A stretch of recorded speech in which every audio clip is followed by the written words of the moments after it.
This podcast is brought to you by the Arte Media Pantheon. Please head to artemedia.org to see all kinds of podcasts from our great friends. And today's not my day, Jordan. Today's not my day. I forgot to hit the timer. Let's do this one final time. We're going to run this back and do it one more time. In 3, 2, 1. This podcast is brought to you by the Arte Media Pantheon. Please head to artemedia.org to see all kinds of podcasts from our great friends. And if you'd like to start your own podcast, they can provide you with the tools and resources to do so there. So please head to artemedia.org. That's ARETE.org. That's right, Media. Media. RATmedia.org. Dang it. I saved He saved it. He saved it. We totally didn't mess up the intro like 4 times for some reason, even though we've done it 100 times. Don't ask me why. I don't need a reason. I've got my way. Out of 100 times, every time you fail 4 times. I fail 4 times. Yeah, that's right. Every single episode. You don't hear it. Welcome to the Spur of the Moment podcast, everybody. I'm your host. I'm Justin Spurr. I'm apparently off my game today, and I am joined, as always, by he who cannot be compared to anybody else. He is them. He is we. He is the incomparable Jordan, everybody. He's here. But in reality, I am actually he, him. That's what I. He's that's him. what I. He is them. I'm. No. My pronouns are he, him. That's what I go by. You know. I'm not a they. I'm not a them. I'm a he, him. I mean, but you could be they or them. Jordan, you're. I mean, the concept of me is, but like me as an individual, I am he, him. You're an unyielding, never-ending collection of beings. Enigma. Known as them. Enigma. Thank you. That's a good one. That's a good word. On today's show, we're gonna do some news. We got Invincible versus. We got Coyote versus Acme. Trailer. We got Dragon Ball Xenoverse. They announced it literally as we went off the air last week. I was kind of pissed. Third one. Finally happening, everybody. Everybody's finally happening. Clayface trailer. We got Paul Rudd and Nick Jonas in a trailer. I meant to send Jordan the previous trailer. I didn't. Funny. Jordan, why isn't expendable character in the far seasons of Stranger Things? We're gonna find out. Did you send me that one? I did. I could have sworn I watched all the ones that you sent me, and I don't remember seeing that one. I did send it to you. When? This morning. Okay. Well, I don't think I saw that one. Dang it.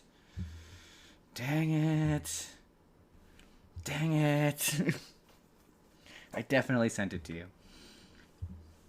Dang it. Do I cut that story? No, you didn't. I definitely did. There's no, you didn't. I'm looking at it right now. There's the versus Coyote versus Acme. Friggin' Facebook. I definitely sent it to you. And then after that, I get Prime Video. Whether or not you received it or not is a different story, but I definitely sent it to you. Friggin' Facebook. So maybe annoying. it might show up later. I don't know, but I'm not seeing it. Dang it. Do I cut that now? Well, we'll bounce it to the end. Maybe we'll watch it live. I mean, if you want to talk about things, I can watch it.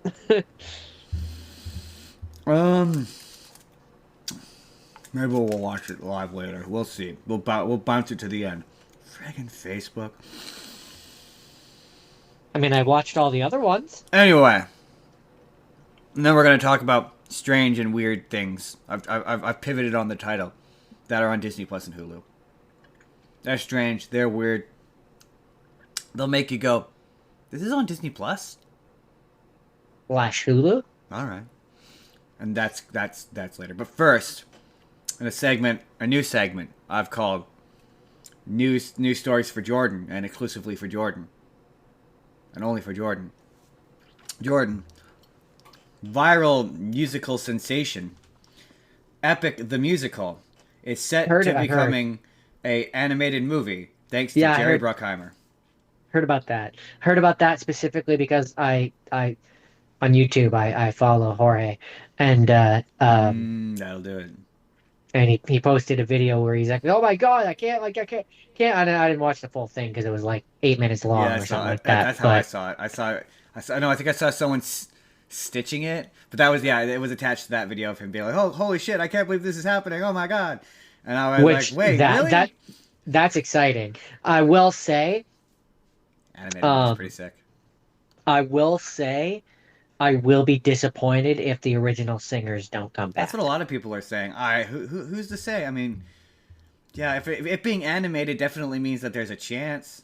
But the argument Yeah, will be like, made that that's a concept album, and the whole point of a concept and album is you bring in a new cast, and yeah, no, I don't care. I want the original. At least some of the like.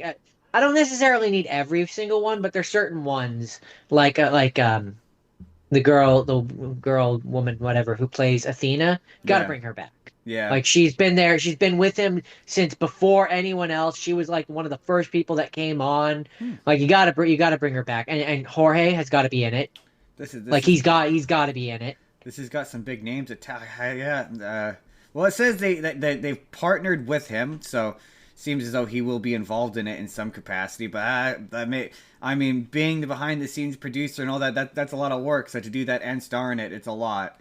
So, but this is yeah, it's got uh Jerry Bruckheimer, a very famous producer of he produced Top Gun and the Pirates of the Caribbean movies. And also Atlantic Music Group, President Kevin Weaver. Atlantic Music Group is a massive group. They claim my videos all the time. Um, and yeah, this article kind of, because I this was the only article of it I could find. This was not off of my regular website, but interesting. So this movie will be Jerry Bruckheimer's first foray into animation, but Huh. not his first foray into musicals. He apparently produced Flashdance. I didn't know that. Um, I will say, as a fan of Epic the musical, it's not its first foray into animation technically, because there's been a lot of people that have been animating these scenes for years. Yeah, but like no one Some of them professional. some of them are really good. Like some of the Nothing, animations that I've seen are really good. nothing official. But Sure. Well, I mean, yes and no. Some of the animations were, I don't know if I would if the word is commissioned, but like they're on when you go on Spotify, for example. They're in the background when you play this like the songs. so yeah, So like some of them are more official than I'm others. guessing that informed the decision to make it into an animated movie as opposed to a live action movie. But the justification for it is that, and it's interesting. It's based off of the fact that Christopher Nolan has an Odyssey movie coming out, but that Odyssey movie hasn't come out yet and hasn't exactly been or have not been a success. So to use that movie to judge the Odyssey's popularity is an odd one. Like, I don't know if that's a measure of whether or not the Odyssey is a popular enough story to be like, let's commission a expensive animated musical about it. But I'm down. Well, I mean, I don't know all the decisions that go into something like this, but from the sounds of it, it sounds like they approached Jorge about Really? this. Huh. Um, I would not have got that. that's well, I mean, that's I Yeah, they went. I They clearly saw that there was a lot of juice for the Odyssey well, because not necessarily specifically the Odyssey. I mean, I think his music in particular, it's been bringing a lot of attention to the subject. yeah. According His music and stuff have has millions of according views. to this So. article, it's based entirely on the fact that Christopher Nolan Odyssey movie is coming out, and I mean, I don't think that's true. juice for the Odyssey story is at an all time high in Hollywood, according to Jerry Bruckheimer. That's the Like, way he I feels. absolutely believe that that's part of the decision, like I that don't to think make it. But maybe the musical guy I but don't, Jerry I Bruckheimer don't, doesn't care about the music. I don't believe that that's exclusively. Well, then why would you approach Jorge specifically?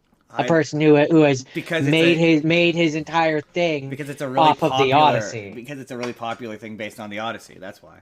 It's entirely why. Right. That's why I'm saying I don't believe that it was just based off of this new movie that's No, coming no. The out. idea is that well, to my if I understand how Like produced, if there's a I reason why they're going with his version of the oh, because his story. is probably the second most well, it's the most popular version of it right now. So they're like, Yeah, exactly. So that's yeah, what I I'm saying. know. They already knew about his Right, stuff. but that they're in their minds, like it's Hollywood. You got to take this. You got to think about this in the most stupid possiblest terms. But um, they see that the Christopher Nolan Odyssey movie is coming out, and they're like, interest in the Odyssey story will be at an all time high. So it behooves us to get an additional Odyssey based story out. And what I'm saying is that is an odd perspective. If it was that this thing was popular independent of itself, the timing wouldn't be so coincidental. It's definitely they're seeing numbers and they're expecting that Christopher Nolan movie to make a lot of money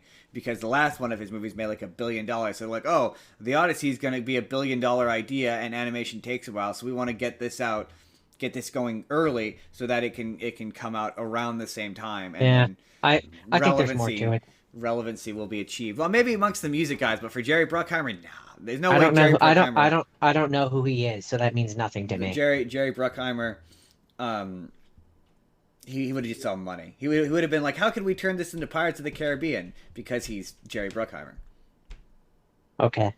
I don't. Again, I mean that means nothing to me. So I mean, Jerry Bruckheimer's a famous. He produced the Pirates of the Caribbean. He produced that Prince of Persia movie. His name's been on a bunch of shit that you've watched a ton, so you absolutely should know his name. Yeah, he produces a ton of shit. He okay, produces, okay. yeah. So he I would mean have that again. That's all crap that doesn't. I don't care who produces shit. no, but the what I'm saying is it informs why he wouldn't have been like, ooh, I like the music of this and this. No, No, he would have looked at the numbers and been like, "This is yeah, stupid but popular." it has everything to do with the. Like if his video, if Jorge's, my point is, if Jorge's videos only had like 1,000 views, they wouldn't have looked at it twice. It's because it has Well, millions. yeah, It is a thing yes, that that they can sell. It is a sure. thing that he has made like vinyl copies But of it's all. also because it's based on the Odyssey, and the Odyssey is about to be, well, from their perspective, hey, it benefits people who are fans of that Yeah, material. we're not disagreeing. I'm But just saying that there's more to it than just that. no, I guarantee you, there's Yes, not. there I is. guarantee you, there's not. There's not more to it. I guarantee you there is. There's no more to it than it's a popular thing based on the Odyssey. The Odyssey is going to be really relevant in a probably whenever that Christopher Nolan Odyssey movie. People are going to be talking about the Odyssey, Either and they're way, like, it we doesn't can really matter monetize why that. he's doing it. The point is they're doing it, and that It's sounds really cool. shocking that it's Jerry Bruckheimer. Like, just it's really you're like really Jerry Bruckheimer. That he does have niche interests. That's why the Pirates movies exist. But that's just such a weird niche thing for That's why him I say to that for him to want to it produce. just like it just comes like, for how do I word this? Yes. It seems like a weird thing, which is why I say there must be more to it. Like maybe he has a family member who's a I doubt fan, it. or maybe he has. No, I you don't know. absolutely doubt it. You Just don't well, know. just based on I mean, you Then there's why would he do it? again, I told You're you right. why. It's a weird I told choice. you why. It's because it's a popular thing based on the Yeah, Odyssey. no, but It's I purely think that. there's more. I believe there's more to it. They clearly they looked for a really pop. If I had to guess, he's got a producer or someone who worked with him, who is probably a bit internet savvy, and they were googling what is a popular thing based on the Odyssey that we can adapt into a thing and make money off of, and this was it. I guarantee you. From I'm not talking about anyone else involved in this. Purely Jerry Bruckheimer. If we're like the musical guy, I guess there's a guy, the Atlantic Music Group guy. Yes, he would have heard the music and been like, this is good. We can make a mint off of this if we put this on a movie soundtrack. He absolutely would have signed off on this based on the music, based on the talent involved in it, based on the fact that it's a pretty solid concept album. Jerry Bruckheimer would he's all about he's a movie producer, all about dollars and cents. Would not have. I guarantee you, until this thing gets put into production, he will not have heard a minute of those songs. There's no way. There's no way. He's too rich for that. Like he's just one of those It'll be interesting to high see level what producers. songs they bring in and what songs they cut. Because the concept album as it currently exists, with every single song, is about 2 hours and 45 minutes, and that's just songs. So Probably just the first section of it. so Beyond that, like yeah, it'll be interesting to see how much of the story they do, what songs they keep. it's Jerry Um, Bruckheimer. He wants this to be a franchise, so they're going to be going into this looking to make multiple movies.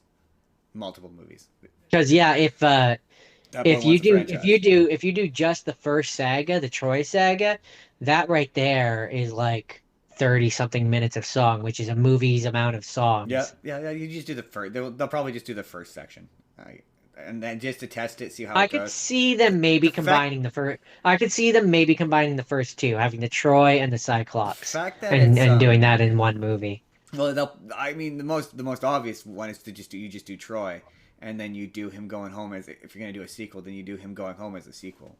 That's just how the Odyssey. Like I said, I could see it being a thing where like the first 20 minutes is Troy, and then the rest of the first movie is the I don't Cyclops know. saga. I don't know because if they want to, yeah, maybe. If they really want to stretch this thing out, the part of it that interests me more Also, than any of it is the fact that it's animated. what they might do And that's though, expensive. what they might do though, and this might be why Jorge is agreeing like wanting this is for a first movie they might have it be where the latter half is the Troy saga part of the epic musical, and the first half is the Iliad, because that's what Jorge's next project has been, is working on the Iliad, which is an earlier part in the Odyssey. Maybe, maybe. Um, But yeah, it being but animated interests me because that's expensive. That's going to take time and that's expensive. it It'd be a it being lot cheaper and animated, easier to do this in it live be, action. yeah, but nobody wants that. Um, it being an animation, and the reason why they would never do it in live action is because there's already a live action one that's coming out, Yeah, and they wouldn't want to either detract from the other one or have this one be detracted from by there being a bad Odyssey movie which is already out. yeah, yeah. Um, Yeah. Also, the inherent so ridiculousness of it being a musical. Every musical is inherently ridiculous, just by its yeah. nature. It's harder to suspend your disbelief when it's. It'll be interesting to see how they animate it, whether or not But it comes that's what out I was gonna say. The 3D style or 2D, or I'm hoping for is 2D. what I'm interesting Always hoping for interested 2D and in, hand drawn or animation. stop motion. If they did stop motion, Spend that'd be different. spend the money. Do some hand drawn animation. No, not really. Um, Yeah, I mean, yeah, stop motion could be okay, but I want hand drawn 2D animation, frame by frame, hand drawn 2D animation, and I want it to look beautiful. yeah, Hey, I'm excited about that. speaking of things that don't look good, no, I'm kidding. Um, that don't sound good. No, here's the question: does this look bad? Invincible versus.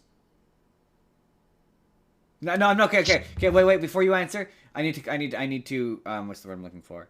You're talking about animation wise? We got okay. Purely the animation and art style. It looks bad, right?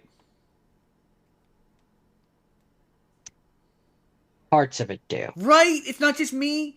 Like I saw a bunch of people like, oh, the show should look like this. You mean like There's shit? It looks like there's shit there's in parts. there's definitely moments where I'm like, okay, this part looks good. But Interesting. That's interesting. for every moment where I'm like, this looks visually good, there are moments where I'm like, this part looks weak. Right. There's some Um, janky ass animation in this that now looks janky as shit. now that being said, um, I meant to send it to you and I didn't, and I regret it because I'll probably never be able to find it again now. But on Facebook, there was a video that I saw where a person was commenting, not commenting, but was like, "Oh my God, someone went and did blah blah blah," and I'm going to tell you what they did. But the person had gone and reanimated, I think all of the show or most of the show or something. But in the video, you see that they've added like highlights and shadows to the animation, Mm. which makes the animation look 1,000 times better, and it's a simple thing that makes it look See, better. it's interesting you say that. Because for me, this has just always been a thing. This is just a slight critique with the show. It looks flat and at times cheap. Well, yes, Um, absolutely looks flat and cheap at times. I mean, sometimes it's straight JPEG. But I saw a video that was like that, and it just made all of the scenes and it was a comparison, and all the scenes, like a lot of the scenes, just looked pitch black. Like it looked bad. It looked worse than the original. It looked the one that I saw, they're like like, oh, this is not dark as everyone, shit. This doesn't look good. not every scene they showed, I thought was necessarily like perfect, but it definitely I saw it added something, is Yes, what I'll yeah. say. I mean, maybe if it Now was a different. going back to the game, um, it's not. I don't know how to put this into words. Um, Sometimes when you get games that are based on animation like things, um, mediums or whatever, shows, um, the game just looks so bad. For example, for me, the first Attack on Titan game that I played, where I'm like, this is an anime game and it looks bad when it's in 3D. Like it Yeah, yeah. looks doesn't feel like the show. This at least, and that's why I say at times still feels like the show because they Fair enough. and also to touch on what An anti-version of what you're talking about is that new Avatar fighting game, which holds no interest to me, looks like the fucking show. Like all yeah. the models are 2D and they move like they would in the show, and it looks impressive. Like, it looks like the show. It looks impressive, but like the game is there's just nothing for me No, there. there's nothing for you. Um, It's the same with this. I, who, well, I was gonna say why are the we one all thing pretending we're excited for another 3-on-3 arena action fighting game that looks because exactly the same be- as the last one? because the one thing that this one has going for it that as at least as far as I know, until I otherwise hear anything, the legend of the Avatar one doesn't have is this has a completely original story, and that interests me. Yeah, but it was so hard. Like I'm watching this trailer and I'm like, okay. I mean, the story just kind of seems to exist to give them a reason to fight each other. So they all get transported to a magical world. So they all have an excuse to Well, fight each other. Like but that's no, not terribly but exciting or no, interesting. but the story is different than the show. Nolan Yeah, doesn't get a redemption arc. Doesn't get a it's redemption arc. slightly different. He's still part of the Viltrumites, and I'm interested by that. Yeah, it just looks like it's a paper thin story that's been written to explain why these Sure, but characters can Justin, fight I each mean other. it's a fighting game. Eh, Fighting games don't eh, if they eh. have a story at all, then to me that's enough. Yeah, Because it's a but fighting game. my yeah, You but to don't you don't that. you don't look back at the old Street Fighter ones and be like, "Oh yeah, those ones didn't have a But story." like Dragon Ball Fighters has a story, it has an original story, and by like hour 4 of fighting the same 4 variants, it gets boring. The story could be as interesting as it wants, but if it's still an arena for 3-person arena fighter, which plays exactly the same as every other 3-person arena fighter I've ever played, I'm gonna get bored in an hour. It can have the most engaging story on the planet, but it's still a 3 versus 3 arena fighter. I I feel mean, that. sure, but we're talking about what went down in this trailer, and to me, the trailer Oh did a yeah, good yeah. job. If the trailer was like the thing is like every time I got excited for it, every time I felt slightly excited or intrigued by the story, I remembered it was a shitty 3. Like if Yeah, this well, were that was yes, I will agree. That was where I was like, it's a shame this that's what isn't a this is. I, shit game. I wish it was a single player game. Yeah. Like I want if this were the This story would in be like a a very interesting 3D. story for a action or like an action RPG or Yeah, something. exactly. Or even like a 3D action game like a Spider-Man where you get to be Yeah. invincible, which they're apparently making. If apparently they're Well, making it. I mean, technically, oh no, I guess it's not an RPG, but it does have a talent tree. Anyways, yeah, like a Like a Spider-Man is what Spider-Man, I yeah, was yeah. thinking. I would say it blends RPG elements because you're right. It has experience. It has a talent But tree. yeah. It's got RPG elements. But yeah, something like that. If you gave me something like that, then make it an Invincible game and make the first good Superman game. That's not a Superman game. Like I don't know. It's the Well, same. I feel the same way about that Avatar game. It's hard to get especially excited because about you're this gonna when have a what is the like? Who cares? you're gonna have an easier time making an Invincible game than you will a Superman game because, you know, he can still be hurt. So Right? you can give him a health bar. Right? Like my thing with My thing with He's really strong, but remember, we've seen the scenes where he gets the shit I kicked out of guess, him. So, yeah, I guess just 3D fighting games or 3D arena fighting games like this are the easiest to program because they're like a oh, dime a they're fucking dozen at very, this point. Like at very least back in the simple. day when we were kids, fighting games were different. Like There you've was had, different yeah, styles. you have the arena fight or the your arena fighters like your Smash Brothers. Tenkaichi. You have your 2D side scrollers like your Street Fighters, and then you have your Tekkens. You know, your Yeah, Virtua Fighters, your or your Tekkens, Street, or your or Mortal your Kombat. Mortal Kombat's. Yeah, exactly. And they're all different from each other. So you don't they're not all the same game, but like reskinned. Like this Invincible game looks exactly the same as Dragon Ball Fighters. It looks exactly the same as that game. It looks like it's a 3-button combo fighter where all the combos are really easy to learn, but difficult to master, so you can just become just good enough to get your way through the story mode. That's what it looks like. I mean, I will say one thing that kind of impresses me is it looks like they have all the voices that came and did this. They don't. The only one that comes back is J.K. Simmons. I mean, they all sound like the people from the I show, know, so but they're not. They're not. The guy who's playing Invincible is not Stephen Ewan. how do you know? Because there was a video where they announced the cast. Well, I mean, there's no way you think Alan sounds like Seth Rogen. he didn't talk. Oh, yeah. Then you haven't seen any of the clips of him talking. I thought he did in that trailer. I thought he did. No, if he did, then I didn't realize that it was supposed to be him talking. Oh, yeah. I'll have to show you some. There's been videos of they like when the intro, the fights intro. I mean And it's bad. It's bad. It sounds nothing like Seth Rogen. this is going to be an example then where I'm like, I don't understand why Right? they're already recording like when Right? They're already why recording didn't the voices for the. Well, in the case why, of the why didn't they money, get them to do it money and when they were doing the contracts, show? because they didn't want to pay Seth Rogen for the extra couple hours it would take. Sure, Him to, okay, I get Seth Rogen. I'm talking about all the rest of the nobodies. well, I know that's kind of part of the problem with Invincible is a lot of the cast members are really expensive, like celebrities, but for the bulk of the cast, yeah, you're right. I don't get it. I really don't. The only thing I can think of is they don't want to pay him, or perhaps no, because they got J.K. Simmons. I got nothing. That's the thing that drives me crazy is like either get the full cast or don't get the full cast. Like I think the guy who plays Robot is also the same guy from the show, but it's like either get the no, that's not true. Monster Girl is in there and it's Grey Delisle. So it's like yeah, either get the full cast or don't.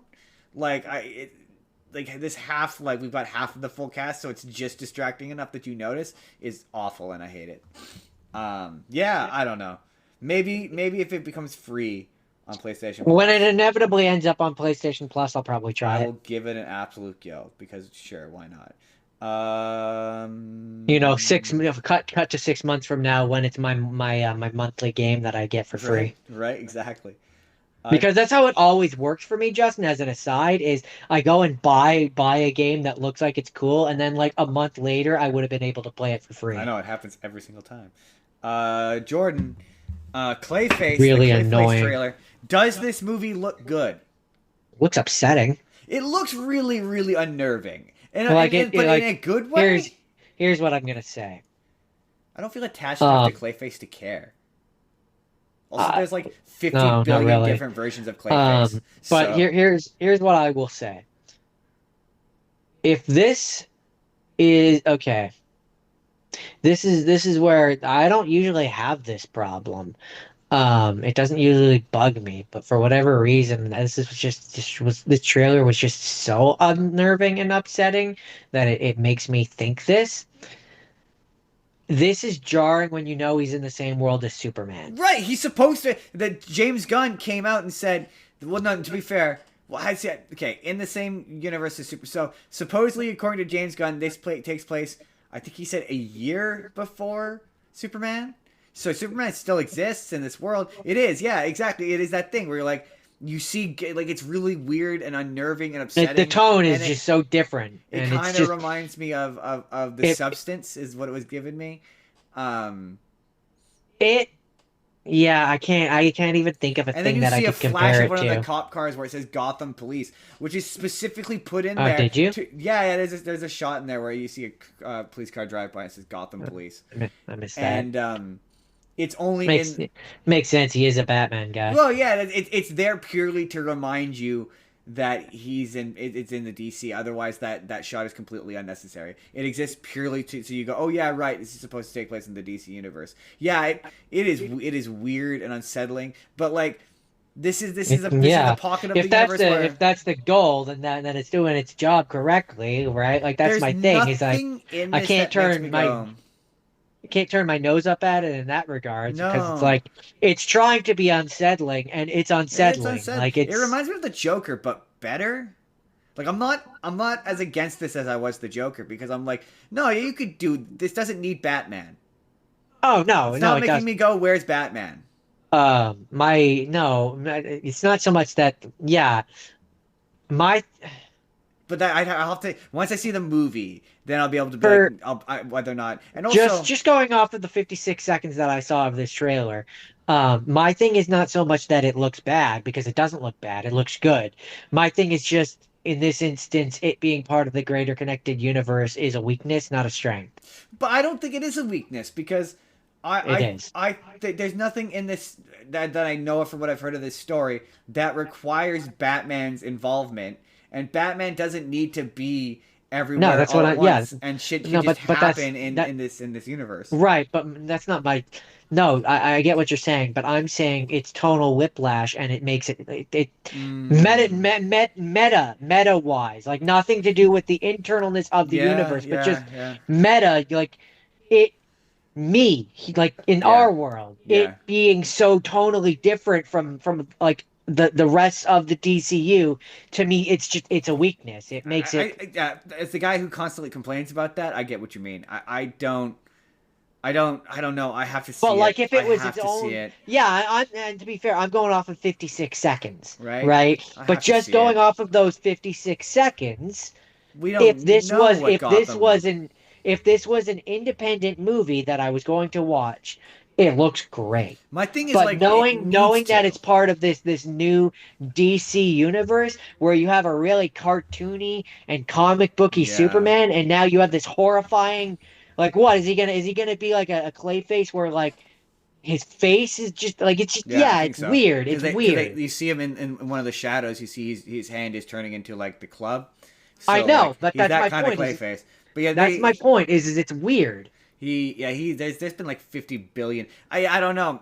Like if you're gonna do Clayface, like if yeah, because you could do a story based on Clayface that is not connected to Gotham, doesn't take place in Gotham, it's just inspired by that character. By having it take place in Gotham, you then automatically go, okay, where's Batman, and it forces a connection that yeah, this movie seems creepy enough on its own. It doesn't need that connection. It doesn't need to take place in Gotham. It's the same thing in that regard. It does remind me of the Joker, where it's like it just takes place in Gotham, so you can claim it's connected to the DC universe. When it's like you could just not have this take place in Gotham and just have it be inspired by the character. Yeah, well, I mean, the thing is that, and this is the problem, and this is not this movie's fault in particular, but this is the problem with connected universes, is if it's not like overt, then what's the point? Right?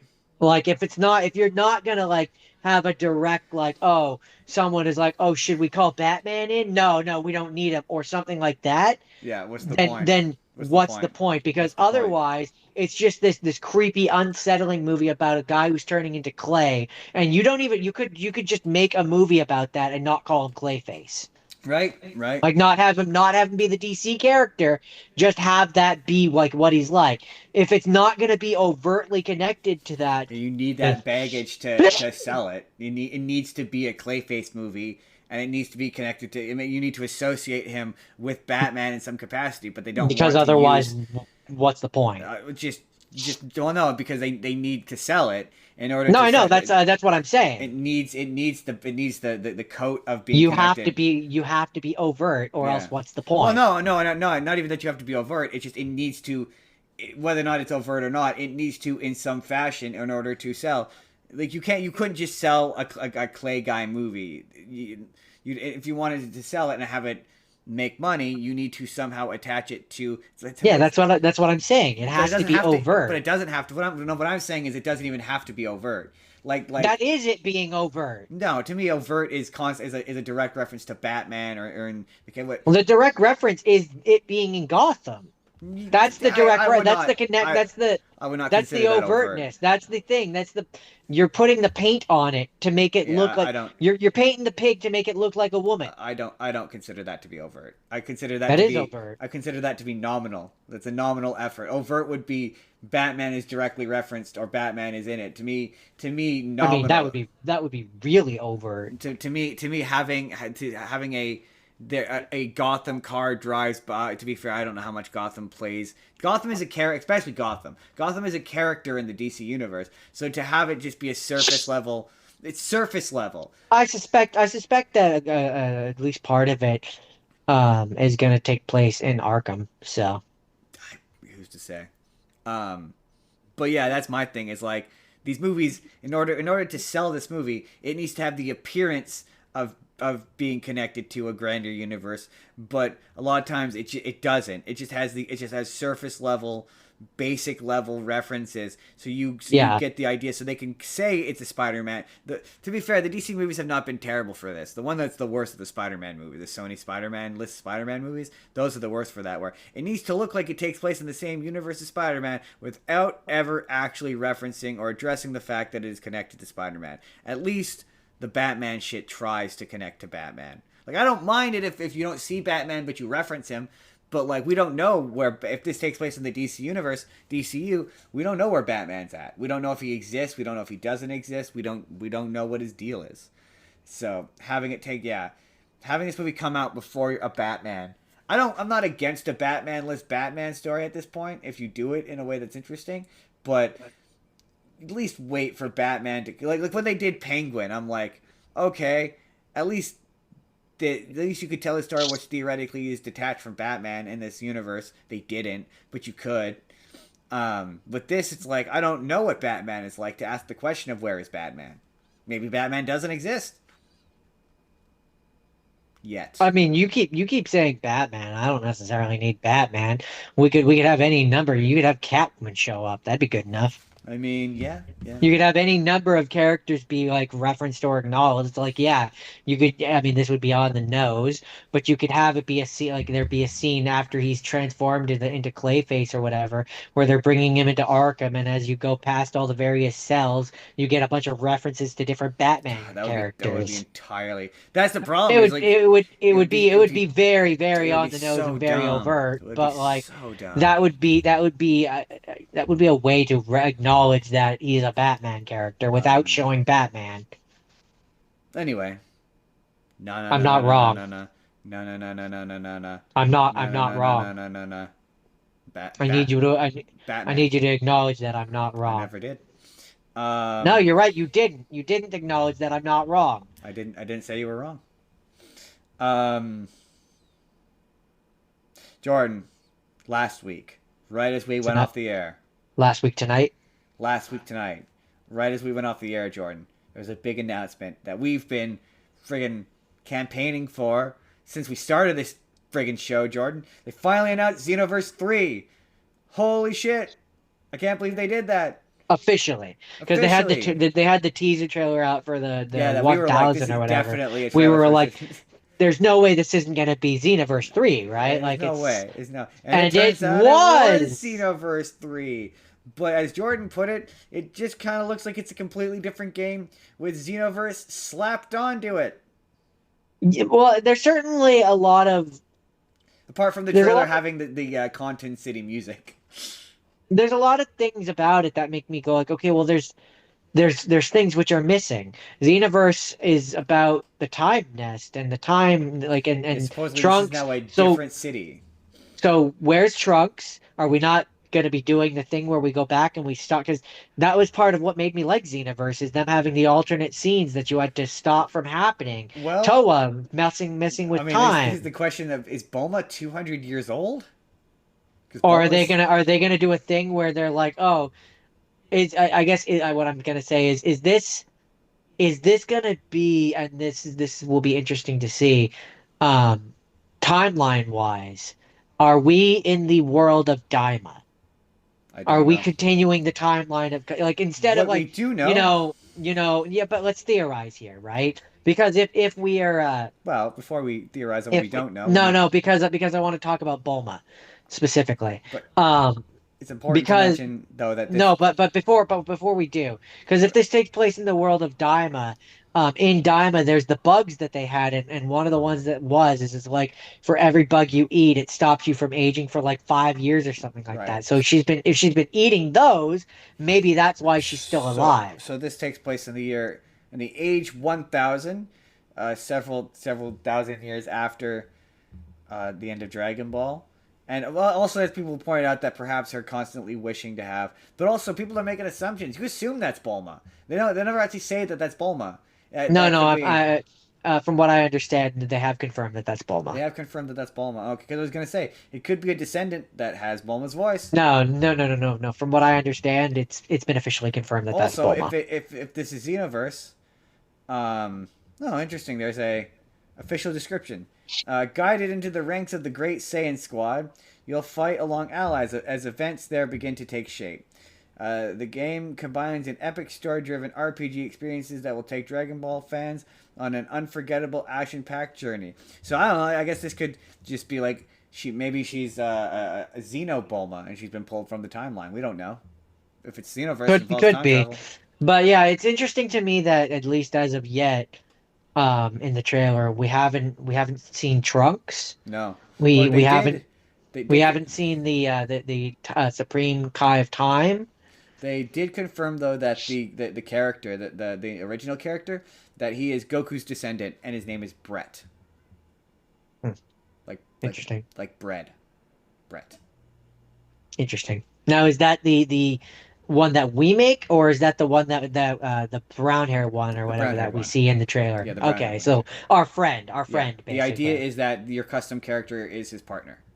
Okay, yeah, okay, that makes sense. I'm okay with that. I Um, like the notion of it's like they have a little watch and it's like Kamen Rider style. It gives them the powers of the Dragon Ball characters. I think that's fun. I like the fact that there's an in-story explanation for where they get the Dragon Ball character powers from. I think that's fun.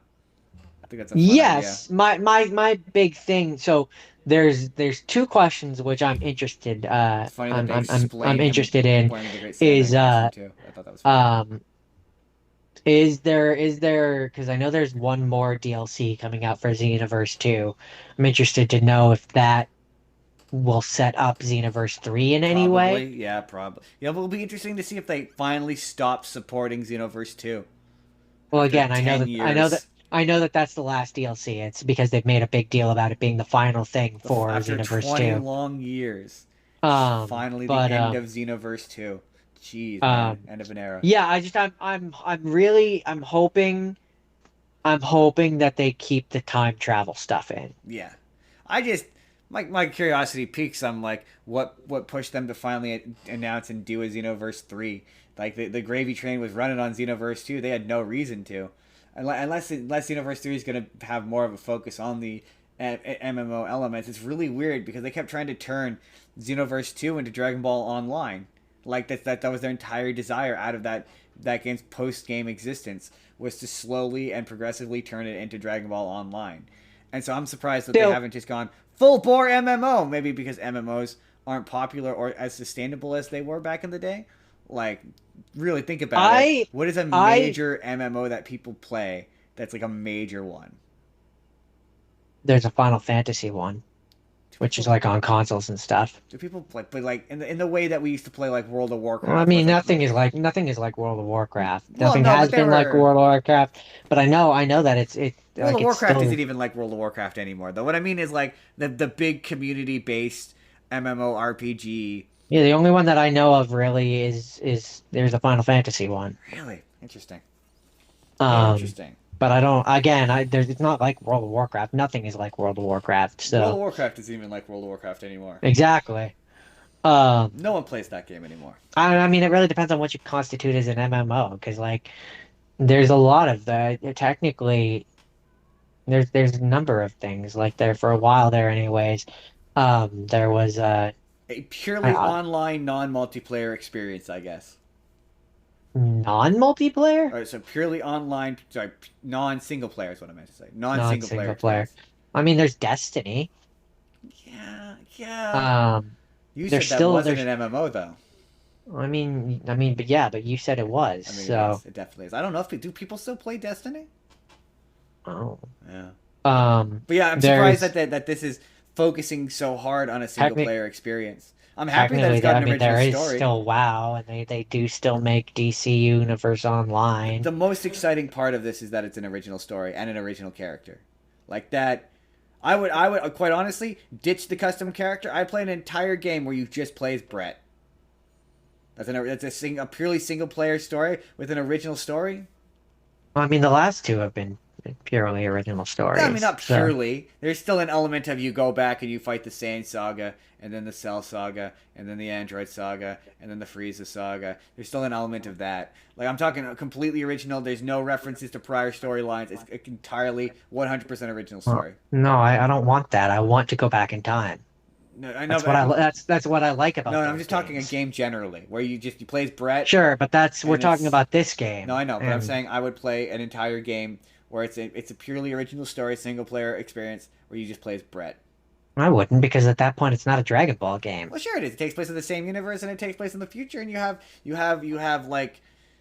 I mean, No, I wouldn't do 1,000 years. I'd maybe do a bit closer to regular timeline. And then you have like old versions of the character. Like not to say you don't involve the other characters. We just don't do the Saiyan saga or the Frieza saga or the Cell saga or the Buu saga.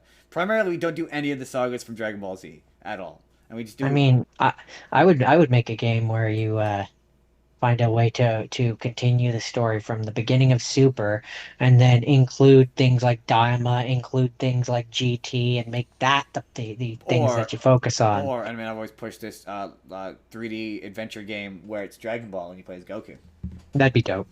That would be fucking That's rad. to me that's a criminally underutilized thing. Right, right, As for right. this one, yeah, I'm gonna be watching it with interest because as of yet, just like what I've seen from this trailer and stuff, it feels less like Xenoverse 3 and more like a completely different game that they wanted to make that they've slapped Xenoverse 3 That's onto. absolutely what it looks like. It does not Um, because there's no need. They had no reason to do Xenoverse 3. Xenoverse 2 I, was chugging I don't along. know. I don't know exactly why, but for some reason it makes me think of Digimon Time Story just in terms of aesthetics. I can see why you'd say that. Um, I can see why you'd but say that. I'm definitely interested. Like I've heard that I don't know if this was true, but I've heard there's a playable one of the playable races that they're adding is the demon race, That would be which fun. which would if they're doing the time Give me travel the stuff ability to turn would Super Saiyan tell me 4. that they're gonna have a scenario where we go back in the it's Daima stuff. I want all of the Super Saiyans. I want the custom character to finally get Super Saiyan 4 because he does I not want have Super them. Saiyan 4 yet. I want them. I think they touched on it in one of the DLCs, but I want them to do more GT stuff. I want Yep. them to do Dyma stuff. I want more scenarios from Super. Well, to be fair, Like they never fleshed out the stuff from Super because you could tell that they were always nervous too because they knew that they were eventually going to be doing Xenoverse 3. So all of the Super stuff feels half-assed. Or yeah, the random storylines that are just mashing characters together. Like there's one where it uh, was like Cell and Frieza that was really weird. Yeah, post game that, Xenoverse stuff got weird. I wouldn't mind if they had some more different variations of the what ifs. Yeah. Um, Just do a so full what like if game. go back in time and make it so like yeah, instead of Gohan being the one who beats Cell, now it's Krillin. But What's the like fallout from that? I don't really need to do it a third time where it's like I go to the Cell Saga and I have to fight and I have to start to have the Cell Saga. Like so much of Xenoverse 2 was they just did Xenoverse 1 again. And like I want something different. Like yeah, okay, I'm all fine with time travel, but like let's get original with this. Let's get creative. Do something different. Don't just do the same thing again. Because if you're gonna do the same thing again, just do more Xenoverse 2 DLC. If we're gonna finally do Xenoverse 3, let's get Well, creative I here. mean, right, but the thing that makes it better is the reason why I wouldn't be opposed to going back to some of that stuff is because let me finish, is because the difference between Xenoverse 1 and 2 was the engine. I want a new engine, a better fighting style, a better, more advanced AI, smarter AI. No. I want better written scenarios. I want better written, like why we're going back, what we're solving. I want different things. Yeah, no, So I really don't need to do the Cell Saga again. I don't need to do the Sand Saga again. Don't need to do Frieza again. Don't need any of that stuff. Get rid of I it. do. Like if we did the Cell Saga or not the Cell Saga, the Saiyan Saga, but instead of like Frieza or instead of Nappa being Vegeta's partner, now it's Frieza. Like I want it to be No interest. so vastly different. That holds literally no interest to me. We've already explored every possible character, every possible angle No, we haven't. for a thing that it's just no. I don't need to see a rejumbled version of the same Well, I thing. don't want characters that I don't know. I So want new characters. I don't. I want them to really But explore. again, I do in so far of the fact of like I want I new want one of the characters. major focuses to be Super, and I want them to go beyond where the show ended. So I Yeah. want the Morrow arc, I want the Granola arc. Yeah, no Dragon Ball Z stuff. Stop doing Dragon Ball Z stuff. I I don't don't mind. I don't mind if they do Dragon Ball no. Z stuff, Cut but it. they have to make major Cut changes. it. Get rid of it. Get rid of it. I'm Major not saying changes. like Also, I would um instead of doing like where they always do where they start with Raditz, go earlier. Do yeah, Dragon Ball. yeah, do something different. Do some Have it be where cut Toa shows up just when Bulma and Goku are supposed to meet like hey man, if you do and a change it, maybe change it so that like Goku wasn't there, so then Bulma got the Dragon um Ball, and like the like changes from there. if you Like have it where like Cell shows up and he helps King Piccolo, okay, I'm into that. But no, I don't have any interest, any even the again, I slightest do, but it has to be remotest something major. bit of interest in exploring any possible different scenario out of the Cell Saga or the Raditz. No, or like don't care. another one that would be interesting is like again I want major changes, so like um Vegeta shows up and he's partnered with not Bardock, um Turles, Yeah, no, don't. stuff like that. Could care absolutely less. Like, Yeah, well, it's not always about what you want, Justin. don't get rid of it. Get rid of it. Don't waste our time with the Cell. Don't do another retelling of the Cell Saga. Don't reanimate Goku turning Super Saiyan for the 100th time. Don't do any of that. Cut No, I it. Get rid of disagree. it. Gut it. Don't need it. We've seen it I disagree. so many times. It's I boring. disagree. I disagree. How can you watch Goku turn Super Saiyan for the 100th fucking time? It's the I same can shit. if they change it. Yeah, but no, there's no matter The changing it point that of would make these it games is interesting. the point of these is always supposed to be Toa and Mirez or whoever go in and fucking change what's Yeah, happened. And so don't I need it. want major I don't want minor changes. I want major Don't changes, need it. like Don't want it. huge changes. Don't need it. I Don't essentially want it. want and like that's what these games are always set up like. But I want you remember the fun that you had when you watched Dragon Ball Heroes? That's what I want in game form. Yeah, no. Yes, but other parts of the franchise don't. Again, I want it all. I don't need. In my opinion, 10-year Like moratorium this is one on where anything Cell this Saga, is one anything where it's Sand coming out Saga. on the PlayStation 5 instead of like what Xenoverse 2 came out on the PlayStation 3, I think. Four, Originally. four, four. I'm pretty sure it was It was 3. not three. It was four. Maybe the first one was on 3. Anyways, even still, like these games are capable of Yeah, being no. significantly bigger. I want Absolutely, everything. absolutely. I want to start with a Dragon Ball. I want to go all the way through Z. I want to No. go to GT. I want to go to Super Beyond. I want to have If I every were possible thing that if you I can were in add into charge of this this. franchise, 10-year moratorium on seeing the Cell Saga Vegeta armor. I mean, On you're gonna be 10, disappointed then 10, because 10 year you're 10 year never gonna more get that. 10-year moratorium. I just it's not we it's again we've plumbed the depths of that part of the franchise so I mean, much. it's There's great that you feel nothing that more to way. do there. The There's thing is, though, Justin, is you're the outlier in this, But and I'm not. I'm you not. are Like I you are. don't need another game where I have to fight Again, Vegeta and Nappa that's again. great. I You're the don't need it. outlier. You're the only. Get You're rid the of it. rare. You're the rare person who feels It's like that. so overdone. No one needs to see Vegeta and Goku do the Saiyan Saga fight for Vegeta to do Again, no, the boss not unless fight. they change things. They're That's not my gonna point, change it Justin. enough. They're not gonna Yes, they change it will. They enough for it to be could. interesting. No, they're not.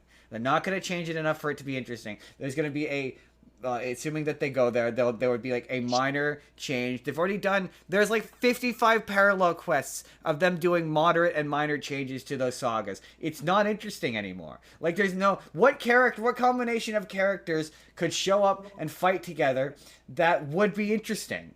Like there isn't one. None of them. Turles and Vegeta. No, it's the same dynamic as Nappa. There's nothing about that dynamic that would be remotely interesting. Now, if you did something to fuck with something in Dragon Ball Super, okay, yeah, you have my interest. If you fuck with Dragon Ball Daima, yeah, okay, you have my interest. If you fuck with Dragon Ball, sure. The only saga that I will take in Dragon Ball Z that is criminally underutilized in terms of what ifs is the Buu saga. Nobody ever does anything remotely interesting with the Buu saga. But the Saiyan saga, certainly the Frieza saga. I don't want to see another goddamn second of Namek in my fucking life. I'm so sick to death of Namek. I'm sick to death of that saga. Well, then It's you're gonna long be enough as it disappointed is. because we will absolutely be going back No, I'm there. sure we will, and I'll hate it because it's awful. It's boring. Like it was the same thing when there was Yeah, another. I'm not gonna argue with you about There this. was another Dragon Ball game that they released recently. They released a title for it, and it was once again, we're doing the Saiyan Saga again. And it was like, oh my god, who cares? Like, who cares? Like, we've done this 100 times. Like, maybe the only way I could possibly ever be interested in doing the Saiyan Saga again is maybe if Cell showed up on Planet Namek. Then maybe I might be slightly interested in it.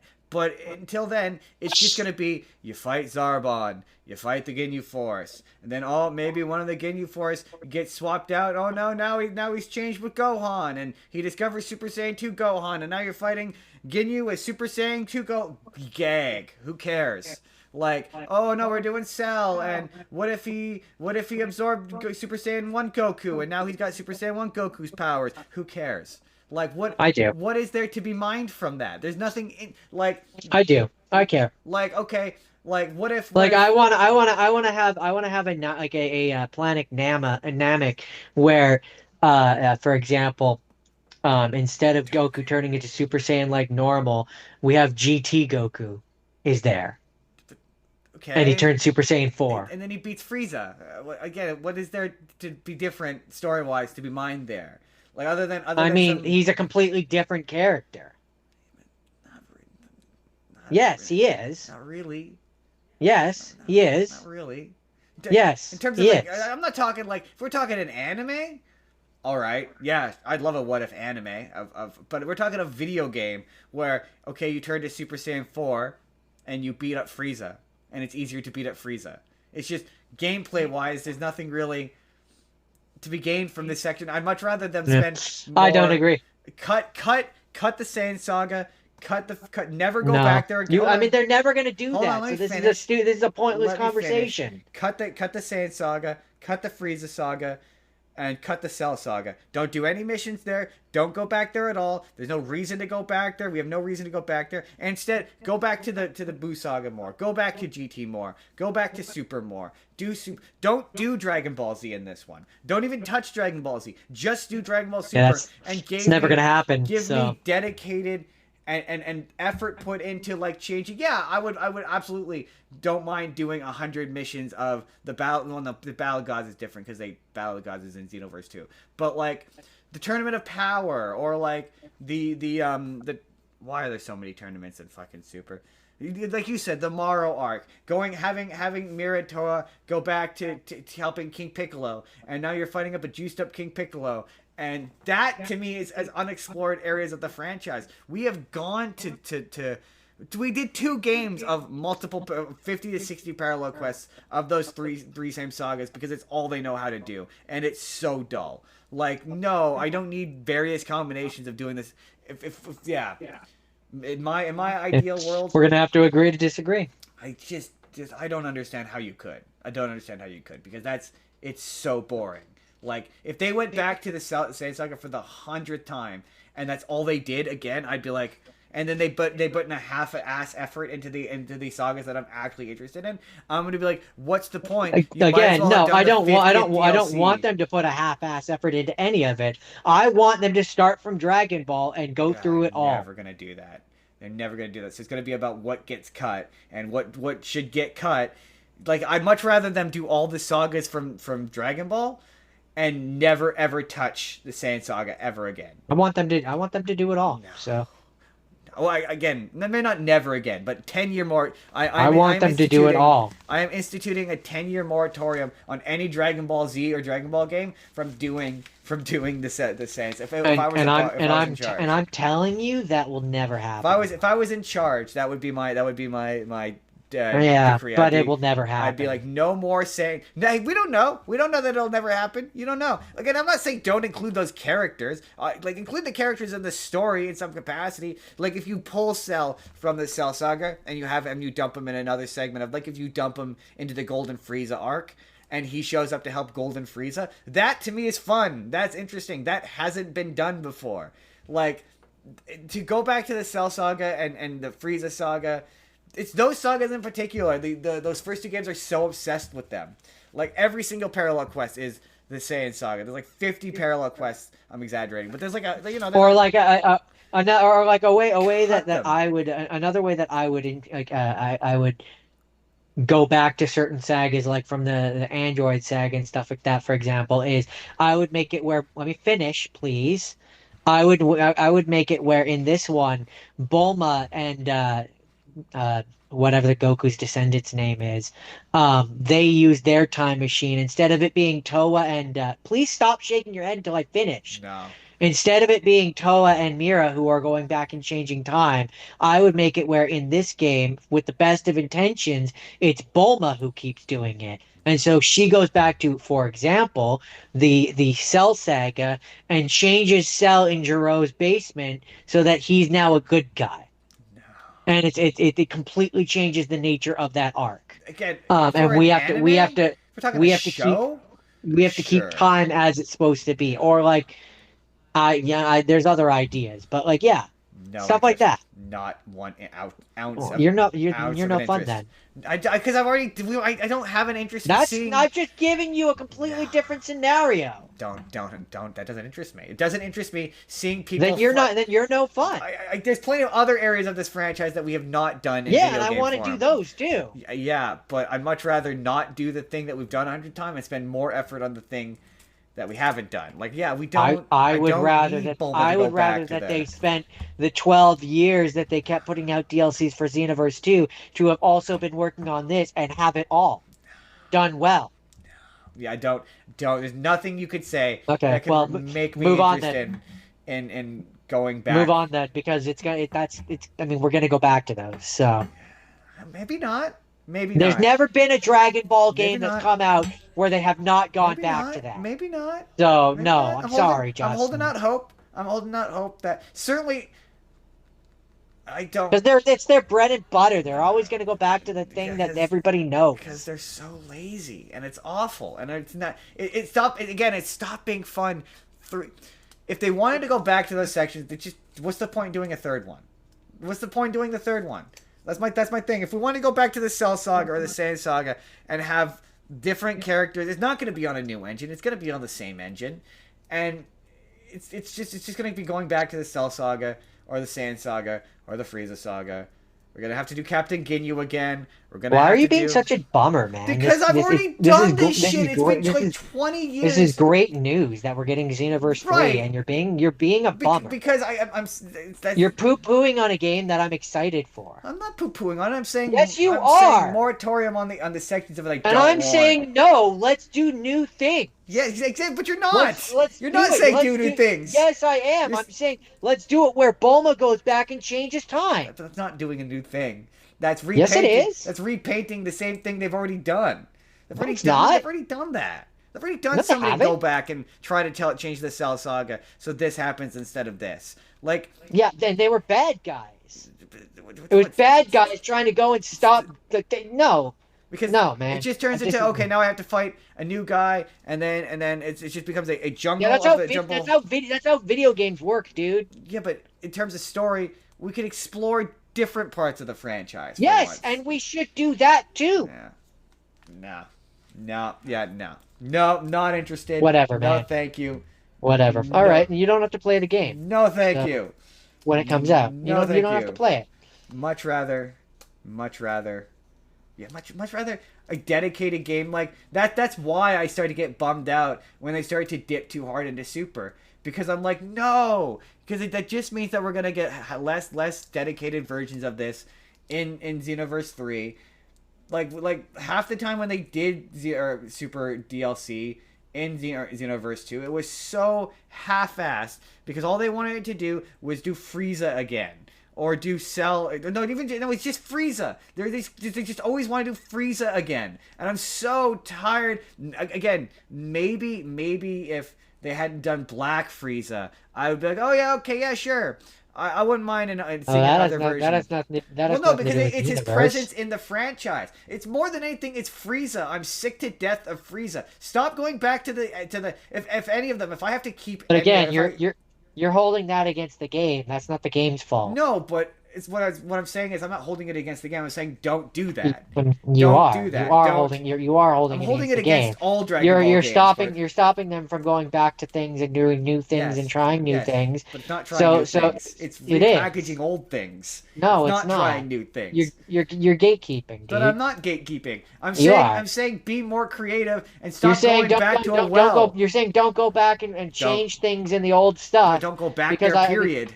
There's no need. no, There's no man. need to go back there. Well, they're going to. And So then your feelings are irrelevant. at a certain point, it becomes like, okay, so wait, why aren't all the versions of them running? If they're all going back to a different version of the same event over and over because and that's not over again, because as you know, that's not how time travel works in Dragon Ball. like it's just Every time you go back to a different, you go back to I the don't past, know. you're going back to a I'm different just past. not excited for. Okay, assuming that this gameplay is similar in any way to the previous ones, I'm just not excited for another 10 parallel quests of doing the Saiyan Saga. But now Bulma is there changing time. I'm not excited to do 10 parallel quests. I love those games. I'm not excited to do another 10 parallel quests I mean, of to be of the fair, Cell Saga. there's nothing in this trailer that we've seen which indicates that time travel is Like, still a thing in this it at would, all. It would So, have to be. It would have to be. like we didn't see again, I say we didn't see Trunks. We didn't see anything of the Time Patrollers. Yeah. We didn't see the Supreme Time. We didn't see the Time Nest or anything that tells us. Let me finish. We didn't see anything that tells us that time travel is I still a mean, thing in these games. I'm gonna operate under the assumption that it is, just because it's Xenoverse. But It's got the Xenoverse title, you but there's can't nothing to tell us that they're me that doing the same. you're excited about doing another 10 parallel quests of Vegeta. Vegeta is there. I am with if they change things enough. If they do But major they're changes, not yes, going I am. to. That's the thing. You don't know that. It's a Dragon Ball video game. You're giving it probably more credit. I'm picturing myself sitting here playing Xenoverse 3 and being on the fifth parallel quest where it's just another version of I show up to the Saiyan Saga fight and oopsie poopsie, now this character shows up and interrupts the whole thing, and then I gotta fight them. I mean, and yes, I gotta that's save. Xenoverse, dude. But That's what makes those games what they are. But I'm just saying. You're poo-pooing on the game. That is the game. Right. Clearly, you don't like the game. Well, no, I like it like when we're doing in the later games where the parallel quests are now like no, it's fine in Xenoverse 2 because it's Xenoverse 2. But like I'm way more interested in okay, I'm doing 10 parallel quests of dedicated parallel quests to say the I wish I could. I keep wanting to say Tournament of Power, but that's an example. But of See, I'm not excited to do the Tournament of Power. The Tournament of Power is boring. But it's different. That's boring. It's different. Yeah, but it's boring. Different. It's just a fucking tournament. But it's different. What do you change there? You make it so that there's like four different fighters instead of the ones that are there. Yeah, but Like uh, again, but there's different. I'd rather we go back to Z and we include, like, for example, the other world tournament. That okay, that's different. Yes, that I'm into. That I'm into because Like, include some of the things from Z yes, that you haven't that necessarily yes. done. See that I'm into. But you're saying don't go back to Z at No, I all. said don't I'm go. saying No, I'm that's saying not what I yes, you said at did. all. I said Yes, you don't. did. You said there's a memorial on The Saiyan fucking Saiyan Saga, the Saga, boot, Cell Saga, but I'm and saying there are things there that they haven't done in the games like that the were in the moratorium anime. on the Saiyan Saga, on the Frieza Saga, and on the Cell Saga. No, I That's don't agree. those three sagas. Got them. I Got don't them. I don't Don't agree. go back there. But I think that there are things from there that you can do that haven't been done. I don't necessarily disagree with you that like yeah man go to the Carlick Jr. arc, do some of the movies like do and like the Majin Buu saga has so much untapped potential that they never touch. Like do the Majin Buu saga, yeah. Instead of being like, what if Cell absorbed the 13th different version? Let's do what if Majin Buu managed to get a hold of Goku. Like that to me that is different. They haven't done that yet. I haven't seen that yet. They haven't that part of the I mean, I franchise is would do underexplored. if I was changing, doing a time travel change in the Majin saga, I would have it be, what if Piccolo was taken over by Babidi and not Yeah, and not Vegeta? Vegeta. That's a great idea. That's different. That isn't like what if we did the Ginyu Force again, but this time Ginyu took over Krillin. I don't. Who cares? Like who cares?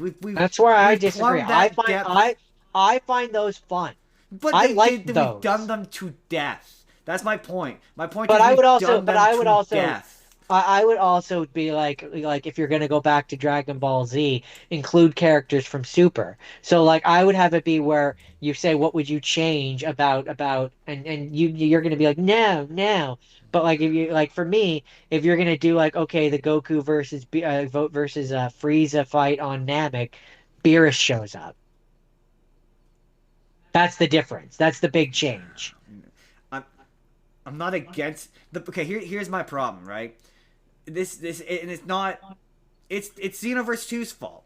If Xenoverse 2 hadn't overstayed its welcome by like a bajillion fucking years, it'd be a completely different conversation. If this had been announced 5 years ago and they hadn't done 50 different DLCs of the same three sections of that show, I'd be like, sure, but they have, and it's not interesting anymore. Like they've done a bunch And of then don't play this game. like I'm but that's my thing is I would love this game if they focused on sections of the yeah you're right if they went back and they did what the Princess Snake section, or like they put any amount of focus on Goku on King Kai's planet, or if they tapped into sections of the franchise that we haven't seen yet. Like it doesn't have to be Yeah, just see what you're Dragon. saying is you want Kakarot too.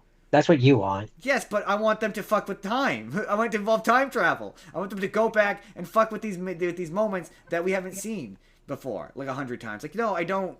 Like yeah, like maybe not the entire Saiyan saga, but the big moments. I don't really want to do Big Ozaru, Vegeta again. I don't want to do the Ginyu Force fights again. I don't want to do Goku versus what's his face. I'd much rather. I do if they make major No, changes, and but they're that's not the thing going to. That's the that's point. the thing that you're not listening to though. Is I'm like, no, I don't want minor changes. I don't want to do the fight with a Ginyu Force, but you change one menu or one member. I want to do the fight with the Ginyu Force, but like go like Krillin and them are strong enough, and they kill most of them, and like see the fallout They from that. never I gonna do want that. Sparking Zero. I And want the alternate yes, scenes from Sparking Zero where we go down the timeline further and see the repercussions of these changes. see, those were yeah.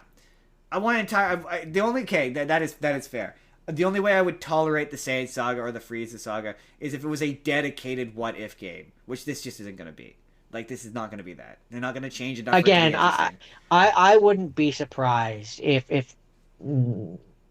this steps away from the time But travel also, it would be stuff. kind of neat to do a game where it's like sort of seems like they want to move in the direction of just having the powers and using original characters. I It's kind of what it I seems like, suspect which it looks like is I what it is. suspect or I could believe um that this is essentially going to be their new Dragon Ball Online, and there won't be the time travel stuff. And you'll just go on adventures and storylines in the present day. Like, yeah, I'm far more interested in a story where it's a wholly original story. They don't touch anything from anything, and it just involves the characters. So like it's like a like as much as I dogged on Fighters, Fighters is probably my favorite Dragon Ball fighting game because it has an original story. Like one of my favorite um, one of my favorite Dragon Ball games of all time is a game called Shin Budokai, where you play as Trunks, and it's basically it's a different version of when he showed up in Dragon Ball Super, Yeah. and he references how he beat Majin Buu. Yeah. It's basically that. Majin Buu, you play as Trunks, and Majin Buu shows up when he would have showed up in the original timeline, but now only Trunks is there, and you fight, and it's a completely I original think I've I story. think I've I think I've played You that. should That have. sounds familiar. You should have. We owned it at one point on PSP. Yeah, okay, yeah, So that is you've the one I'm definitely at thinking of. some point played There it. was there was there was a second one But as that to well. me, that is like yeah, an entire like Sparking Zero, where it's like, oh my god, this is agonizingly tedious doing the fucking Sand Saga for the 100th fucking time. The only parts of this, but it's like I'm my first thing is no, I don't really need to see an alternate for unless they're doing something majorly different, and they're never gonna do that. I could care absolutely. If you're gonna do modestly different version of a thing, yeah, I'd much rather go back to the Otherworld tournament is a great section. That is a great section to explore, to do something with, to do something different with. They never do the Otherworld tournament And ever then in they could anything. then they could well, because technically it's not canon. But Um still, they put uh non-canon characters in those games well all the that but time. that's where I was gonna say it would be a great way to finally show us the canon version of the Grand Kai. Yeah, like I'm not against all of Dragon Ball. I'm just against the three sagas they do all the time.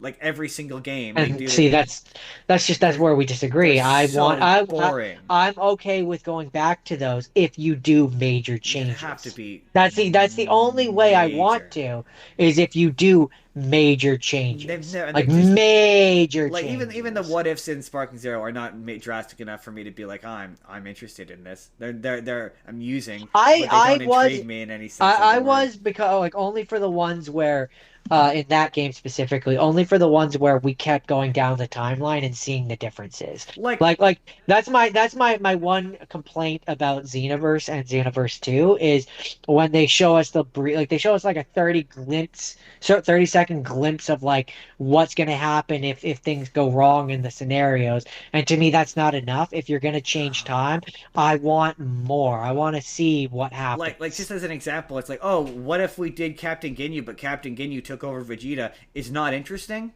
It's just not interesting. It's just not like and multiple Dragon Ball games have thought that this was a clever idea, and it's not. It's not a clever idea. It's just you fighting Captain Now that Ginyu again. being There's now that nothing being really all said, that different about it. if they did a thing where it was like, oh, Captain Ginyu took over Frieza, Okay, that that would be could kind of interesting. that could be That interesting. could be theoretically interesting, but these are ideas that are not interesting in a video game because it's like, no, it's not really. You're just fighting Frieza again, and he's got Captain Ginyu's voice. Like these are ideas that are like small ideas are interesting in an animated form. Like if you did a show where it was a what if show, then that would be interesting. But in terms of an actual gameplay, it's like, no, I'm just fighting Frieza on Namek while voice clips that sound like Captain Ginyu play. And it's just, I'd much rather do Golden Frieza. And what if Ginyu showed up and body swapped with Goku during Golden Or Frieza? or That's that would be different. another That's unique. that That's that interesting. that would be another way that I would change the Frieza saga. Is I would have it Goku goes Super Saiyan and then Frieza goes Golden Frieza. I'm no, see, no, I'm just not interested in that. Like, yeah, if you did the Golden Frieza saga from Super and you actually paid it more than lip service and included some of See, the I guess characters that's from the that. difference. That's the difference between you and me is I don't like Super. I don't want them to do Super. I don't like Super. I I think Yeah, but it's a it's bad different. show. Yeah, but this is again. It's not has nothing to do with the show. It's purely the It fact that does it's a because that's video what you're game. doing. You're doing the show. No, but you're When you but do those scenes, you're just doing the show, but yeah, slightly different.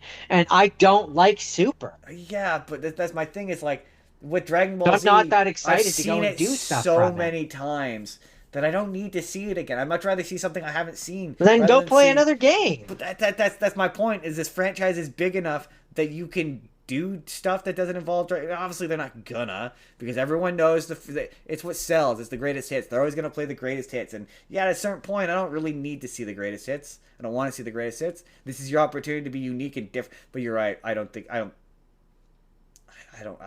I really do think it looks like the gameplay mechanic is going to be you have a little wristband and it's an RPG style thing where you gain abilities based on Dragon Ball Z characters, and the Dragon Ball Z characters will probably take place like in the narrative, but they probably won't be playable, and it'll be mostly focused on the customizable characters because that's the direction they wanted to I go mean, with in that's what they Xenoverse 2. did. Yeah, that's what they do in every one of these Xenoverse games. Yeah, but So there's that's going to be a less focus on. you never play as the main No, but character. I mean like you could play them in the multiplayer sections. I don't think there's gonna Yeah, be. that'll be the case here. It'll be the I don't same know. thing. I don't think so. I don't. We'll I find yeah. out. My big final point of this is if you're not good, why do Z? I think you're right. I think this is gonna be Xenoverse in name only because Yeah. why do Xenoverse if they hadn't done If it's just the same as the last two. right they've done 12 years of DLC that people keep buying for Xenoverse 2. Why would they make a new one? They have no reason to. The support for this game is still going strong. It still makes a boatload of money. Why move Yeah, on? but I mean again, they're not making any new DLC for that. That's why Well, is no, so they that stopped making DLC for it you so they can could make sell it. it you can sell it as a new thing and spend or charge more money for this. Yeah, but that's That's why why. they're not making new DLC because they're making this. What I'm saying is, why make this and why not just continue to make DLC?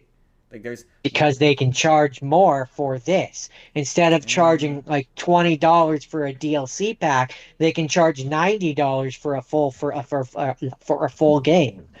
It, yeah, but this again, this game $90 for a full game that people might not necessarily buy. You know, people will buy Xenoverse 2, are buying Xenoverse 2, and will buy DLC. It's and a so that's why they know people will buy but Xenoverse 3 I don't think so. because they want their fix and they're not going to get it in Xenoverse 2 anymore. Well, that's the thing is, have they said that they're not supporting Xenoverse 2 They're anymore? not making any more No, DLC. but are they still supporting it? That doesn't matter. My point is that there's No, nothing of new course it coming. matters. No, but No, that doesn't nothing new is coming. So if the people that are playing that game want new stuff, they have to no, buy the new but game. And they will. that's not how games like that are community based. So long as there's online support for Xenoverse 2, people will still show up and play it. They'll play it until they Right. start shutting down But the servers. company wants more money, and so they will make a new game, and then the people will go to that But game no, because it's the next that's what one. I'm saying is they not necessarily. They know Yes, I'm saying that's what will happen. no, because that doesn't always happen. Yes. Hold on, let me finish. That doesn't always happen. Like in the Well, it's case of going to like here. I don't think it will because I do. people played like Dragon Ball Online for years until that game no longer has support, like online support. Like until they start shutting down servers, people will still they'll be like, I'm not paying for Xenoverse 3 when Xenoverse 2 works just fine, and they'll keep supporting it. So and they'll keep buying the old DLC so long as there is online support for it. So that's why I'm asking: is there going to be continued online support? Do you know? I guess I'll phrase it that way. Do you know? Is there going to be continued online support? Have they said anything? I have not seen anything myself. Are you Googling it? Trying to. Fair enough. While you Google that, I'll move on to the next story. Because that will be the question. If there's not going to be continued support of it, then you're right. They will absolutely migrate to Xenoverse 3. But if there's still continued online support, they will not. Not in droves. Not enough for it to be a worthwhile risk. Like if you get again, All I can see is that it says the game is concluding its long run with final updates, including Future Saga Chapter 4, which is expected to wrap up major new paid DLC through, though free updates may continue. Oh, so they are still supporting it. Interesting. Interesting. Well, it says may May continue. continue because that if they're continuing to support it with online servers, that says that this is probably not going to be a sequel to Xenoverse 2. That there's not going to be as much. Maybe they're looking to make this a predominantly single player experience. We don't know, but that is interesting. That is interesting. Well, I mean, yeah, like I said, from final thoughts, which has been the one that I've said a few times, where I'm like, everything that I've seen in this trailer, nothing indicates to me that it doesn't feel like a Xenoverse game. But then again, this would be an entirely separate conversation if Xenoverse 2 hadn't been supported for how long? 2014, right? Uh, 12 years. It's been supported for 12 years. That is a 12-year-old game. They are still supporting. Why? It's its own industry at this point. There's no reason to. I mean, the reason why is because it's a fucking cash cow. I know why they're still running it. People still pay for it idiotically. But why move on now? It originally released October 25th, 2016. Okay, so not quite 12 years. So 10 years. It's a 10-year 10 old game. years. 10 years. So it's a 10-year-old. That's still ridiculous. That they've been supporting with DLC and shit. That is And incredibly updates. profitable. And updates. Free updates in some cases. That's incredibly lucrative. That's what I'm looking for. It's an incredibly lucrative sub-franchise of a larger franchise. Why move on to a game that you don't necessarily know whether or Well, not here's people are but going to here's move on? here's That's what's what interesting to me. here's what it appears like to me. Um, and this might just be me reading things that aren't there, who could say? But this is how it reads to me. First trailer comes out. It's called like it refers to itself as something year 1000 or something like Yeah, that. Project But something something. Project 1000, something like that, doesn't refer to itself as Xenoverse 3. Fans see it. Fans are like, "Oh my God, this is definitely Xenoverse 3, right? We're finally getting Xenoverse 3. Oh my God, we're getting Universe 3." And show an immense interest in it being Xenoverse 3. Company C's reaction is like, "Oh shit, this wasn't supposed to be Xenoverse 3. Maybe if we slap that on there, we'll sell more." I don't know that it Slap it will on there, though. slap it on there, and it was never meant to be Xenoverse I 3. don't know that it just having the name Xenoverse 3 will make it sell better. Because like the thing is that when I watched that trailer, there's nothing in there that even remotely calls back to Xenoverse in any way. Other than the music. The But like in music. terms of story, in terms Other of than the the characters music. that we see, because like in Xenoverse 2, the like it's in terms of the story, I mean, Bulma never really interacts with the time Nope. people. Nope. No, she doesn't. Um, like I know she technically is in Tauntaun City, but like that's his like bonus stuff. Yeah, I know. She's not there. Um, She does not participate in the story as a member of Conton City. um, and That's definitely not Conton City. yeah, and so there's nothing in that trailer which says to me this was planned to be Also, it doesn't look Xenoverse. like it's an evolution. Like, oh, this is the next stage of the Time Patrollers. They look like they're Well, their I mean, own. they don't call themselves time No, patrollers. but like, think it could be like, oh, the Saiyan Warrior Patrol is an evolution of the Time Patrollers, and they just have a different name. Sure, but I'm just saying with what we see, No, that's what I'm saying. there's There's nothing that indicates that they're nothing. an evolution of the Time Patrollers. Yeah, They're their own set of group of guys. which just tells The only again real connection to it is that it takes place in maybe like a futuristic style city. again which to me and but like it being the Saiyan patrol or whatever. Yeah, that just reads to me like Bulma formed her own patrol people because the colors and scheming of the outfits just look like the Great Great Saiyan Saiyaman. Man, exactly. Yes, exactly. I said that right from the first time I saw it. Yeah. There's a connection to the fact that they all look like they're dressed like the outfit they change into is just the Great Saiyan Man. You're not wrong. Yeah. Anyway, Um and this has so gone far yeah, too long. my suspicion is that this in its original incarnation wasn't Jordan, the Xenoverse 3, second game, which is why they continue to support the second one the is because they weren't planning on stopping. yeah, that would make sense. Jordan, as Dragon Ball Z Xenoverse 2 has been out for 10 years, we had to talk about it for 10 years. Moving on. Um, That'd be a YouTube short. it's probably going to be a YouTube video. Are you excited? Holy, it's no. I'm torn between. Well, as you were finishing your final thoughts, I was torn between. I'm sitting there being like, what am I going to title the video? uh, are you excited for Xenoverse 3 or holy shit, they're making Xenoverse 3? No, obviously the title of the video should be Justin doesn't want to go will want to go back to certain parts of Dragon Ball, and here's why. Yeah, but it needs to have Xenoverse 3 in the title.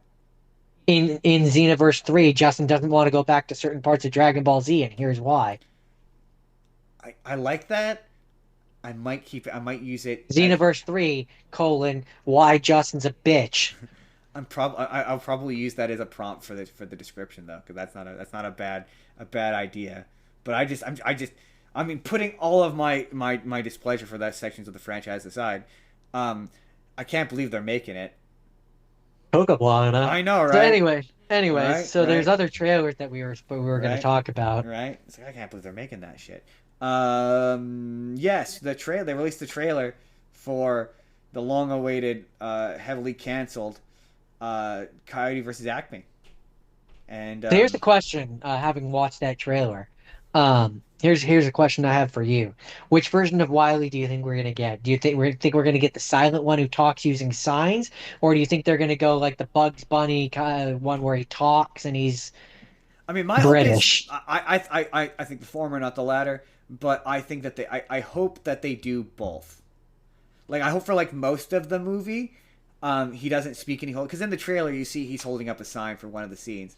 I'm Yeah, hoping like that he doesn't talk the whole movie, and then when they finally get him on the stand, then he that's what I talks. was just gonna say. Yeah, Yeah, yeah, yeah. like That'd be I funny. want it to be a thing That'd where be like very funny. he's on the stand and he's like, ladies, and he has to have the faux British accent Yes, where he's absolutely. like, ladies and gentlemen of the court, for years I have, and like just goes into this I've really been passionate disaffected by this speech. corporate monstrosity. Yeah, there's a.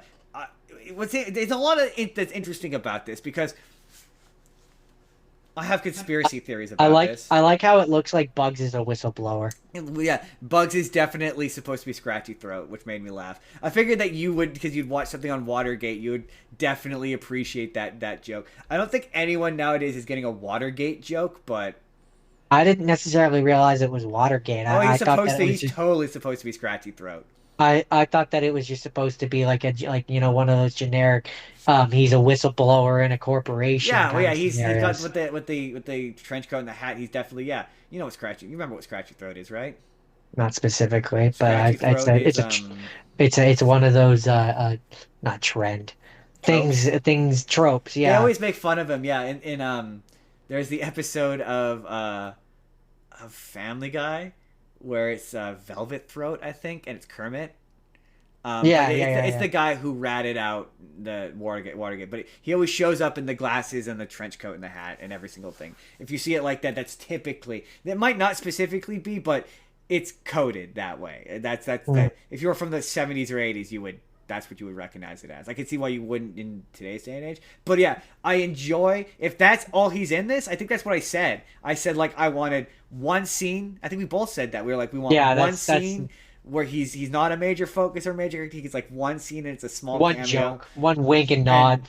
that's perfect. I love the So it fact looks that like there's a number of those too. yeah, absolutely. I love the fact that yeah, Daffy also looks like he's got his one scene. Porky does. I love that Foghorn Leghorn is the bad guy. I think that's He's the the most. evil I CEO just or think that's whatever. the most interesting thing they've ever done with that character. Like they've never given that character anything to do, and like Well, except for he's just usually a loud, yeah, he's just boisterous. there in the background. He's boisterous. Yeah, he never gets to do anything, and so it's fun that he's the bad guy. I quite like Will Forte. Or He's one of fun. the bad guys, anyway. I think he's the main bad guy because he's head of well, I mean, okay, he's the main bad guy, and then obviously John Cena is Human one. the evil lawyer, so he works for Foghorn Leghorn. But yeah, I think Foghorn Leghorn is the main villain of this by all appearances.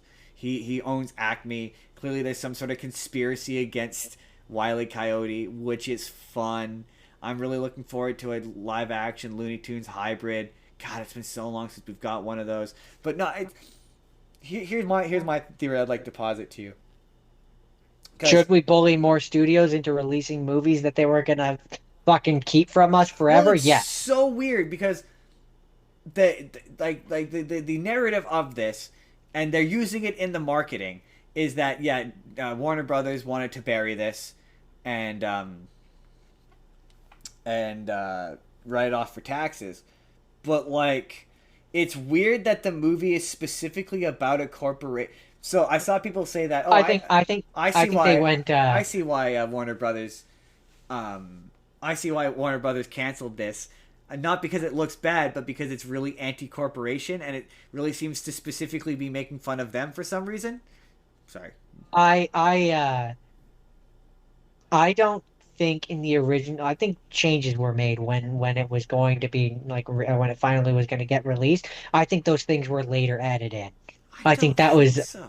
I do. Because the movie seems to specifically be about a corporation. So I've seen a lot of people be like, yeah, I see why. I Right, see but why. but that's not so much what I'm saying. I'm saying the things that are very specific, like there's jokes in there which feel like they're specifically targeting Warner Brothers.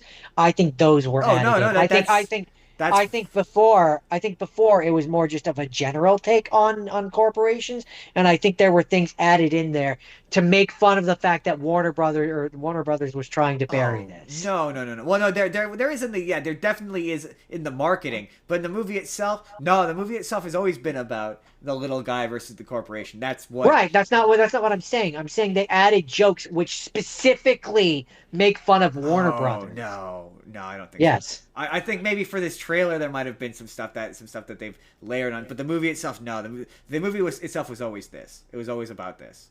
I'm not So saying it wasn't. I'm no, saying they added jokes to specifically make fun of the situation that they find but themselves in, there's nothing. which is the fact that this is a movie that the studio wanted to bury, which is very harmonious with what is happening Oh in the yeah, but all this movie. stuff you're talking about, that's just flavor text that's been added onto this trailer. The yes, absolutely was added for this trailer and for the marketing to lean into the oh we're writing this off as a tax deduction, that stuff. But there's nothing from the clips from the actual movie itself that has the appearance of being changed with to but also my conspiracy theory to counter my own point. My conspiracy theory is that they always intended to release this. They never intended to. That they Sonic the Hedgehog themselves. I think so. Well, okay. This is Where just a they conspiracy where theory, you know mind you. with Sonic how they released Ugly Sonic and then conveniently were able to very rapidly make him not Ugly Yeah. Sonic, which made it seem like it was always the Yes. plan to do that. Yes. Yeah, I could believe that. I believe that they'd always planned to release this, and part of the marketing was going to be this is the canceled movie that you weren't allowed to see. Like I think that was always part of the marketing. I think that On was on always the the one intention. hand, yes, I could believe But that. On the other hand, that sounds way too smart for no, them. I know, exactly. But to be fair, that's what people said about Ugly Sonic, and that was always my conspiracy theory that they never intended to release a movie with Ugly Sonic. They only ever did enough animation for that one trailer, and they always had the other design on standby because of how quickly they turned it around. But then you hear tale that the people involved in Ugly Sonic and changing the design got like horrifically crunched. So but that's my conspiracy because it's just a little too convenient that they have all this marketing material ready to go. But also to be fair, it got Ketchup Entertainment bought it like well over a year ago at this point, so it is possible that they got the film and rejigged it a bit to be more of this this what's the word I'm looking for rebellious fuck you can't Middle cancel finger. us middle finger style movie, but ultimately All I know is that I watched this trailer. I'm excited for the oh it looks movie. so It funny, looked it looks fantastic, so good. and the first thing that I thought when I watched the trailer was, my God, I knew there was a reason I loved ketchup. Right, like we've made it absolutely hey man to be fair, for those of you who don't know, we're the reason why the Day the Earth Blew Up went to theaters. I mean, obviously, it's Exclusively because of us. us. Because We told you all to go watch it, and you did. we advocated and campaigned for that movie for several months, and it went to theaters as a result. And we're the reason. It's us. Yep, It's all definitely, us. definitely, And so we're the definitely. reason why this movie is also come back. It's us. It's We did exclusively it. us. We We have that power in we our left pinkies. we did it. Our advocation is strong enough that it happened. And our magic. And yeah, no magic, no, just pure Oh, oh, groundswell. you You weren't using your magic? I No, was no, using my no. magic. Pure groundswell advocation, where Ooh. we spread the word of mouth to tell everybody that you should go watch Coyote versus Acme in theaters. Do it. Four times. Like I saw somebody say this, and it's Go the watch absolute it. truth. Go watch it on your own. Bring your son to it. Do a separate trip where you bring your daughter, and then do a fourth trip where all four of you go and watch it again together with mom. Oh, mom doesn't get her own trip. No, So because you're on, you should do five. One with the wife by herself, oh, and that's then true. the whole family. Right. Okay. Okay. So here's what we do. Dad goes on his own. Yeah, yeah. Dad goes on. Dad goes with son by themselves. Yes, yes, yes. Dad goes with daughter by Absolutely. himself. Yeah, yeah. Dad goes with mom for date night. Totally. Mom goes again with son. Mom goes with No, daughter, this is too and then many. and then they all watch it together eight You've times. pushed it too Every far. everybody has to do it You eight madman. times. You've taken it too far. Five was perfectly fine, and you've increased it by three. Five was fine. I'm all about Maximizing maximizing efficiency. Yeah, yeah. profit and Uh, efficiency. but yeah, no, I saw someone say that this is a pivotal moment And because then you go at nighttime with grandpa. No. no, this is a pivotal moment because if we all show up and we support this movie and it does really well, Then we win. it teaches the studio not to tax write off fully completed movies anymore. But if we don't show up, then it teaches them that that was the right instinct because Hollywood always learns the wrong lesson. So yeah, you absolutely need to show up to that movie. Question: Yes. Vox Machina, season 4 trailer. This looks fun. That In wasn't that wasn't a question. in the original Critical Role, as I have not made it this far in the campaign, I really do. I really need to continue watching. We're gonna have to do an episode where I watch season 4 of that show. I'm torn because I kind Yeah. of want to Now do that now that I'm done campaign 3, instead of starting campaign 4, which looks bad, I might just have to start this train over again and go back to campaign 1. Interesting. I see. I've got so many ideas for podcasts. I love to do kind of. I've got two ideas for spin-off podcasts. I promise this is connected. I want to do kind of like what I do for Star Trek, where I watch like one episode of a thing a week and then we recap it. Um, I either want to do a tokusatsu show, like a Kamen Rider show, where we just watch one episode a week and we talk about one episode a week, or Critical Role, and we watch and we recap an episode of Critical Role a week. Interesting. Interesting. We'll talk. Because I'll have my people contact your people. We'll it's negotiate just contracts. the Critical Role is kind of tough because that is 4 hours and that's a Well, lot. the thing for 20 me minutes that, Kamen that Rider episode is quite a bit easier. the thing for me that makes that idea interesting is if I was going to do that, I would watch it. Yeah, I've ever only ever I've listened to it. listened to them. It's a tough And sell for me because it's 3 hours long and I just it don't have would the be time. it would be interesting for me. It would be difficult because of also doing this. Yeah, But just yeah, as a concept for a show, if I pretend that was like just doing that, it would be interesting for me because yeah, I'd get to see some of the models and yeah, stuff that I yeah. And then it didn't would get give to me experience. finally give me an excuse to actually finish it, and then it would be one less video we have to think about a week. It's true. But We'll talk.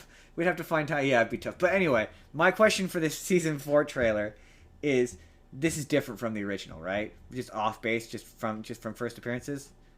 Is there a From major time first, skip in the campaign? there is. Oh, interesting. There is a major time skip. And um this looks like it's definitely diverging in a major way. Um because I don't feel bad. I don't feel too bad spoiling this necessarily. In the original, due to reasons that I won't necessarily spoil, Scan Oh, yeah, Scanlan's Lin, there. Scanlan is there. That's a big right? No, difference, no. right? But what I was gonna kind of um,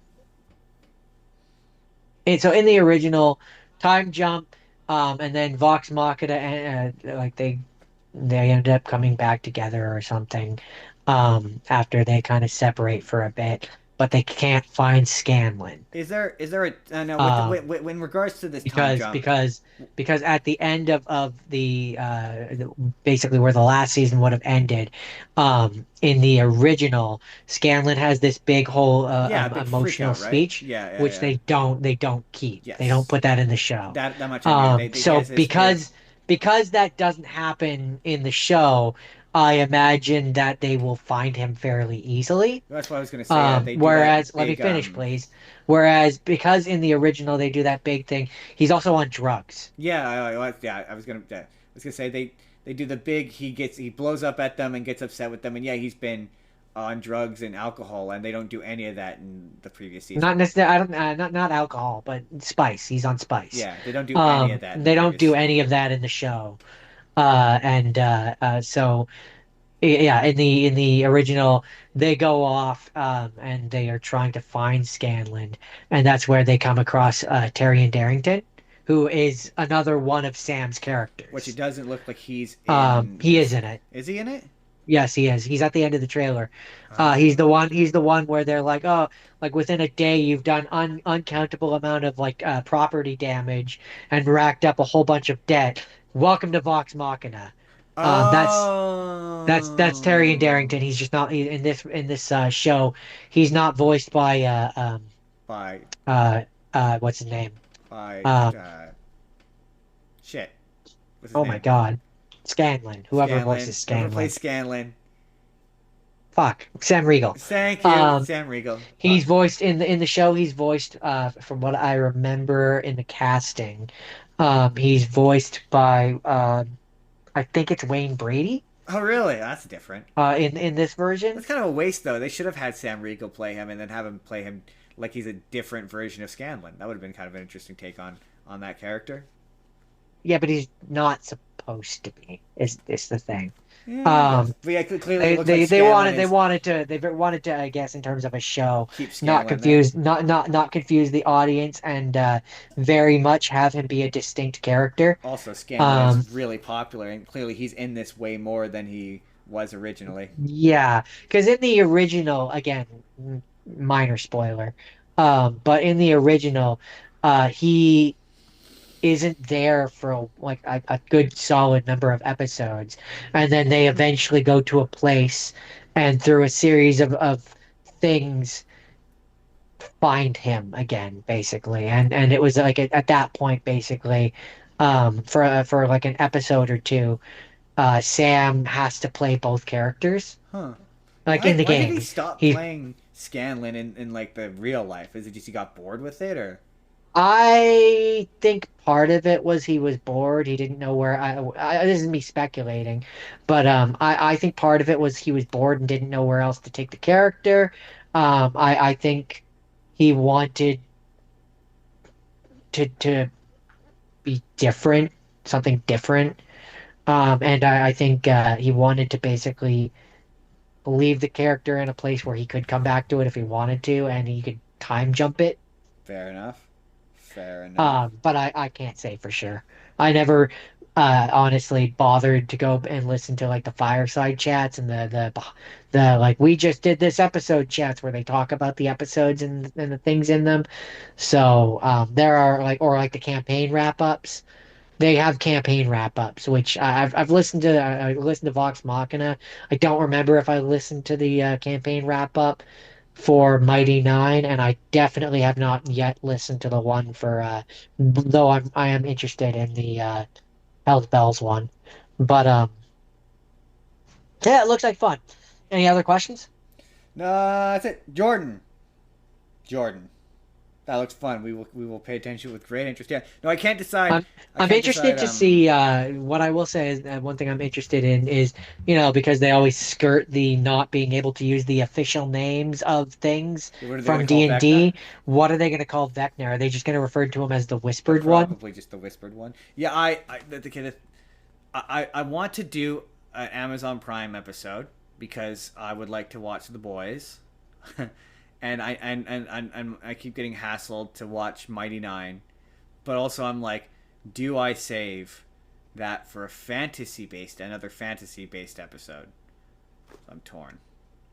torn on whether or not to do just an Amazon special again, or to do a fantasy-based special, and include those. I don't know. I can't decide. Jordan, remember how Avatar, The Legend of Aang, The Last Airbender, got leaked onto the internet? Yeah. Well, justice was served, Jordan. Apparently, now Paramount, I think Paramount, last I had heard, insisted that they were not hacked, implying that the person who leaked the movie Was an inside was man. an inside job. But this says that Paramount Plus had been investigating the source of the leak. Sources familiar with the situation said that the leak had not come from within the studio, which is interesting because I thought I'd heard that it was a disgruntled employee, but whatever. Apparently, allegedly, local police in Singapore have put out a statement saying that it has seized the electronic devices, which included a digital copy of the unreleased film. According to the report, the man had unauthorized remote access to a media server from which he was able to download the film before distributing online. The alleged suspect could face up to 7 years in jail time or a potential fine of $50,000. What do you hope he gets? Fine or jail time? A fine. I don't know. I tend to be like, I don't really think a fine seems, honestly, that does seem sufficient. Well, 7 years 7 years feels what excessive. what I want is the full fine and a year in prison. Yeah, 50,000 and then a year in prison. 7 years feels excessive. 7 years feels like a lot. Right, because this feels like Like a that white feels crime that kind of crime. that feels like a 7 years feels like a you stabbed someone amount of time. I don't know if I'd say that much. I didn't say murder. I said Oh, stab. you've just stabbed them and they've lived. Oh, okay, like Yes. an assault charge is what you're saying. Yes. Okay, fair enough. Yeah, I could see that argument there. Yeah, that's fair. Whereas stealing a movie doesn't really feel like 7 years worth of time to me. It just doesn't. But cybercrime is so hard for me because I'm still not like. It's easy to decide the morality of stabbing a person. It's difficult to be like, what's the morality of stealing a digital copy of a movie and then spreading it? $50,000 in a year in And prison. a year in prison, yeah. But like low level prison, whatever. Low. Oh yeah, not like you're not gonna go to a max. Yeah, not a maximum security prison, like a low level. No. Prison. Yeah, no, You're going to white collar prison. white collar prison, right? Yeah, I can get behind that. Like as if you just did a insider trading kind of thing. Right. Yeah, exactly. Yeah, I agree. That seems fair. That's interesting though. And $50,000 in restitution. I'm not convinced that that's the guy because it's funny that this article says that insider sources say that it did not come internally. I heard it came internally. I heard that it got leaked. It was from an employee that leaked it. So Well, what it could mean is that for example, when they say that it was an inside job or whatever, what it could mean is the inside person accidentally shared password information, which enabled this person to go to the remote to the service, the remote server, and then steal the movie. It's just a bit odd to me that some random guy from Singapore caused what effectively is the destruction of this movie. That's very strange. I mean, I'm sure more information will come out as time. We're not really a news. It's not news really podcast. that surprising when you think of the fact that like a lot of pig butchering scams and stuff that we deal with in North America come from overseas. Respect for using the correct term. I respect that. I respect that you remember the correct term. I mean, I'm just saying. Is that because I told you that? The pig butchering scams? You've used that term before. Yeah. No, that's good. That's good. You do pay attention sometimes. I pay attention every now and then. You do pay attention in ways that are surprising. This isn't really a news story. I just wanted to take a moment to be like, I told you so. And Jordan, you can join me in the I told you so. Apparently, I told you so. No, not yet. No, hold on. Okay. Apparently Sorry. that Michael Jackson biopic is bad. I told you so. No, there we go. There's the I told you so. Apparently it's not good. Apparently I saw someone say disrespectfully bad? No, well, okay. It's made by the people who made or it glorifies him too much. Which side of the fence are we sitting on here? Neither and both. It's produced by the people who made that the Bohemian yeah, Rhapsody. Bohemian Rhapsody. So that should really give you an idea. But okay, I'll tell you. I'll tell you if this paints an image in your brain. A quote I saw is this movie is a little bit like if they made an O.J. Simpson movie and they only went as far as showing him winning the Heisman Trophy. Ah, so yes, it really wants to fillet him. A little bit, yeah. Like if you're going into this and you're a big fan and you're looking for like identical it's the same thing. It sounds like it's an entire movie of the last 30 minutes of Bohemian Rhapsody where it's like, is this a good movie? Or does this just really look like a thing that I recognize from real life? It appears like yeah, they have the bit where they're doing Thriller and it looks just like Thriller, or where he's performing Billie Jean and it looks just like when he performed Billie Jean. And if that's all you're looking for, that's great. But if you're looking for something to tell something with some nuance, like apparently it cuts off before it gets to any of his accusations, court trials, any of that stuff. I And mean, yeah, but I wouldn't go into this expecting to see that. That's some my people thing. are. Some people are. I wouldn't. I I would would absolutely never have not. expected. Unless you told me it was that kind of movie going into it, and I knew specifically it was, Well, I wouldn't I just expect it to be.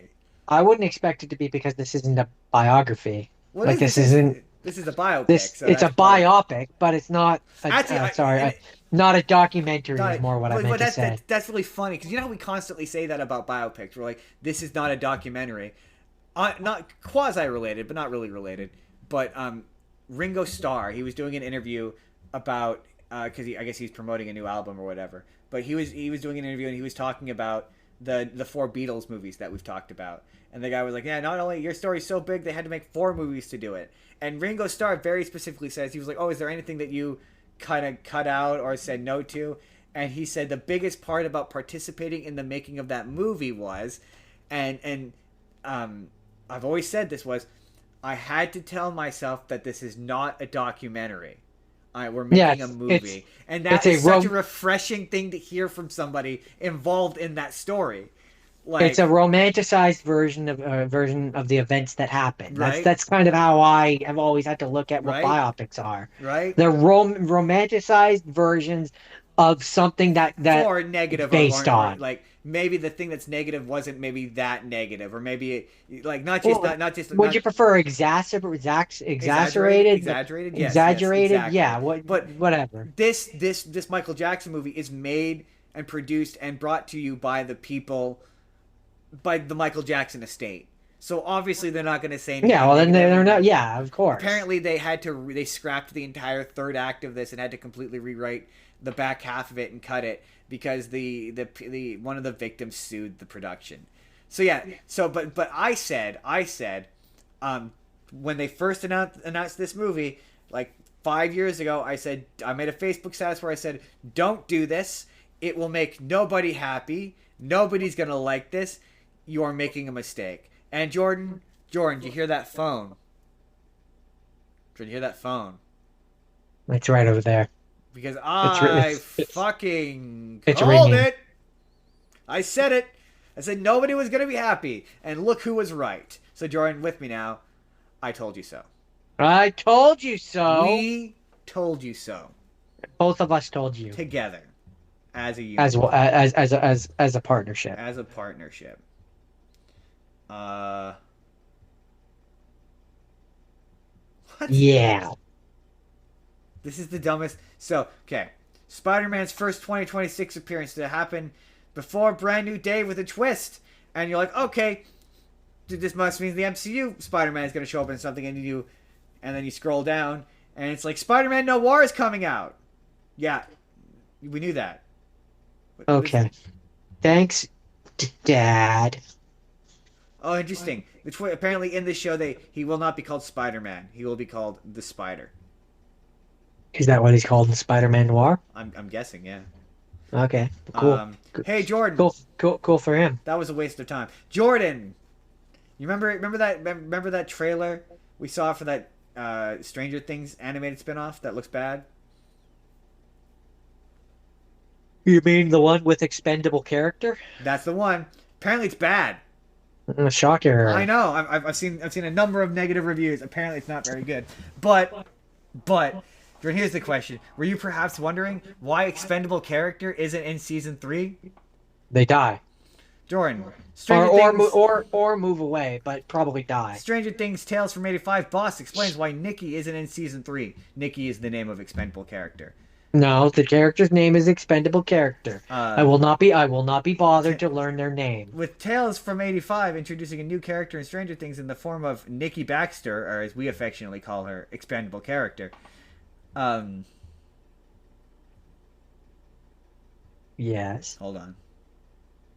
There, Okay. there's two options here, Justin. Okay. Either she dies or she moves away. So Eric Robles has come out to explain why the pink-haired rebel only appears in the Stranger Things continuity between the second and third installments. During a recent sit-down, the veteran animator explained that there is a simple clarification behind Nikki's absence in Stranger Things. Because you made this well after. Because she dies? No, I mean the external reason. One thing that's probably hard for a lot of people to understand is that in the 80s, it wasn't like it is now. You would have a friend that you would meet for summertime if you went to camp, and they'd be amazing friends, and you have amazing adventures for that one summer, and it wasn't like you stayed in touch or anything via Instagram or anything. I mean, that's honestly not inaccurate. Robles further added, if you've got a phone number, maybe you stay in touch, but for the most part, people came in and out of your life, and they were your best friends ever for the 2 weeks or 3 months that you were with them, and then they're out of your life. It's the same. And then you never acknowledge them again. It's the same concept with Nikki, but we'll see what happens to her at the end of this thing, which means she probably dies. She dies. She definitely dies. But She like dies. that's She dies and or moves away. not an inaccurate thing. Like that, as someone who grew up in the '90s, that was a thing. That was, Yeah, sure, but like you didn't like then never reference the person ever again. Like I mean, if yeah, it was you're the not wrong. 90s or 80s, like you'd be like, "Oh man, this is like summer." Or like, "Man, why can't we catch a break? We didn't even get our summer vacation." I Or mean, like, "Man, our friend that we met during the summer probably wouldn't like this either." You'd like acknowledge that. maybe not in context like that where it would feel kind of oddly forced. But yes, there would be situations like, remember that one summer we met that one pink-haired chick, Nikki? That would happen, It's a shame that she died. right? I mean, I'm assuming death. She might move away. Yeah, Oh maybe. yeah, no, I was only visiting my great aunt Bessie for the summer, and Also, now I have like, to it's different now when you now like. now I have to go back home. It is, yeah, it is the truth. It is the truth that, yeah, you do go to camp or you do have experiences where you meet kids that you don't ever see again, but they live in the same town. You would see them again. Certainly, you would reference Again, them by name. unless they're going the cheap, easy, dirty route of, "Oh, I'm visiting family for the Yeah, summer," probably that's what they'll do. She'll move away at the end of the show. Um, or die. now we're gonna cut that. I could believe that expendable character dies. Oh yeah, this was interesting. So here's a question for you, Jordan. 67. It's definitely 6'7". Dre, you're not doing the hand thing. No, I won't. You brought it up. You said it. You got to do it. I said 67. Yeah, you did it, Jordan. You knew what you were doing. 6, There we go. 7. There we go. Now we're for the kiddies. That sounded weird. Jordan, this is my question to you. They've announced that they're re-releasing Avengers Endgame in theaters. Okay, that's not a question. That's a Are you statement. excited by this? No. I Would can you watch it go on and Disney. watch it again?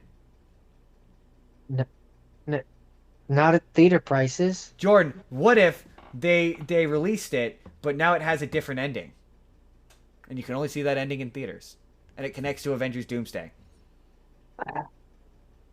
Cheap horrors. Maybe. I don't know. Right? Everyone was like, "What? That's stupid." And it's so funny because So, like everyone's so coming what you're around to like so our side so of. so what you're saying is Phase 4 was a complete waste of time.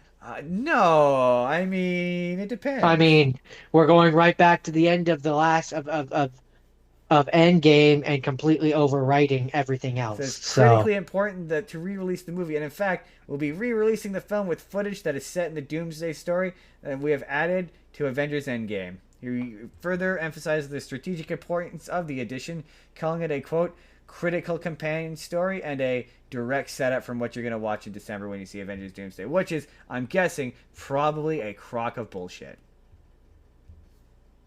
I mean, that just tells me that Doom is going to be an evil Iron Man. Why would you go back to the moment, to the time period where Robert Downey Jr. does his infamous snap Well, the idea supposedly and is. say you're connecting it to Doomsday, which has Robert Downey Jr. as Victor Von Doom. I can see why you If would you're say if you're that. not I could like, to me, I could see why that's you would say obvious. that, but I think the connection though is not the Tony Stark. I truly believe you're not going to know that he looks like Tony Stark. Like he looks like Tony Stark in that movie. I fully believe that. I think the connection is supposed to be, everyone went Captain America going the Captain America going back in time is supposedly going to end up being the first incursion, and that's what supposedly rumor has it will have caused everything. So I think that's the connection. I think we will see more of what happened. Like they'll show him going back in time, and we'll see more of what happens once he goes back in time instead of him just being like, I'm not Maybe. saying anything. I don't think the Tony Stark part of it will connect. I could see why you would think that, but I don't think it is. Oh, But I'm not saying like Doctor Doom steps out, sees Iron Man, takes off his mask and goes like, boo. I once thought like you, boo. No, but like there could be a thing where this is just me spitting out thing off the top of my head, where you're right, it's about Tony Stark going, or not Tony Stark, Steve Captain Rogers, America, Steve Rogers, Captain uh America. taking the stones back or whatever, and like he goes to like go and see um whatchamacallit, Peggy, and before he is able to go inside to the building, Doc Doom shows up and is like, "Hello, Steve," and I, I that's don't it. I don't think they're gonna do that, but we'll see. We'll see. I don't know. I don't know. I don't know that I want to pay full price to watch a movie I can watch on Disney Plus to see a And I non-really mean, different ending. yeah, I could. TikTok will God, absolutely have that scene maybe if that. on. Well, that TikTok will absolutely have that scene on TikTok, and save me from Maybe. having to go. Yeah, So, probably. Just probably. um, I just, yeah, no, for me, if it's a weird choice for to go back to Endgame. Um, if you're not going to do something important with it, so Why? it would have to be big Right? for me. Why? Yeah, yeah, exactly. Jordan, bad news. The next Transformer movie is Also, apparently. also, also, imagine how pissed you would be if you're like, oh man, I've never seen Endgame before, and I heard it was gonna get like I heard it was coming back to theater. This is my opportunity to see it in theaters.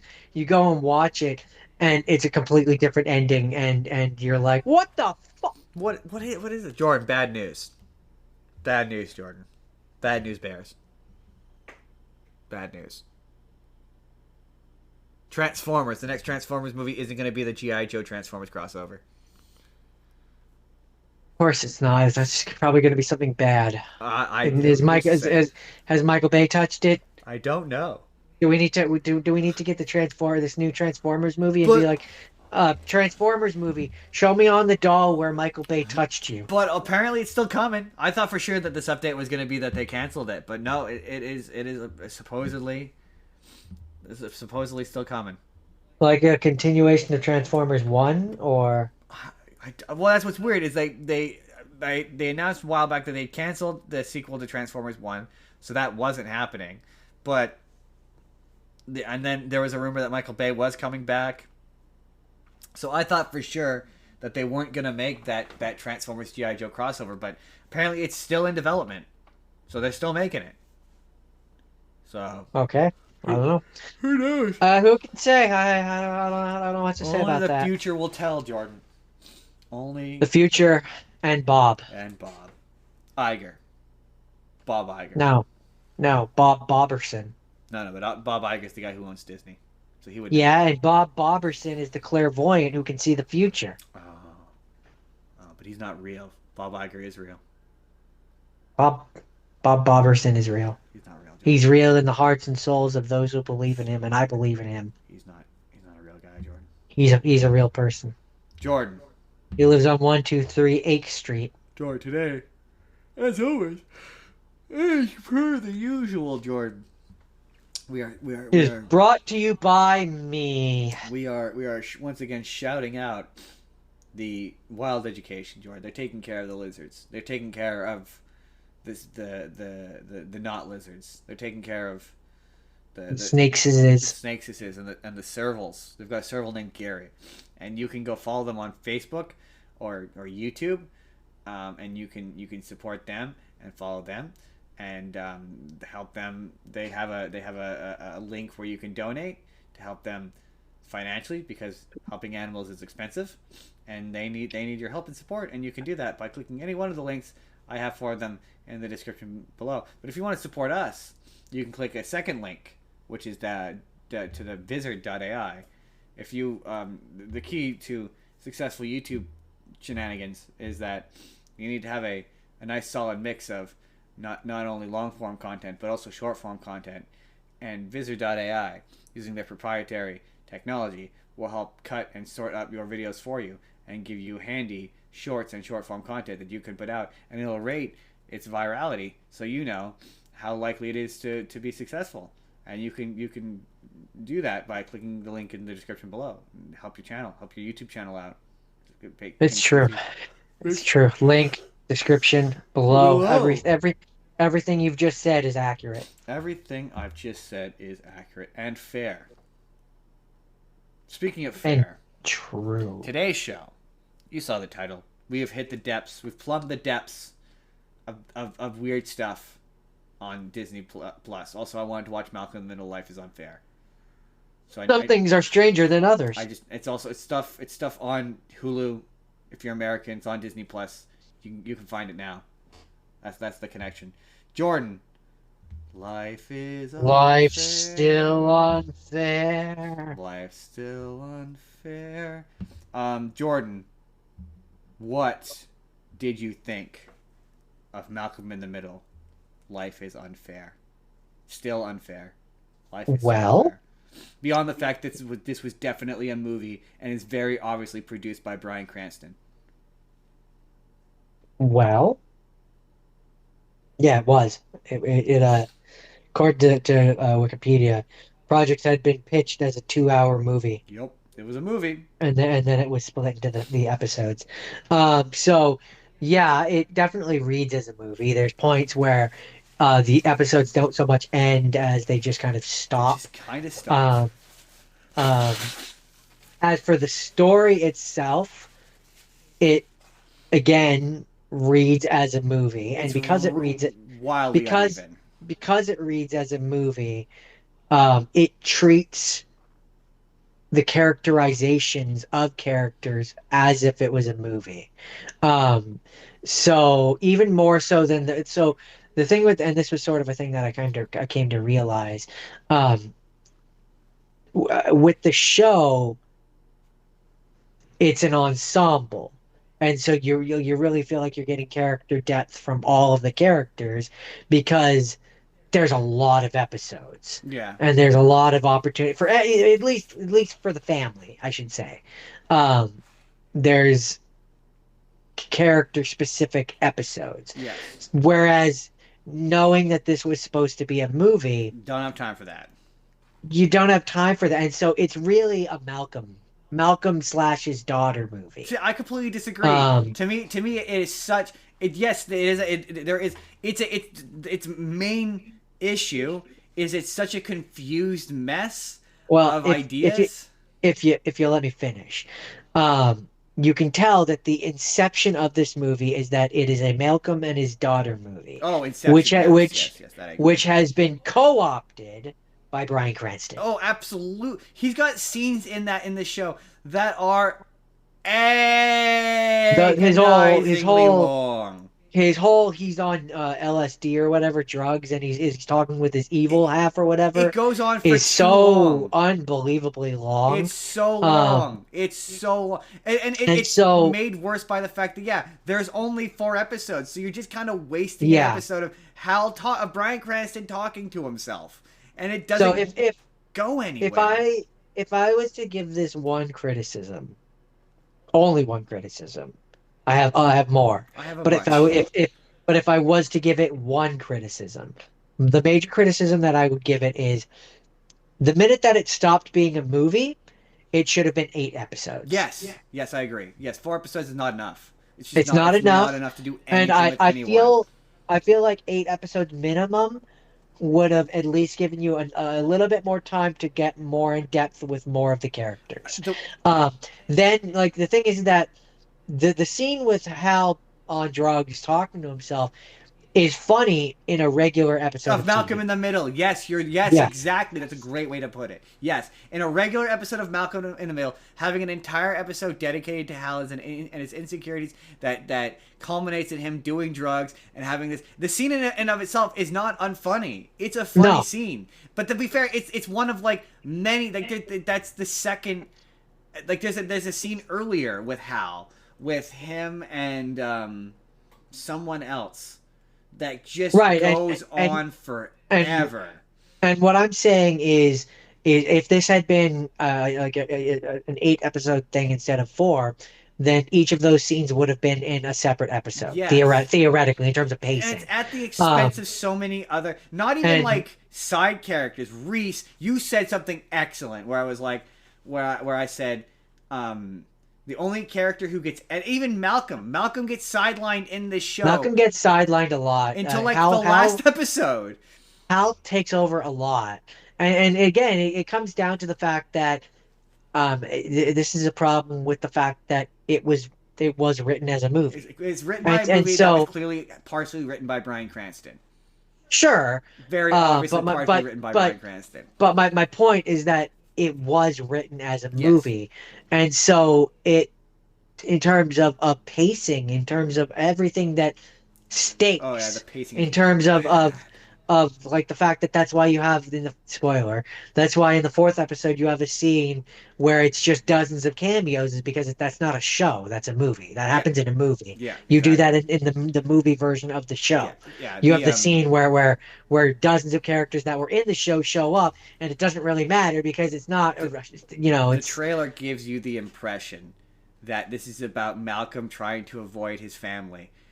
It's that for maybe an episode and a half, and then the rest of it is either Bryan Cranston or it's characters that have plot lines that do nothing and go nowhere. Like I I the would only character who gets anything to do besides Hal is Francis. I said at least, and I said at least Francis gets to do something, and you responded with, "You mean something?"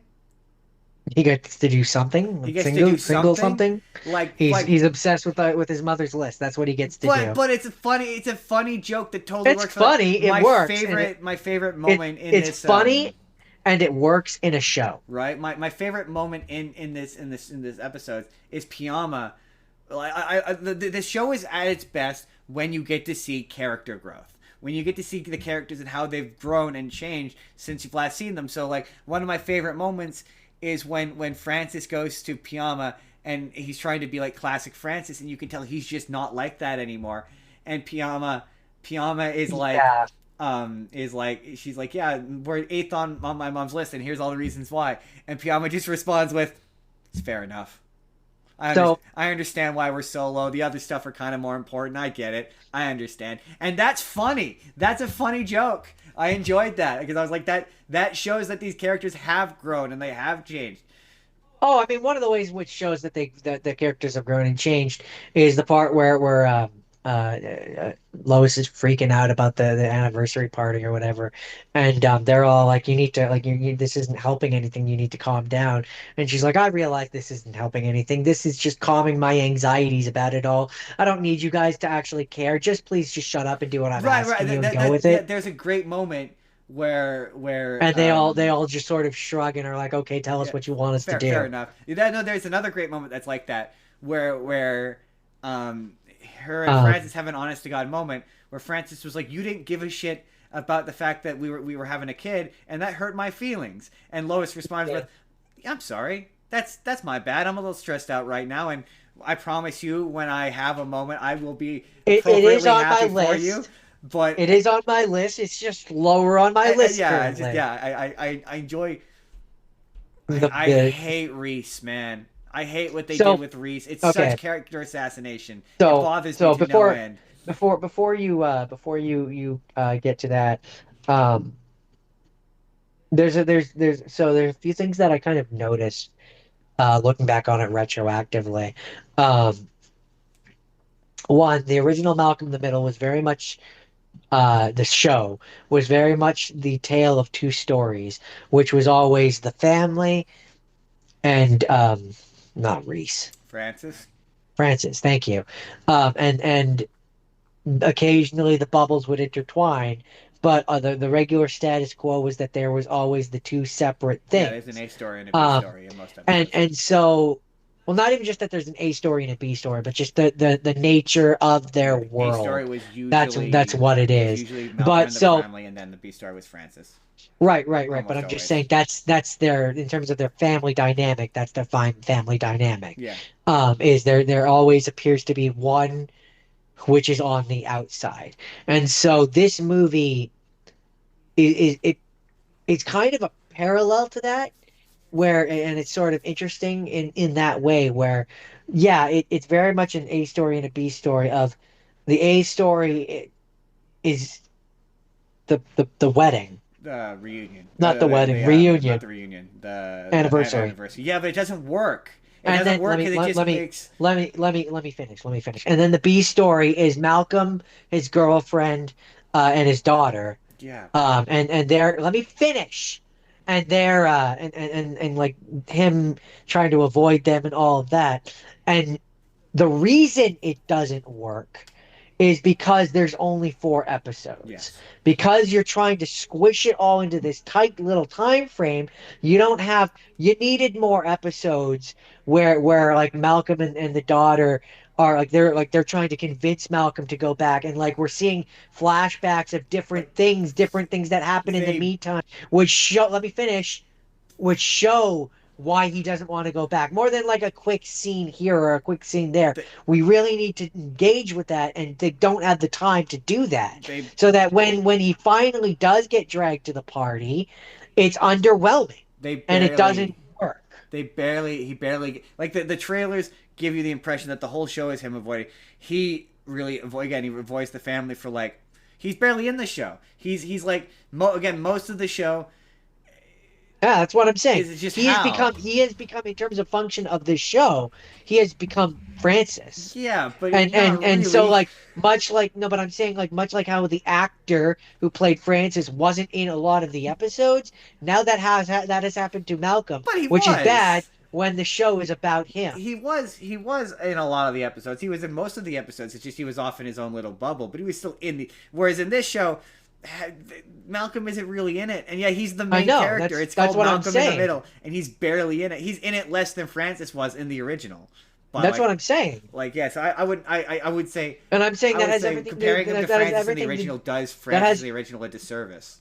no, it doesn't because they are very similar. No, not even remotely. Yes, they are. Francis is in that show almost every Francis single leaves his episode. family and stays away because he hates his No, mother and his but in family. terms of his functionality in the show, he's in the same amount Malcolm of the stays show. away. Malcolm stays away because he hates his mother and his family. Yeah, but He has become I'm not Francis. talking about story wise. I'm talking about functionality. It does a disservice to Francis in the original show because Francis is in that show just as much as all the other characters. And they're just not together. No, he's not. In this show Malcolm is like yeah again he the most he gets to do is in the first and the fourth episode. And especially in that's the it. later seasons, once he fucking leaves Otto's place. No, he's barely in the show. Okay, well, no, that's fair. Yeah, but to be fair, I'm not really counting the last season. But yes, yes, you're right. In the last season, he's barely in it because they don't know what to do with that character, and they just kind of shuffle him off And into that's the. where I'm saying that's what Uh, Malcolm is. yeah, yes. Okay, yes. I would maybe compare him to later season Francis, but no, early season Francis, he's there like all the time. He's just not there. He's not physically with them, but he's in the show. It Right, but constantly no, cuts back to him and I'm more comparing him to season five, yes, Francis. okay, yes. Later season Francis, you're right. They don't know what to do with that character, And so I'm saying that's and what he is in this. they And they effectively write out Piyama for huge chunks of it because they don't know what to do with her. That's why she just he's leaves. not even living with her. He's living in his own apartment. No, no, And, like, there's a line. I was watching. I was there when you saw the episode. yeah, There's but a there's a line where he scene. says she's visiting her sister, or because her whatever is sick, and there's a bunch of lines explaining where she is. But yeah, she's all Uh, but written out of that show for huge chunks of it because again they don't know what to do with her or Francis. But anyway, yes, this suffers It's too short. None of the characters get to It's too be. short if it wants to be a show. It's doing too many things. It's setting up new characters, which according to Linwood Boomer, I think is the guy's name, the guy who wrote this and created it, they're not doing anymore. Yeah, So Linwood Boomer. Linwood Boomer. According to him, they're doing no more. So approaching I it, don't whether or not I that is don't true or believe not, that. if we approach it from that sentiment, I don't believe it either, because why set up new characters? Why waste so much of this time is waste if you weren't gonna do any more of this, so much of this is wasted on the daughter. Like I like the, don't get me wrong, I like the daughter. The daughter's funny. She's got a lot of funny jokes. She's got a lot of funny bits. This sounds like I don't like this. I actually like this quite a bit. Like, to be clear, I like this quite a bit. Like, I enjoy the fact that she also monologues, and sometimes she will interrupt his monologue to, not monologues, she breaks the fourth wall like he does. And sometimes she'll interrupt his fourth wall breaks to do her fourth wall breaks, and he doesn't know that she can fourth wall break. So there's sometimes where she's fourth wall breaking while he's in the middle of fourth wall breaking. It's Yeah. so fucking funny. I love how they interrupt their own fourth wall breaks in the last episode. Like, that shit's funny. I like his girlfriend. I think she's funny. I enjoy his attempts to be different. Like, I enjoy his active attempts to be different. He gets to be much. Like, it's the performance is coming from a place of remembering something you did a while ago but not quite getting it. Like, he does a lot of whining and yelling. That character just For Malcolm, you mean? Malcolm, yeah. Malcolm annoyed me for most of this. Where Yeah, well, he just the thing is whined that and he's bitched and moaned and complained a whole the, time. the thing is that he's supposed to like he's trying to play him like he's neurotic and like that kind of thing because that's what he was in the original show, but he comes across as whiny. Yeah, but it dials it up to a degree that isn't what it was like. He's trying to No, recreate something. it's because he in this he doesn't come across as neurotic and crazy. He comes across as whiny. Yes, I Whereas agree. I in the agree. original show, he was just I neurotic. think though it's because in the original show that was just Frankie Muniz. That's just what he was like. And I think in this he's trying to recapture a version of himself that he just isn't. And it's Yeah. whereas to contrast that, as much as we keep giving Bryan Cranston shit, he slides into Hal seamlessly. Oh, Like, absolutely. it is And so does crazy. Lois. So So does does Lois. Yeah, Francis. absolutely. And even Reese. Even Reese, when they my issue Yeah. with Reese is Reese waffles between being too smart for that character and too self aware to back to being like Reese. Like, you're like he's a frustrating character because he hasn't changed 1 ounce in 20 years. Yeah. But he My has moments problem where with he Reese. does. He seems like he knows what he is. My problem with Reese is that, and this is kind of just a blanket problem, is him being a loser still doesn't work for me. No, not even remotely. I think that he should have been like, oh, the successful runner of like a plumber business or a car maintenance or something like that, something Yeah, blue grass, something blue blue collar collar, that gives him an ounce of um, success. I which gives him completely success. agree. And then once Malcolm comes back into the picture, then he should revert to who he was. Yes, Like I think absolutely. I think the point should be that and I think the point should be that as much as Malcolm feels like his worst self is who he is when he's around them, they all need to become their worst selves when he's But that's around. my issue with this from a writing standpoint. Is that's what they want to do, but for huge chunks of it, they're making the opposite case. Like, because they're like they're trying to be, Malcolm's trying to be like, no, like there's a bit that I thought was funny where Malcolm is like, think of them as the full moon and we're werewolves and they make us bad, and when we're around them we're bad, and then like they're the worst people ever, like they're chaotic and crazy or whatever, and then it just cuts to them and they're like putting stuff together, just having a normal conversation, a reasonable normal conversation, and the joke is no, they're perfectly normal, like Yeah. they've evolved past this. But then it tries to be like at the end they all start arguing with each other, and it's like, no, when we're around each other we fight each other, and it's like, well, which is it? Which is it? You can't Well, have it both that's ways where I unless you say make the point to have it both ways. that's where I say okay, so if I'm fixing this, right? And I assume I've only got four Other episodes. than making it 8 Uh, episodes. That's an yeah, immediate if I fix. yeah, that's how I would fix it is I would make it 8 episodes and I would stretch things out and change certain things. But assuming I have to have 4 episodes, how I would fix this is you really focus on the fact that you spend a little bit more time with Malcolm, the girlfriend, and the daughter before the secret comes out that the family and all that, right? Yeah. Um, so that you see that he's not normal. He's just faking it, Yeah. Yeah. right? Like Exactly. that's the point, is he's just faking it. And then meanwhile, I largely like what they've done with the family. The only thing that I would really change is I would make it where much like how Francis found his way in the world, Reese finds his way in the world, and he's normal, Yeah, like I more or get why less. like you don't want to be like everyone's like, oh, why isn't he a professional chef? No, that's not Reese. Reese was never going to No, become that. That was never but going to like be but Reese. but like make him just a normal person, Well, I was right? all Like in like on the like he like when they're doing the bit at the beginning and then he's working with Hal fixing everything and it yeah, like seems like have him in he has his construction. own level of neurotic like where he's like no I need this, I need to do this, I need to fix shit, that's who I am. I thought that was going to be his own version of neuroticism to indicate that he is also like Malcolm. And but then when they pulled the rug, I went, no, he's just faking it. He's just like Reese. He's just Reese. That's boring. That's not interesting. Yeah. Having him Like for hide me, for the back, it just comes across like Justin Burfield couldn't find it, and so they didn't know what to do with that character because he spends so much of the back half of the series just kind of hiding, and it's not interesting, yeah. or exciting Like or like engaging. like for me, like what I would have done is like I said, have him be like a fairly construction is another great one, which fits into that. Let me finish. And you have it where they're all successful, they're all happy, they're all doing well, and then they find out that Malcolm has the daughter. The whole whirlwind plays out basically the same. And like he shows up at the anniversary, and he's the instigator. He starts bringing them all down. He brings in the chaos, right? And the way that I would kind of button nose it is have it be where, yeah, he's the full moon that turns them into werewolves, I, right? Let me finish.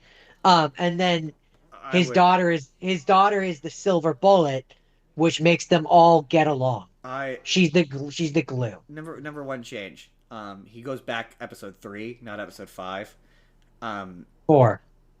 There's not 5 episodes. sorry, episode yes, episode 3. Sorry, really, yeah, episode 3. He goes back episode 3, not episode 4, and I would give Reese a kid, and have Reese's conflict instead of it being between him and the. Kelly is a completely unnecessary character. She doesn't add anything. That's Um, the girlfriend. no, Kelly is the daughter, the sixth kid. I understand that she needs to exist because that Lois was pregnant at the end of it, but I, yeah, I think she works. I think she works as she is because she's just normal. yeah, but You she just make her. isn't. You just make her. She is. She's just normal. But I wouldn't because her thing is she says I like being a snitch. So I think she's just the anti version of what they were. So I think they're all the same. They're just the same in different ways. Now I would have I don't given know. Reese. I, To me, the way that they play the character, she just comes across as a normal I would person. have given I would have given Reese a kid and have Reese his relationship with the kid be similar to that of Lois and Reese, but like different. Where Reese Yeah. is No, where that doesn't work. where Reese is Reese basically the whole conflict of revenge and going after each other, having that be amalgamous to Reese and his kid. To me that his bit with Kelly just didn't do anything for me because I was like I haven't they don't have enough of again it just comes back to it's not long enough. They don't have enough of a relationship that's interesting to me. Like I did enjoy the But it's implication not that that they don't have enough of a relationship because they do have a relationship. We just don't know anything it's about just it. not yeah it just doesn't We don't know anything about that. The problem with her being in the show is like we needed to have Dewey there, not her. yeah Like because she's not from the original show, so we don't know her as a character. yeah We haven't even to got have any. Jamie there would We have don't been have like any. We don't have even Jamie. Like is enough of a character from the original show, Like where I like like the to have implication him there that Jamie would and be Dewey better. basically that they became because I love the fact that they're the ones who are constantly picking at each other because they would have their relationship would have been that of Reese and Malcolm or Reese and Francis where it's like he's the one that they're closest because they live together longer. as a person who could like obviously by the time he was a teenager or that he was like a preteen, the age that Dewey was when that show ended, Reese and Malcolm would have been gone. They would have been moved out. And Yeah. it's just a case of Reese is so infunctional as an adult. You're like, wait, so does he live with them? Why he's Like in I his think it would have. 40s. Why is he concerned that his parents are gonna punish him? That doesn't make any I think sense. I think it would have worked better for me. And this feeds into a point that I was disappointed. I was disappointed with how they treated, like how they did Dewey. Functionally I understand It is the way it why. is. Yeah, I get why, but like no, I think he should have been he should have been there. And I the reason why Reese does what he does in this movie, I think should have been because of Dewey screwing with him. yeah, yeah, Because that's the show. yeah, That's like Dewey does something which then Reese like he screws with Reese, which causes Reese to suffer. In the later back end of the show, that was their yeah. dynamic. It's just Was and to, so he like it would have been like Reese or Dewey would have come along and been like, oh, I heard that that Kelly did this, and then Reese would have wanted to do something to get back at her. yeah. I don't know. I Right? Like just to think me that works better. it would have been more interesting for me to parallel Malcolm having a kid. I just think Reese having a kid would have made for a way more interesting. If this And Kelly I Reese just dynamic was transferred to a it's Reese and his son, and the son is just no, like it, Reese. I think that's Reese having a kid doesn't work for me. He's not. I he no he's no. absolutely the guy. If anything, I would have made it where I would have maybe changed it where instead, um, Kelly is still there, but like Francis already has a kid, which is like older, is not Yeah, just getting but pregnant. to me, Francis having a kid, he's also interesting. But to me, giving Reese a kid, and Reese is absolutely the kind of No, he would I don't. absolutely him having a whoopsie with a kid with a woman who didn't give a shit about him. I mean, it happened to him multiple times in the course of the original show. Him having like an 8-year-old, like maybe not a teenager, maybe like an 8-year-old or like a 9-year-old kid. I just don't. I don't believe that any woman would sleep with him. He's the character that his fake mail order bride kept giving him excuses about how there's Well, a waiting period he's got before they could have sex, he makes a and he reference. believes it.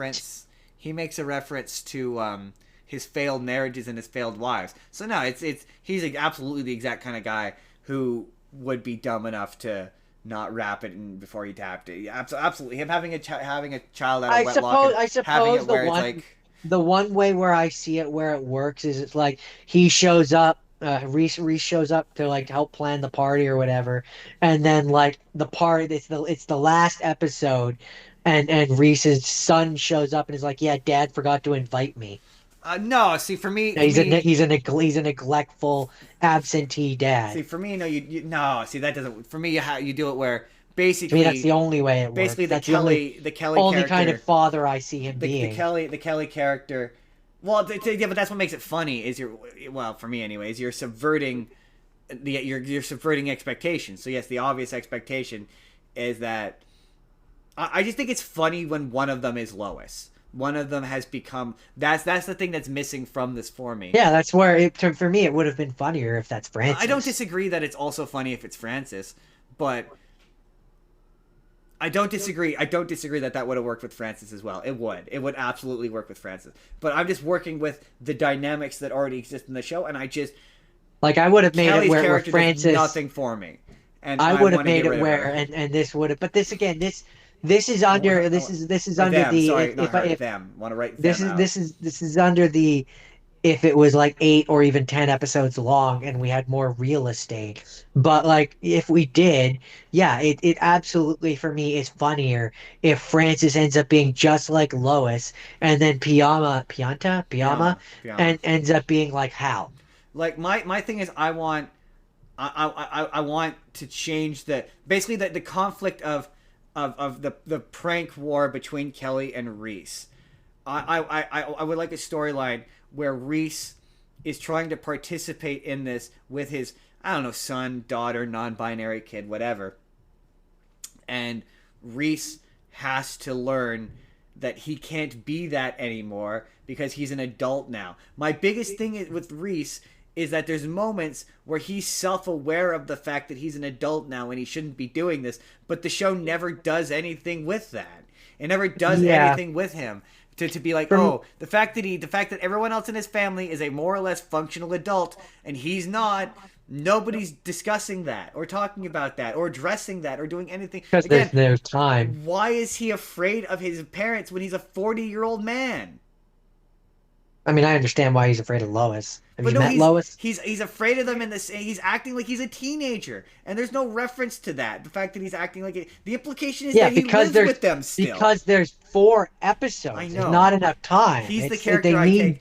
I take the most issue, and that's not even mentioning. As for your story idea, I like your story idea. I just don't think it works with him as a father.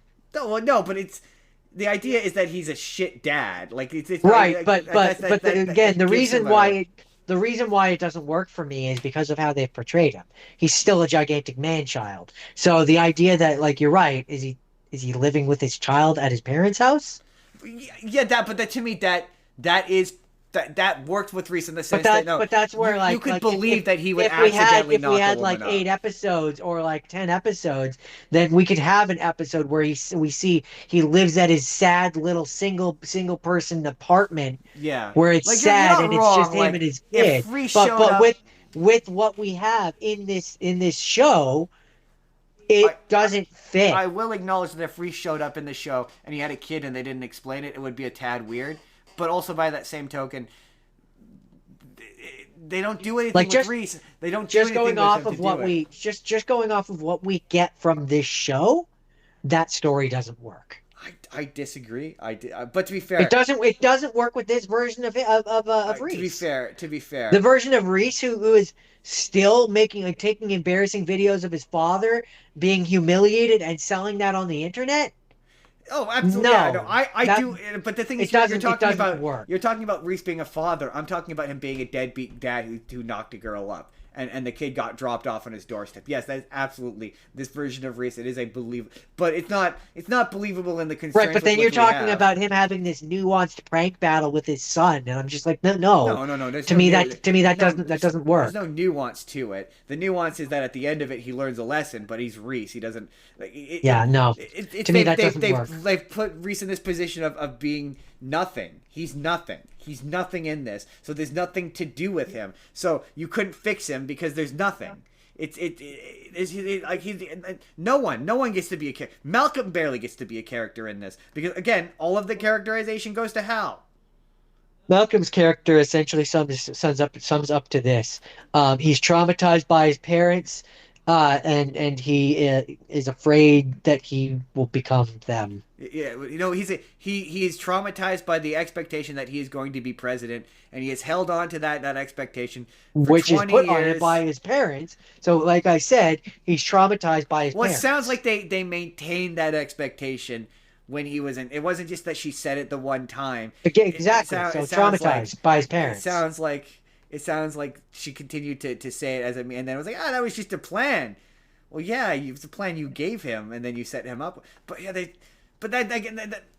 no one else in this gets to be a character. Like, there's people getting offended by shit in this, and it's like, they're not enough of a character to give. Like, I did it. I fell into the trap. Like people didn't like Stu. Oh my God, you've got me calling him Stewie. People got upset with Stevie being gay in this, and me and Jordan had the discussion that we'll spare you now. But the short version of it is, he's not enough of a character in this for it to matter. Like, I understand why like for me we came down to it's the look. It's his look. It's the way he looks, and that's all the characters are in this. That sounds so bad. But he looks like it's not. So even when you say it out loud like that, it's his fashion. That's not necessarily the tactful way that I would have chosen to word that. He's got the look. He's got the look of a typical what a right winger's idea of a leftist would look like. Is how I would put it. I would say he looks like a stereotype. Yes, he looks like this. Well, yeah, he looks like the stereotype of a leftist, of what right-leaning people think of an extreme leftist type person. Yeah, like I gotta go protest the whatever. Like, and that facilitates a gag where yes, he is in a relationship with a man and they've got a child, and it makes people roll their eyes in a way that is unnecessary because who cares who he's in a relationship with, and also it facilitates jokes that are funny. Like there's jokes in the fourth episode involving the husband that are funny. Like I love the bit at the end where what's his face, Stevie's parents are making him talk for them, and the husband's like, no, no, no, no, no, no. Or I like the bit where they're doing the wedding video and they as a reference to his speech that in that one episode they speed up his and cut together him that's and Lois sped it up. the husband is just dying laughing. That's funny. But like I fucking hate the thruple. I hate it. Yeah, again, I hate it. It's such a dumb fucking joke. I'm not gonna spend too much time talking about that. All I'm gonna say is yeah, the joke that they're such antisocial losers like they were in elementary school. They're such antisocial losers that the only way they could have a kid is if the three of them came together and made one. Right. Jordan said he doesn't read it as they're a thruple. I disagree. They're oh no, a thruple. I read it as they're a thruple. I read it as they're an asexual thruple of three loser nerds who couldn't get anyone and resigned themselves to being together. Okay, so that's an interesting way to put it. I never thought of it that way. So you're saying they are absolutely a thruple and that they are definitely together dating, but they just don't do anything sexual. They don't do it. They literally used science and made a baby. Because I'm just like the one guy. Because Dabney, the point, he looked gay as hell. If he's not gay, he's metro as fuck. Because like they're the character. They were the Krellborns. Yeah, I get it, but to me, the point of the Krellborns is that they're antisocial losers. I get what you're saying. Who can't be with regular society. I get what you're saying, but to me, they read as they're supposed to be. They've been doing stuff, like. They read that way in that scene to me, where I was like, they seem like it's, but to me that's supposed to be the joke. Is you're supposed to be like, oh, they're a throuple, that's weird, and that it's just so lazy. It's like, of course, the guys who were losers in high school, pretending that they're not in a couple situation, and they just made, of course, they made a kid together because they're weird. Like it's not interesting. It's like, oh, it's the laziest, most obvious version of that joke you could possibly do. But to be fair, that was why I went. That episode is just filled with like, oh, it's just people that. But some of them are effective. That's what's frustrating. Why would Lois and Hal invite this person? So that was more my thing as I watched that scene with the throuple or Francis's old cadets. Yeah, from that he went to from military school that he ran away from. You know, he ran away from. I know. They stayed. That's my no. But that's my point. Is he ran away from that school, and yet his parents are inviting them. Well, I think for some reason. One of the guys who's there, I'm pretty sure he's the one who he went to Alaska with. I think. Okay. But still, his parents never met them. That's fair. No, that's true. I'm pretty sure the guy. There's one or two episodes where Lois goes to the military school to see Francis, but it's not like she spent an inordinate amount of time with them, enough that 40 years later she would randomly invite them to her wedding anniversary party. I'm pretty sure the guy who they went to do the mushrooms or the LSD, I think that's Francis's friend. I'm pretty sure. The one who that's why Hal recognized him. So like, it's not like they didn't interact, but no, but there was one that invite them to your 40th anniversary is weird. There was like when Olga showed up, that did get me a little bit. I was like, oh my god, it's Olga, Sure, that's fun. And I believe she would have got invited to the anniversary because or like, yeah, again, to go back to the throuple of it all, why are they there? Yeah, they're the ones that went. Why? Well, maybe. Okay, perhaps because they're friends with. But Malcolm hasn't seen them in like 15 years. That's just so. It. But maybe because they're friends with Malcolm. I don't know. They're not the ones that made me go really. It was the military school guys that really made me go, why are they there? And with all of them, they've been there and they're pre-gaming, and it's weird. The high school guys, I mean, at least they were probably like presumably in some form or another, have been over to like, even if it was like off screen, they're still friends of Malcolm's. So like perhaps they developed enough of a relationship over the years of coming over off screen. The military school guys, you're right, they would have never met the military school guys. Those the thruple I could at least justify. The military school guys, no, I'm with you. That doesn't make any sense. The only one of the military ones that I could maybe see is like see okay maybe is there's I believe one of them because there was one of them that went there with Francis who was from their neighborhood like they did Yeah, know I'm pretty him. sure he's the one who he goes off to military school with. I think that's the one. That's Not what I'm not not saying not is military school. Sorry, Alaska. The guy who he goes to Alaska with. yeah I'm I'm pretty sure pretty and sure so he. and so like them inviting him I can see And because then like he plus they one the other that two. yeah he maybe plus one the other two But or Francis something seems or surprised to see them. So like and he surely had to have been familiar with the guest list. He seems yeah surprised to maybe see them there. to be fair maybe they're gate crashing they heard there was a party. I mean that is possible. Apparently, is a big party. Yeah. As for Dewey, the thing about Dewey. Okay, here's my question for Dewey. Would it have been better? Like, is it the actor?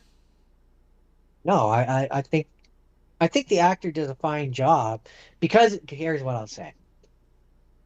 Because it's like what 15 years. in universe 15 years 15 no years. Yeah. in universe it's Yeah. 15 years That's what because isn't Malcolm like 40 now? he says. It's been 15. It's been 15 years. They say Okay, it's been well, 15 years. so it's been 15 years. Um, I don't know the in the real world. I don't know what Dewey looks like when he's grown up, Yeah. the actor. Yeah. Like I Yeah. don't know what Fair. the actual His human face shape, being. it's pretty uncanny for the stuff he gets to do. He does So kind of nail it at certain points. I'm like, right. But my point is that like in real life, like actor yeah, wise, I don't know what an old my brain, what I'm picturing it. I don't know what an older Dewey looks like. So he looks good enough to yeah. me, Not everyone looks exactly the right? same as Like they were when they were a he kid. he It happens. looks close enough to what the original one looks like that no, for me it's not the actor. It's weird that I they do have scenes together. That's what's weird. I want him to be there, not just on a screen. I It, don't like that he's just on a screen. it's a bizarre choice considering he has scenes where they're together. Like if it was always on the screen, it would be different for me because then be like because the excuse is that they wanted to get Eric Sullivan up until the last possible moment, and the reason why Dewey is on screen in script is so that they could get him to be in it, and he wouldn't have had to participate and be there, and he could just be on screen. That's why that is the way it is. Yeah, But on the like, little tablet or whatever. but like maybe once you've recasted at that point, except that he's not coming back and write scenes where they're together. Like they're like, oh, we wanted to make it so. So what would have happened if 11th hour you're about to film and Eric Sullivan says, "Yeah, I'm in." Are you gonna fire him and bring in Eric Sullivan and just do all of the cat scenes?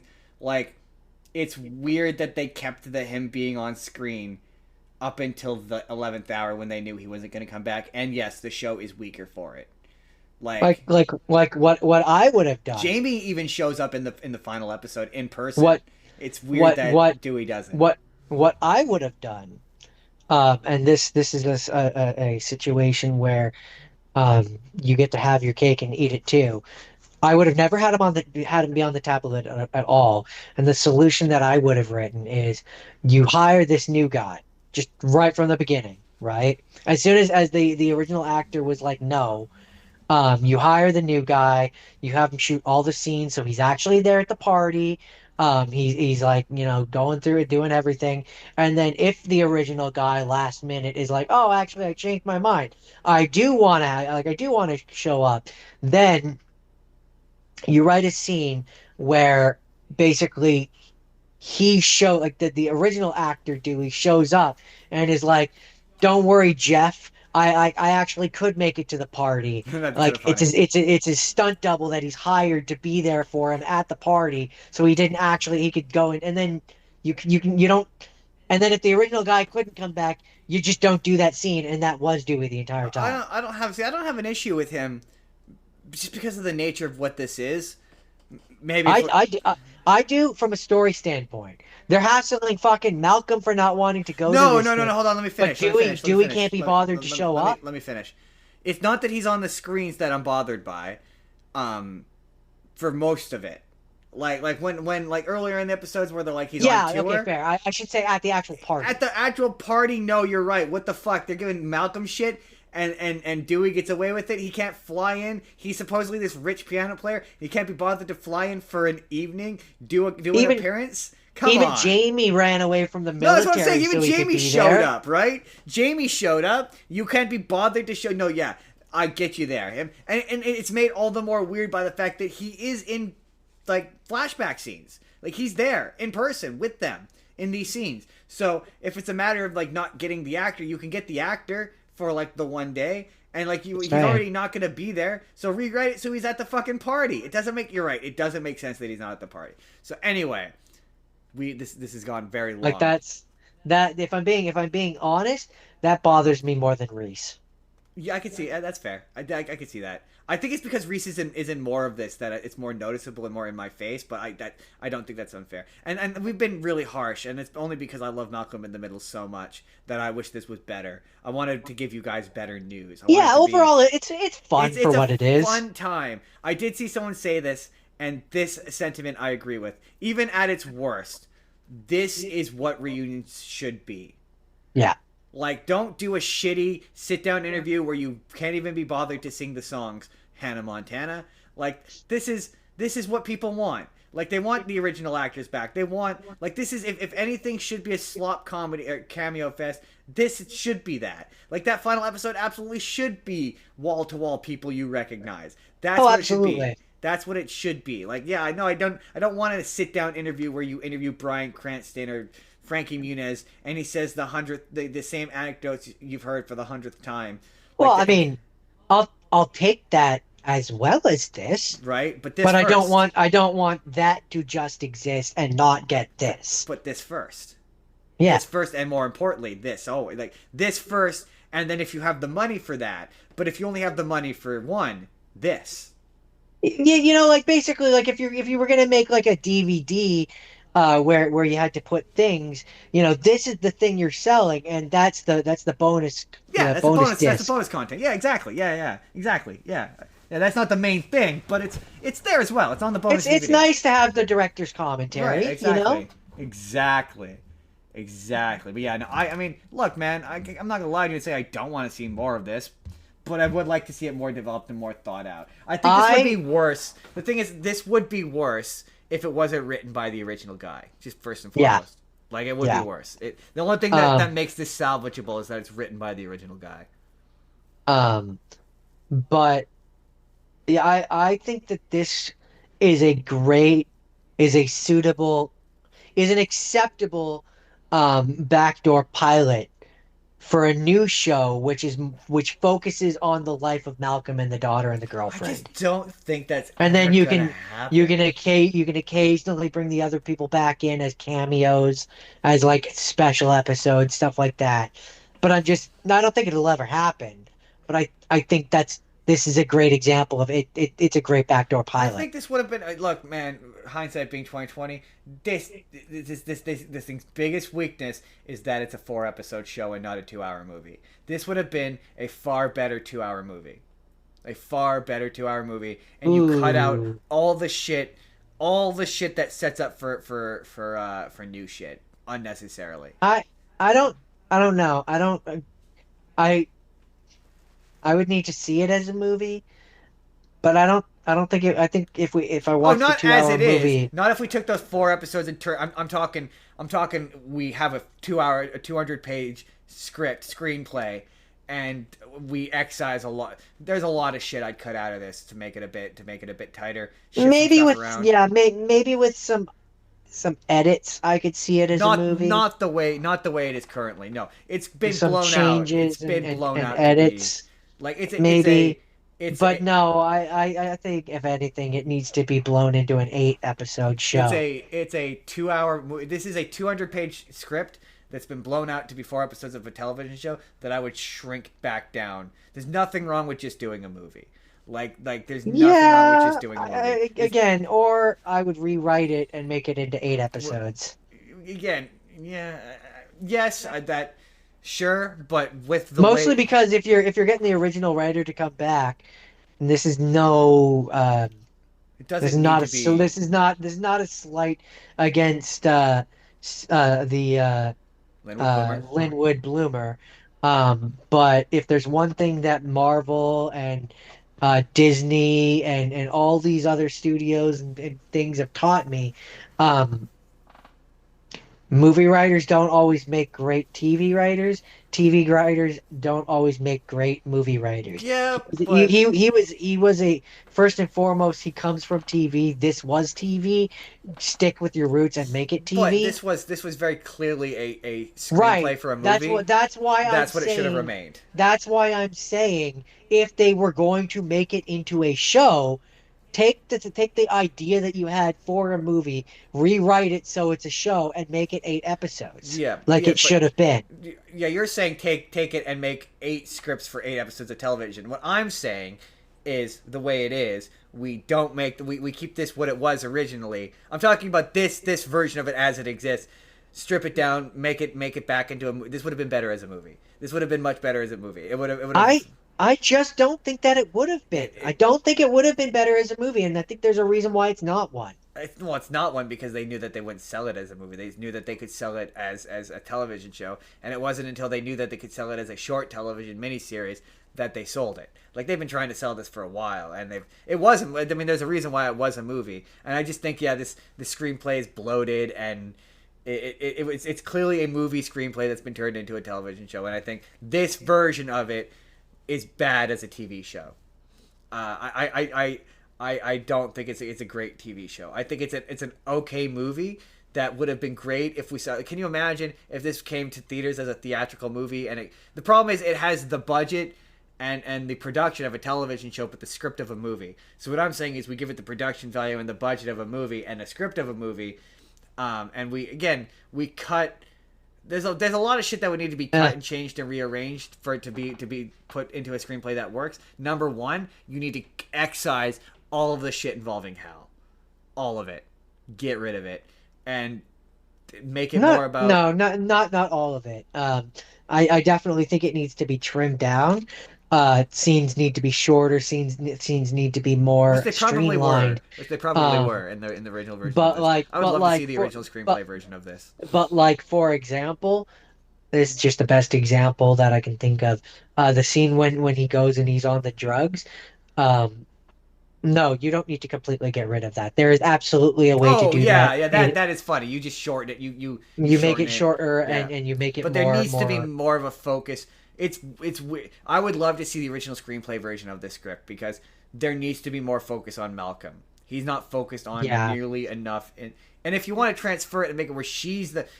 Here's what I will say. It either It needs to does be read more. a little bit like the original version of this, where she was the main character. Yeah, I was just gonna say, it either needs It has to that vibe. focus on it being more about Malcolm, but no, it read to me, yeah, it reads more like she was the focus. Because there's She was the so main much of character, her. and Malcolm was a secondary Yes, it character, just absolutely like the reads that rest of way. the family. Because like a lot of her shit goes nowhere and does nothing. Like her storyline, she's got a storyline involving having a crush on some guy who ultimately talks her into, and tries to talk her into sending her nudes that goes nowhere. All of her stuff involving the students at the school goes nowhere. It feels It's a like it's real from a different screenplay, which it probably it's was. it's a real girl meets world situation where it can't figure out what it wants to be about, the new character or the legacy Right. character. That's where I'm like, yeah. Um, yeah, but not even just the Anyways, new character, but new characters, because Kelly's the same way as well. Kelly steals a lot of the main focus away from Malcolm, Malcolm doesn't have nearly enough focus in this. But yeah. Anyway, that's that's Malcolm in the Middle Life still unfair. I guess I'll go next to keep this regular. I guess because that was both our first one. I guess sort Sure. of. Next thing. Rapid Um, fire. of the dose. I watched a movie. Okay. Good night, Well, that was everybody. good. Okay, I guess I'll start Um, with my next one no, then. I watched a movie called, and this one I am going to keep it short, relatively speaking, because Jordan, you got to watch this movie. And I don't want to give it away. There's so many. There's a cameo by Daniel Radcliffe, which is amazing that I don't want to give away. That's really funny. This is Pizza Movie, Yeah, starring that one looks fun. starring Gaten Mazzarato and a kid whose name you don't know. Kid, adult, young adult, but he was on the Goldbergs. Person? Person, yeah, he was on the Goldbergs. He's the main guy from the Goldbergs, the kid. Um, they play college roommates. Their chemistry is great. They are really funny. They've got a back and forth that's really tight, and it's basically that scene from 21 Jump Street where they do the drugs and it has the different phases.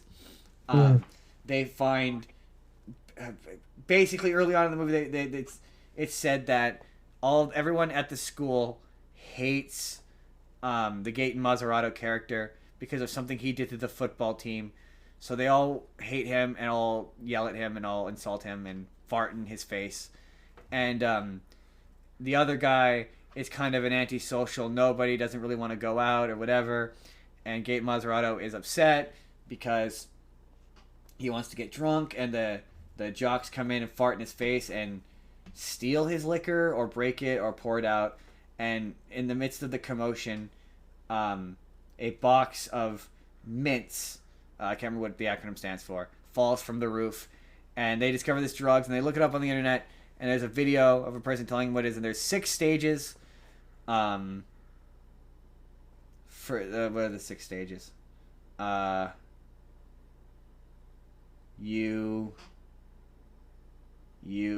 of them is you can't swear or your head explodes. One of them is you body swap. So they eventually, one of the jock people, there's a girl that's with them and she's kind of a dork, and all the people are only friends with her so they can use her for her credit card or whatever, and she accidentally takes one of the drugs as well, and the movie is the 3 of them together. They're an ensemble. And at one point, there's one of the phases is body swap. So, Gaten Mazzarato and her body swap, but it's unclear as to whether or not, like, it seems like this drug is like at one point they go in. One of the phases is confronting your memories. So they all, because they're all on these drugs together, all see the memories of. So there's a point where they're watching the video of the girl explaining what the drugs do, and they're watching them watch the video. And they're like, what is happening? What are these drugs? And it's unclear as to whether or not this stuff is happening or whether or not it's all a hallucination brought on by the drugs. And so the final phase is their worst fear will show up and ram a chainsaw up their ass if they take these drugs. I mean, that sounds like a valid fear. I wouldn't want a chainsaw on my ass. And so in order to prevent that from happening, they need to get pizza. Hence the name Pizza Movie. And if you cannot, I am going to give away one joke because it's funny.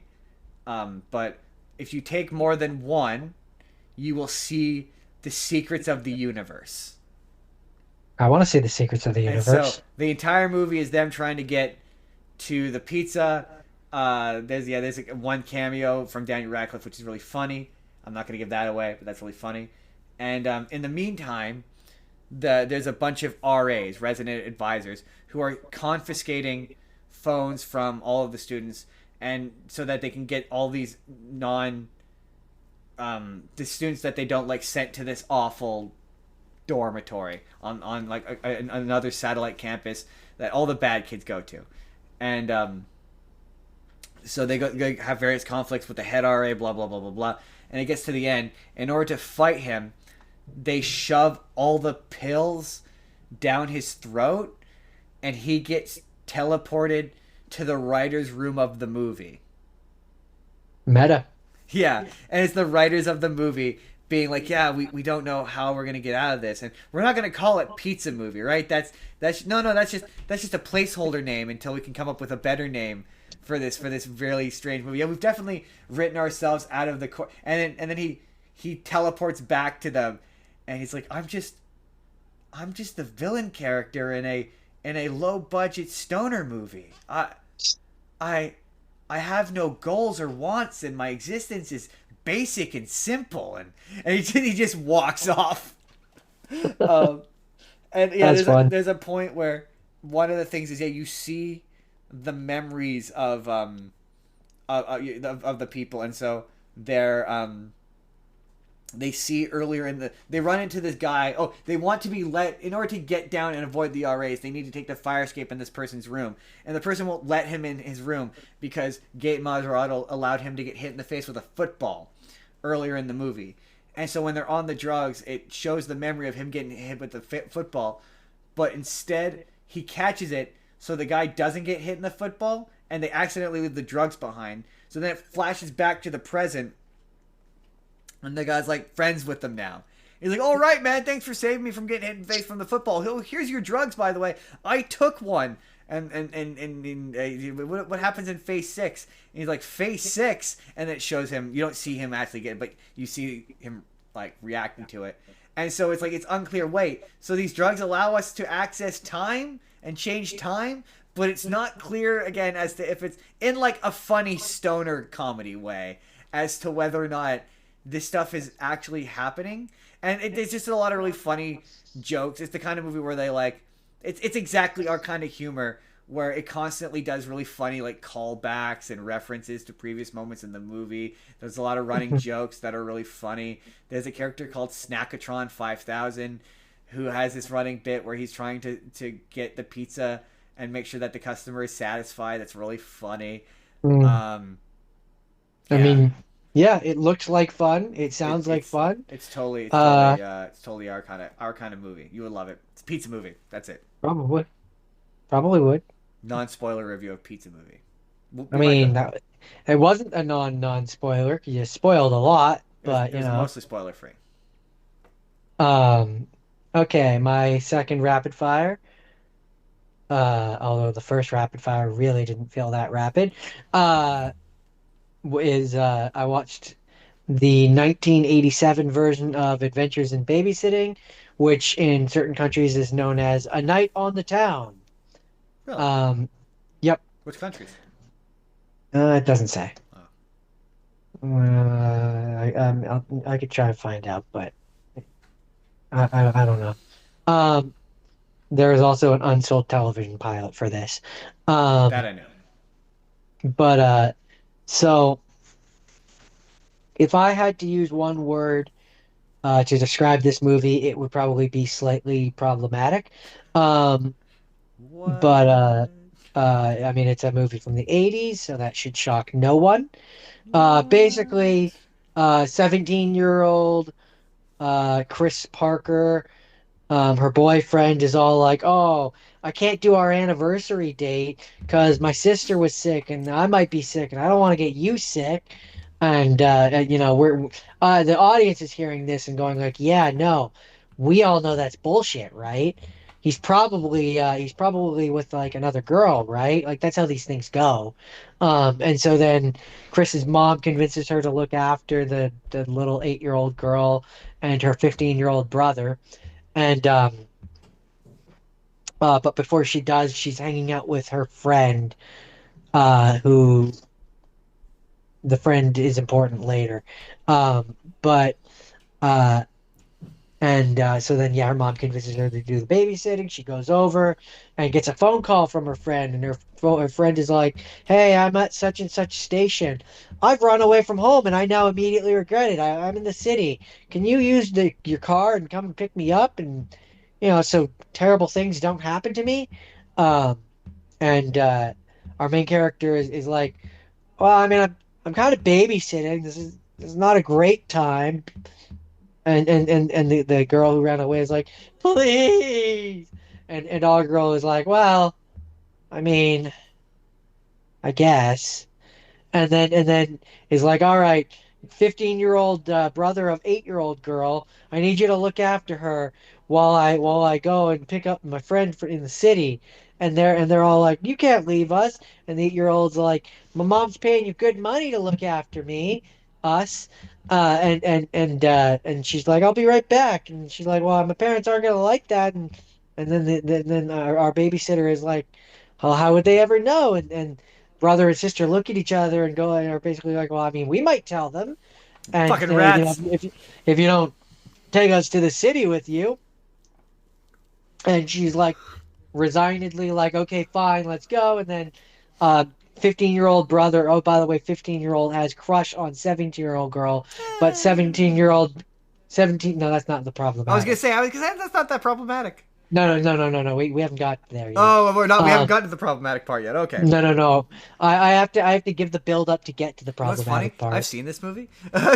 Um, and 15-year-old brother has crush on 17-year-old babysitter, but 17-year-old babysitter uh treats and acts him like he's also 8 years old.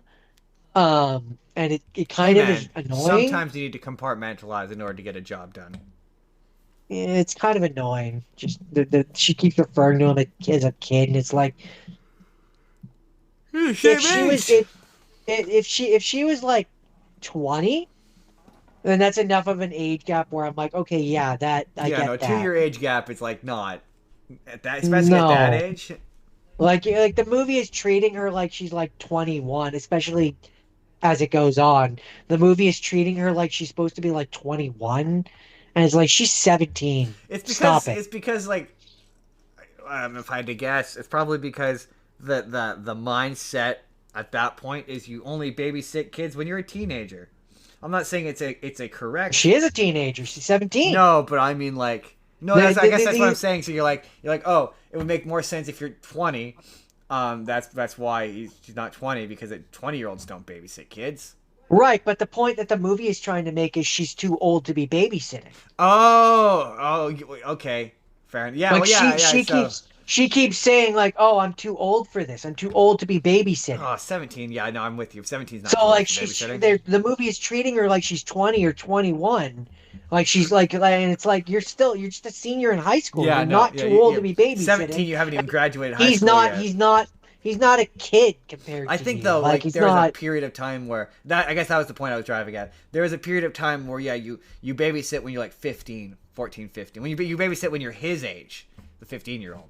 But I'm not saying Yeah, but I'm not saying again, that's a correct statement because childcare, is any age, but I but think that's the again, mindset just here. the way that the movie is, and also, I mean, I remember growing up, my mother hiring like a 20-year-old babysitter to watch me. I don't disagree So with you. I'm not saying that yeah, I don't think 17 is too old to be a baby, but you got to remember I this is the 80s and 90s, the 80s, but the 80s 90s um, different mindset. yeah, so it was just it was a thing that kind of, especially as the So movie fair. goes on, it's I annoying. can see why that would be Um, irritating. so anyways, 15-year-old brother's friend was also there and basically forces her into taking him with them. And he's a big old pervert, which is uncomfortable because he's 15. Yikes. So like he in his bag has his father's Playboy, which gets tossed out a window. Oh, And the so then 80s. Remember Playboy? the car's tire gets a blowout. Handsome Jack comes along, or Handsome John Pruitt happens. He's a truck driver. Happens across them, Wait, is his and name is Handsome gonna. John Pruitt or is his name John Pruitt and he's His also name's John handsome? Pruitt, but he goes by Handsome John Pruitt. Is he handsome John? I don't know. For the 70s, probably, Yeah, or fair. 80s rather, 80s? probably. Probably. Yeah. Um, And so, anyways, he offers to take them to a garage. They're like, sure. And then he gets a call on the radio from one of his coworkers or whatever. Who was like, it's such blah blah blah. I saw such and such a car at your house. And so then he's like, sorry, kids, I need to go and deal with this. Vroom! And then his wife is cheating on him. And then But why would you cheat on there's, handsome John? He's I know, handsome. that's just it, Is right? he at least a And nice so guy? then, oh yeah, he's very nice. But why would you cheat on a He's nice handsome John? That he seems he seems to unreasonable. be a very good person. So then they get there. The kids end up in the adulterer's car. which the adulterer was, or the car was in the process of being stolen. So Oh, I then, thought you were gonna say the adulterer is in the process of being stolen. no, his car was in the process of being stolen, and so then I don't remember the character's name, so I'm going to refer to it as Car Theft Jack. Car Theft Jack is like, Check. I'm stealing this car, um, and the babysitter's like, please promise me you won't hurt me or the children, and he doesn't really say anything, and then eventually he's like, I promise, and Wait, he seems like a decent guy, was the and he car takes him. called the adulterer? No. The adulterer was the person that was cheating with Handsome Jack's Okay, because wife. I was gonna say naming your car the adulterer when you're being cheated on is an ironic name. I don't think the world's ready for yet. No. I'm saying they got in the car of the person because anyways. So then they end up at the in the middle of this like multi-state car theft operation. The This escalated car very theft quickly. Jack says to the people that are running the operation how like a little problem came along, and there's the kids and stuff, and they're like, put him in the room upstairs. We're gonna have our meeting and then we'll deal with them, which, as we all know, means murder. Um, Naturally, yeah. Yeah. and uh, and so then the kids escape because there's like this hole above, and they sneak out or whatever, and then they're in the streets. And then the 15-year-old boy gets propositioned by a 17-year-old prostitute. Uh, Oh, whoa! Time out. Time out. and it's at this point that we hit the Time out. what was the word that I used? Problematic. Problematic. So, One of the problematic portions of the female prostitute, yep. 17. She's well, because How do you know she's um 17? I know she's 17, Justin, because as she's propositioning the 15-year-old boy, uh our protagonist 17-year-old babysitter goes over and is like, whoa, no, he's way too young for you, he's like 15. Or he's like way too young to you. I'm 17 and you look older than me. And the prostitute's like, I'm 17 too. I've Whoa! just been I've Okay. been on the street or something like that. I have to survive. and and No! No! No! No! No! No! No! and No! and and, No! and I'm like, Nope. no. Was the age of consent in 19? What's the legal age of majority in No, 1980s? I'm not gonna look that up. No, no, neither am my point is, she's a minor. She's a minor. That is I mean, illegal. prostitution of any sort is illegal. So, Not if you film it. I mean, then it's just porn. Yeah, yeah, yeah. Uh, so then they're running away from the. Oh yeah. Meanwhile, But not okay before with a they, 17-year-old because she's a minor. She's a minor. I know, I I had to know. make that clear. Like, That wasn't like being I made. That said, wasn't being made clear enough. like I said, right from the beginning, problematic. Does she? Um, Is she working on her own? yeah. I Okay, mean, okay. At least there's not seems to like be. an We don't adult see a who's. John. We don't see there a John or anything. So, Okay, okay. There's not like a pimp. um, Not that that would make it and better. that's the last we ever see of her. So, we have no idea what her fate is. But Yikes. so to rewind back real quick, when they were in because this is an important plot device.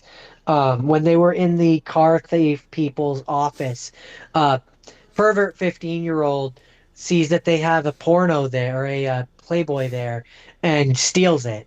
And what we find out is that on the inside of that is a bunch of the crime statistics and like things they've stolen and stuff like that. That was written down on the inside of it on the centerfold page. Um, or I think it was on the centerfold page. It was on one of the pages on the inside. Um, Was it stuck together? so no. Um, and so that's why for the rest of this movie, the car thief people are hunting them, That makes is sense. because they want that Playboy Yeah, back. this is a high stakes movie. Considering it's called So Adventures in Babysitting. um, I mean that's why I think the other name is more fitting, Night on the Town or whatever. Yeah. But although I mean, she's a babysitter. These are adventures. It does make sense. Um, so then There's some logic um, to it. The kids end up, the kids and babysitter end up at a frat party, a fraternity party, Of course they do. It's the um, 1980s. and uh, um, the two people at the party, two of the guys, end up not taking the Playboy that the because I think the kid is looking at it or something like that. They end up taking it from them and temporarily or something, or maybe they had their own. I don't remember. All I know is that they're looking at the Playboy and they're looking at the centerfold and they're looking at our 17-year-old babysitter and they think she is the Nope. Nope. centerfold Nope. Nope. Nope. Nope. Nope. Nope. and ask Nope. for her autograph. Nope. And Nope. Nope. Nope. Nope. Nope. Nope. Nope. Nope. it's Nope. not her. Nope. The centerfold is not her, and they make that clear. But apparently, she looks like a Playboy star. Nope. Um, and so, Of the things that's one of those examples of the things that would cause this movie to never happen today. yeah, that's definitely one of That's them. definitely But one of again, that's them. where I say if they made this, because I mean they have remade this, they've They remade have. this in a sanitized version. They But if have. they were making the gritty version of this, like this is it's just it's a simple fix, and all they would have to do to change it is make her 20. I mean, yeah. Technically speaking, there's multiple. There's at least two remakes of this. There's the one you're talking about that's called Adventures in Babysitting, and then there's another one starring Jonah Hill called Sitter, where it's Jonah Hill, Interesting. and he's really Um, good at munching chow. and so what we found out briefly I actually like in a that movie. scene I jest, but I actually like that movie. what we found out briefly in a scene before was Handsome Jack convinced the mechanic or whatever to fix their car for $50. Um, That's another way you could tell that this takes place in the 80s. yes, yes. And so they don't have $50 because she left her purse or she lost her purse or whatever. She left it back at the house. So she doesn't have her ID, she doesn't have any visa or cash or anything. Um, so at the frat, the two dudes asking for her autograph on the Playboy, her being like, "Yeah, no, that's not me. I've never done Playboy." Um, and And I can't because I'm a 17-year-old girl, and that would be illegal. yep. And so then Unless nice. it's not in the 1980s, I will not look. I will not look to confirm any other way. Not, yeah, no, no. Nice college boy comes along and is like, dude, that like looks at the centerfold, looks at her, and then says to the two dudes, like, God, dudes, this is clearly not her. Like, It's not chill. her. And then is like sorry and asks her about what's happened in her night. She gives the abridged version, and then he's like, let me see if I can scrounge $50 together. I want to help you. And he manages to scrounge 45. Um, Meanwhile, uh brother of 8-year-old has kind of been like lurking and he's kind of chilling on the whole I have a crush on her and is realizing she has a like she's her own person. 8-year-old previously was like I have to go to the bathroom, so brother took her to go to the bathroom so frat boy could hang out with 17-year-old girl Yikes! unsupervised. And because they were getting on. Yikes! um Meanwhile, no, that's not where the yikes comes in. I mean, it is, It's all but yikes, George. that's not exclusively where the yikes comes in. Um, so pervert 15-year-old has kind of gone off on his own in the party, and he tries talking to these two frat boys, and the two frat boys are like, "Oh, like I didn't realize we had like it says something to the effect of this joke where they're like, "Oh, I didn't realize this was like a babysitting club or something like that." Um, which in this instance makes sense because, they're in college, so presumably in their 20s, and he's 15. That makes sense. Not like they're 17 and he's 15. That makes The sense. reaction that they're having fully makes sense, and in fact, should be the reaction that all of them are having to the 17-year-old as well. Anyways, not the point. Then one of the college girls reacts to the 15-year-old boy by being into him. And long story short, ends up making out with him, All right. which is worse, That feels Justin. That you're problematic. not you're not All reacting right. nearly the 15-year-old boy is making out with a college girl. Hey, She might be 18. We don't hear her age, She might be 18. She so might be within the realm where it's not weird. we she would still be an But adult, also, and but also, put a she pin in she would that. she would still be an adult, and he would still be a child. I look, man. Hold on to that indignation. Jordan, is that it? Um, long story short, they go. Oh yeah, I forgot to mention one of the key things with the little 8-year-old girl is she really loves Thor. So then the The mechanic, Marvel hero or the yes, specifically the Marvel hero. really? Um, yes, specifically the Marvel hero. Really? Yep, The the 19 the comic book one. that's random and also I'm pretty sure that's a characteristic that they give her in the Jonah Hill movie. That's weird. Um, What little girl is reading specifically Thor comics in the 1980s? specifically the Marvel That's a one. specific reference for that Like you era. would think it would be like Wonder Woman You would think. or like something like that, but nope, it was Thor. So the mechanic has blonde hair, long blonde hair, is muscular, is tall, and she thinks he's Thor. Mm. Um and he's like he's kind of being an asshole because they only have the 45, and he's like, well, either you find the 5 or you're not getting your car.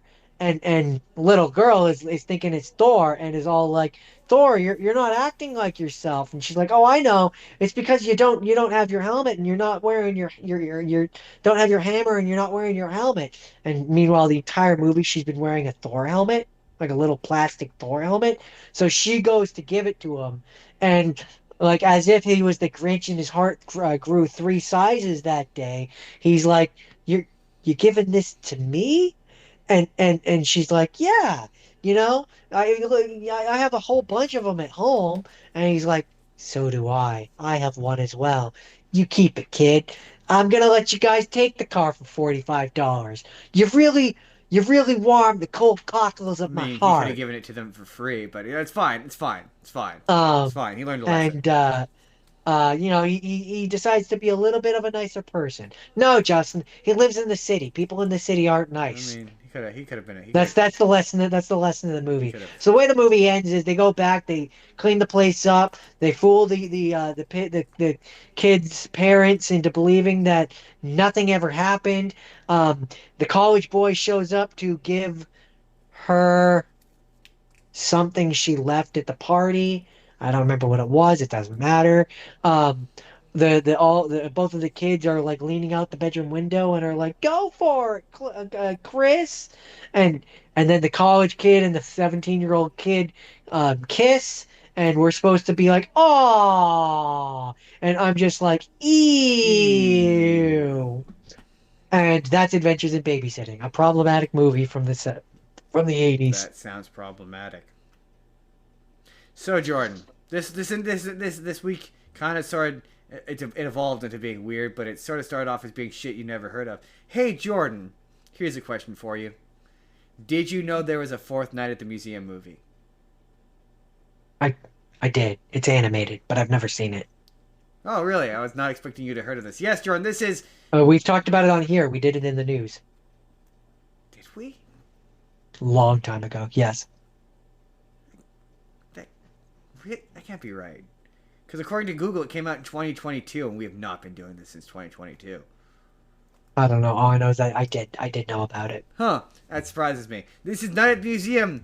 Kamen Ra rise again. Kamen Yeah, Ra. if I remember correctly, I believe nobody came back for it. It looked awful, and I never watched it.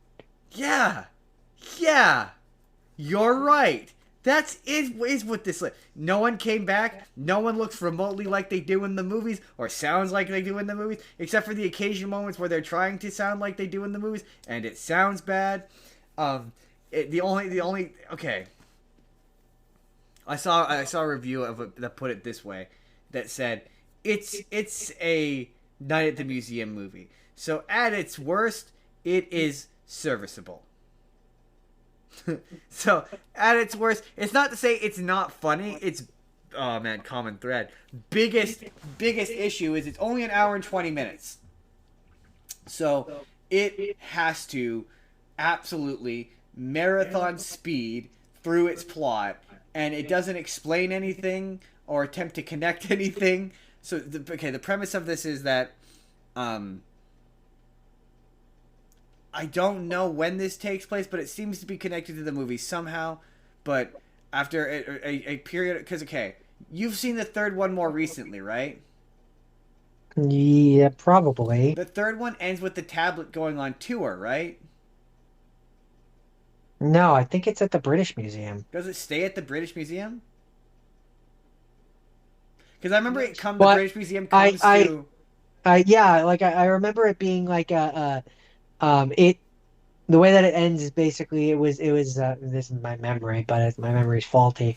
I remember it being a thing where yeah, it's gonna stay at the British one, and then like it was like for a short time only or something like that. It came back like the some of the stuff from the or some of the stuff from the British was on loan to the New York or something Yeah, so like the that. tablet came back, and it ends Yeah, with he's not Ben Stiller isn't working there anymore, and he no, walks it's past, and Rebel Rebel Wilson is there. Wilson. Yeah, and they were like, we've left Rebel Wilson as the steward of this magic shit. Well, this movie decides that was a big old mistake because she, which I mean, arguable, she doesn't come back. She doesn't come back for this. Instead, the tablet is now back at the New York Museum. All of the characters are there. They're all at the museum now, except for there's a new addition. It's got Joan of Arc there, and Joan of Arc, her whole bit is she has visions about the characters. That's her whole bit. But the Ben Stiller character is now voiced by Zachary Levi. Oh, really? Yeah, he's voiced by Zachary Levi, and the Robin Williams character is voiced by Tom Lennon, who you don't know by name, but you would recognize as the best friend from 17 again. Oh yeah, yeah, He, yeah, he yeah. now plays Theodore Roosevelt, and I don't remember any of the rest of the cast, but none of it matters. And the plot of this is that the Ben Stiller character no longer works in the museum, and he's trying to find a replacement because he is moving to Japan, and he is going to be the head of the museum in Japan, and the all of the people, things, I don't know what to call Um, them, creatures, uh, beings, exhibits. exhibits at the museum, they have been Um, scaring what I would have off. done, sorry, real quick, what I would have done, for that show, because from what I just Googled it, It's a movie. um, It's not a show. It's a movie. whatever thing, monstrosity, what I would have done is, because at the end of the third one, Ben Stiller's character's son was about 17 or Well, so 18. so let me finish first to I tell you would what have it's. made it the night I would have made it so the night museum was him, or Hold my on, night hold on. Let me finish describing the this. night guard was Hold on, him. hold on. Let me finish. Um, so this in an attempt to course correct the end of the last one. Yeah. So now, Larry is looking for a new replacement, and they keep scare the exhibits keep scaring off night guards, and they can't get a new one. So the night guard, the exhibits want the son to be the night guard, but the Yeah. son is neurotic, and he looks just the way they've animated him is he is indiscernible. He doesn't look like a teenager. First of all, he's voiced by an adult with a deep voice. Second of all, he looks just like the Ben Stiller character. Whereas in the movie, by the third one, he's played by the guy who plays Jimmy Olsen in the Superman movies, and was in Santa Clarita Diet. And they've Hmm. now given him the characteristic of he is into music, and he wants to join the jazz band as a DJ, and everyone's into it, even though that completely defeats the purpose of having a physically musically based instrument band. But whatever.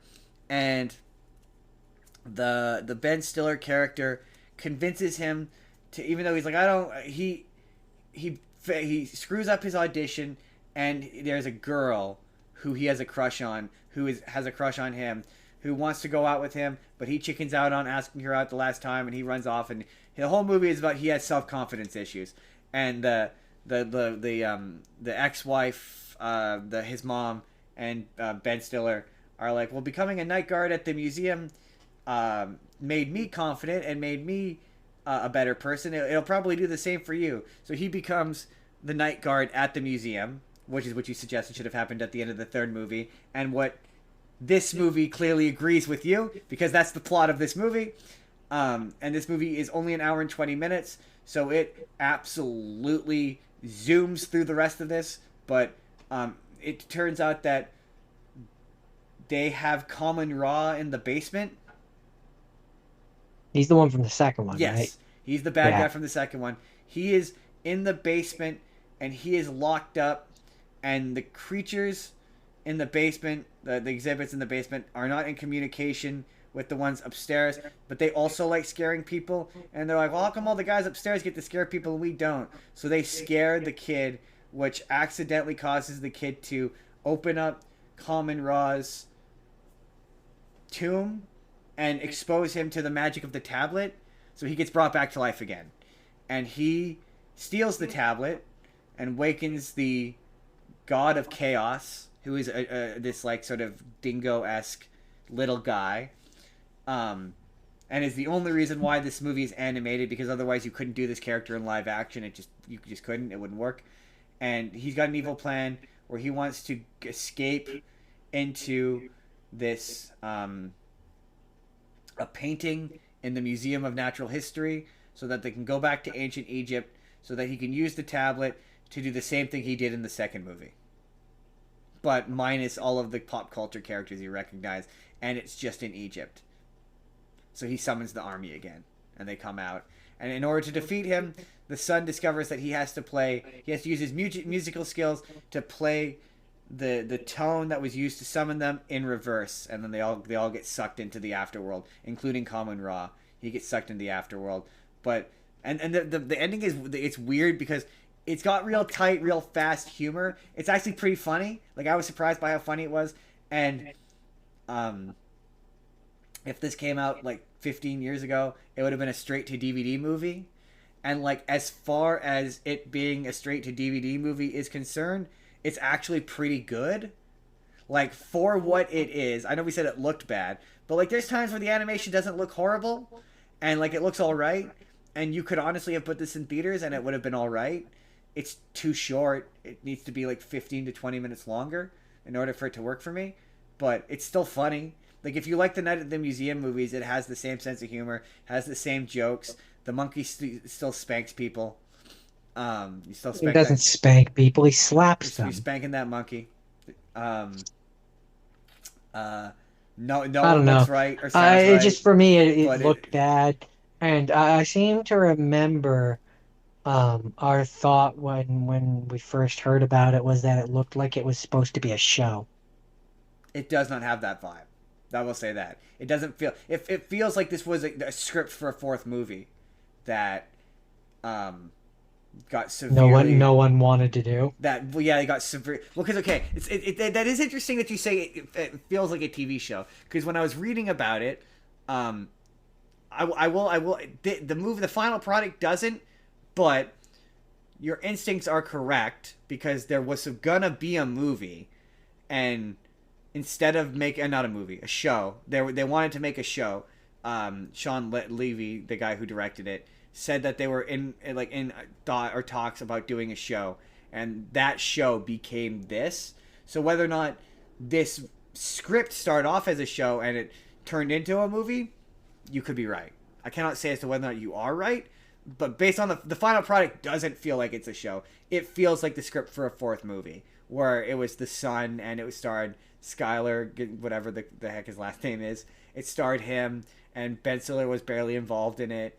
And it is very odd that none of the characters sound or look right, like at all. And there's I'm times just saying. where Common Raw, like, there's times where Common Raw, like, he does the joke where he's like, I can't believe you did all three. You know that bit? Yeah. He does that, but it doesn't work because it's not Hank Azaria, and it's really No. strange because Hank Azaria is a voice actor. You could have just hired Hank Azaria, and he would have been able to do a suitable recreation of that voice. Like, I fully get not getting not getting Ben Stiller, but you got Zachary Levi, who I would argue is just as big a celebrity. But like, I understand like, okay, you can't get Robin Williams. This is like 2022. He passed away in 2016. But like, yeah, surely you could have got Owen Wilson or Steve Coogan or like anybody, anybody. Yeah, it was very bizarre. It wasn't bad. I will say I that. mean, yeah, or like for me, maybe not Rebel Wilson, but like yeah, you go back to for me, I maybe would have like had it take place back in Britain. The tablet is back there after its tour is done, and you just introduce a bunch of new Yeah, this characters. really just wants to ignore the third movie more than anything. It wants to ignore the third movie for the most part. There's no reference to the events of the third movie or anything that happened in that, and it's Or if you very okay, intent on ignoring that. you want to ignore the third one, then you have it be where this one like oh the tablet gets shipped off to a different museum, and we have an entirely new cast of creatures and exhibits and things. I will say, yeah, there it's a bit like okay, yeah, I don't. You're not really okay. There's Rexy, but he's animated. There's Octavius, but he's animated. Yeah, it's not really. They're It's not. not the There's same. they introduced one new character who is a new character for this, who you couldn't do in live action. Otherwise, this movie could have just as easily been live action and like So like you could have 20 it be minutes like longer. where like maybe it gets shipped down to a cowboy museum in Mexico or something. I Yeah. don't know. Its biggest flaw, its biggest flaw. It's not even the fact that it's animated. It's really its biggest flaw is that it's an hour and 20 minutes and it really zooms through the first like they're already introducing the sun and within the first 15 minutes he's already the night guard and there's not really a lot of setup to it because there's no It time for just yeah, setup. I guess for me when I'm listening to you describe it, um and maybe it doesn't feel like this, but just when I'm listening to you describe it, it just harkens me back to like Buzz Lightyear of Oh, for Star sure. Command, that the Mm-hmm. VHS that I Oh have, no no no! I or like thought the for sure you. Atlantis one, I or thought you were gonna the say a Return of Jafar. Return of Jafar. That's another great Yeah. example, Yes. It where it it's is like a it is an it feels like a backdoor pilot to a show that it they is want to it set is an up. no. It's not that because there's no well yes and no. Yes in the sense that maybe it doesn't necessarily feel that way when you're watching it, but it definitely is that it's a slightly elevated version of that where there Yeah, is just as I'm sort of hearing you setup for describe it. like you could do a show with this setup where it's the sun and he's the night guard and it's his adventures in the museum. Yeah, You could do that, but it doesn't present that way if that makes any sense. like for me, like it's like when I hear about it, it's like this is the thing which like sets up the confidence that he needs so that he can then go into the Like daily episode. it absolutely back in the day, whether or not it's set up for a show or not, it is straight to DVD. It is an elevated straight to Yeah, DVD movie. Like yeah, absolutely. This isn't that's it. It's a better version of those Disney straight to DVD movies. Like there's more effort. It doesn't look cheap, overly cheap, and it's better written than those, but not by much. I say a slightly elevated version of that. But yeah, that's the Fourth Night at the Museum movie that most of you have probably never heard of. okay. So, this one's gonna be real rapid. Uh, the next one that I watched was Strange Magic. It's a animated jukebox Do you believe fantasy in type magic thing, in the underworld's which heart? is based on a story written by George Lucas. Yeah, that part surprised me. I was like, really? So this is a Lucasfilm And by the one. sounds of it, he was particularly passionate about this for some reason. Yeah, yeah, you know, because he wanted it's He for his really likes a daughters. midnight. He really likes a Midsummer's Night Dream. Apparently, So Cold Notes version, pardon me.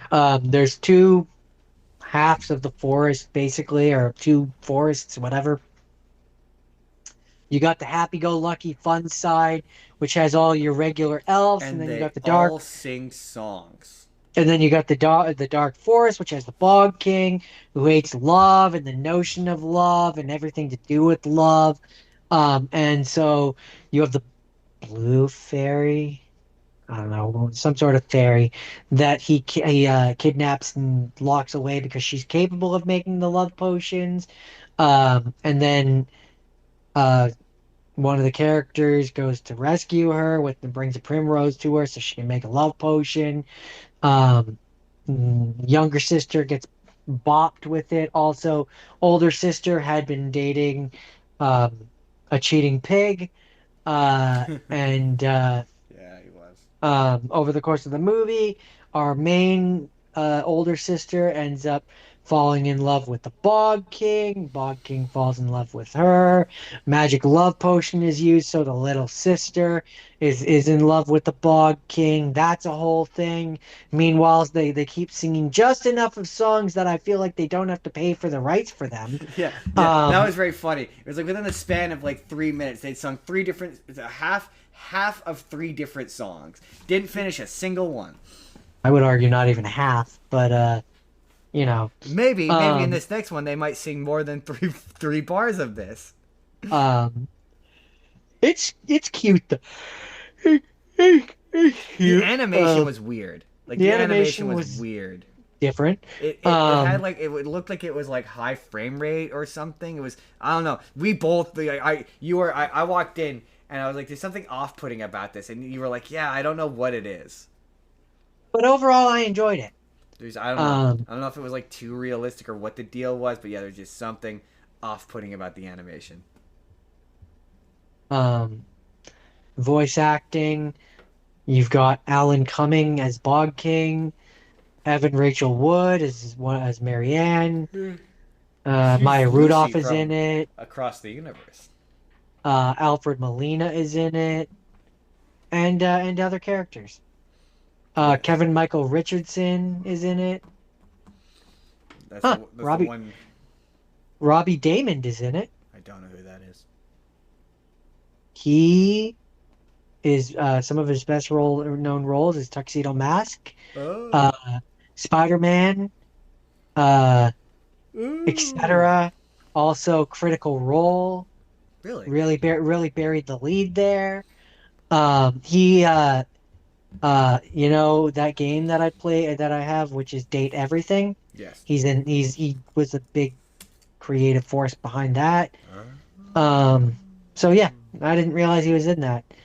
He's the fairy cronies, who are a fairy trio, each one event being green, pink, and purple. Hmm, oh, neat. But yeah, no. interesting. This movie was fun and cute and really basic. Yeah. Yeah, very basic. Speaking of basic, that's it. That's all I got. It was a basic bitch. It was a basic bitch of a time. Speaking of a basic bitch of the time, Jordan, are you familiar with a movie called The Shaggy Dog? There's been a few of those, I believe. There's technically been three. And it's so funny. So I thought that The Shaggy Dog, because I've seen the Tim Allen version, I thought that the, the Shaggy Dog was about a man who gets turned into a dog. And he has to be a dog, and then he becomes closer to his family because he's a dog. And that based on the Tim Allen movie. And it turns out, Jordan, that the Tim Allen movie is actually more based on the sequel to this called The Shaggy DA, which is about the adult man who's a DA getting turned into a dog. This is actually about Uh, a the premise of this is slightly complex, so stick with me. So, number one, this movie takes place or came out in 1959 and is in black and white. Even though all of the screen grabs on Disney Plus are in color, it's in black and white. And it's about a teenage boy and his brother, and the teenage boy is a um, rascal, as it were. He likes to do experiments, and his experiments go awry and cause mischief and whatever. And his dad, who is like a peak 1959 American conservative man, absolutely hates dogs. There's one point in this which you can absolutely tell, like, it's one of those, like, if this took place, this would never happen today, where the dad chases the dog down the street, shooting at the dog with a gun. And I'm that like, feels not okay. right? I'm like, this feels not okay, but this is 1959, so it was okay. Um, Anyway, a girl and her dad move next door, and they are vaguely European, and she speaks the worst French I've ever heard. Um, she's speaking French, and she's got like the thickest American accent, and I'm like, I learned French in high school, and your French is, it's something to the effect of parlez-vous français, more parlez-vous Francis, parlez-vous Francis. It's really bad. Parlez-vous français? It's bad, Jordan. It's bad. It's bad. And so Sorry, that's not good enough. Parlez-vous français? Francis, parlez-vous Francis, parlez-vous Francis. Um, he winds up in the local mystic shop, who's got a Oh yes, the good old local local mystic shop. mystic. Yeah, yeah, yeah, everyone knows that. And he finds a medallion that if he reads the inscription on the medallion, it turns him into a dog. But it doesn't so much because the dog that he turns into, is the neighbor's dog. And so the kid and the neighbor's dog get fused into one body. And so it's not that he is inside the dog's body, and it's not like they do a body swap. They like become one secondary independent being that just looks like the dog but isn't the dog. Does this make sense? Like like they merge into one being. Kind of. So like the dog disappears and then the kid turns into a dog, but it's the girl's dog. Okay, I think I get You it. following? Okay. And so while he's the dog, it's not like he's been turned into a dog straight, because as a dog, he can still talk. And Right. he retains all of his human intelligence and can still talk. And so there's points in this movie where it's just the kids in a dog costume, and he's like at one point he like there's a running gag where they keep trying to convince the police officer. Long story short, there's a bunch of shenanigans involving him as the dog. At one point, he walks past the police officer, and he's like, "Hey, how's it going?" And the police officer's like, "Good." And it's that classic joke of he's like, "Wait a minute, did that dog just talk to me?" And so then he goes and there's another running gag of the little brother. It might be a sister, but the youngest sibling really wants a dog and is really tickled by the fact that the brother is now a dog. So at one point, he has a collar that he tries to put on. That he's going to put on the brother, but the brother turns back into a human, and he keeps changing back and forth from dog to human. And the transformation is kind of funny because it's like they've just got random tufts of dog hair just glued to his face. It's really funny. And there's a point where he's got like a fake dog snout on to do the in between transformation. And I've seen clips on TikTok where it's like the dog is running away, and then there's the guy that's trying to stop him, and then you see like a person in a dog costume like punch him. Is that from this movie? it might be, yeah, it might be, because yeah, they do a bunch of shenanigans. He winds up telling the brother that he's a dog and that he can talk, and then he ends up telling the dad that he's a dog. He's like, "Son, if you're in trouble, you can tell me anything. Don't worry about it." And he tells the dad that he's a dog. So then it turns out that the neighbor, whose dog that he currently is a Russian spy, and has Of, is of, okay. and he works for the local, I want to say some kind of plant, and they're trying to sneak. I think it's the power plant, and they're trying to sneak the missiles into the plant, or a bomb into the plant so that they can blow up the plant. There's something involving Russians and exploding shit. While he's the dog, As they do. he overhears this happening, Of course he and so does. first they try to go to the police, and they're like, who told you this? And it's like, my dog did, but the dog did, but my brother is a dog. And they're like, why? It's like, that explains everything. That explains why I heard this dog talking to me earlier. I thought I was going insane, but it turns out I heard the dog. So then later on, the dad goes to the police to try to tell him about the Russians or whatever, and he's like, my son. Who told you this? My son. Your son. Yes, my son.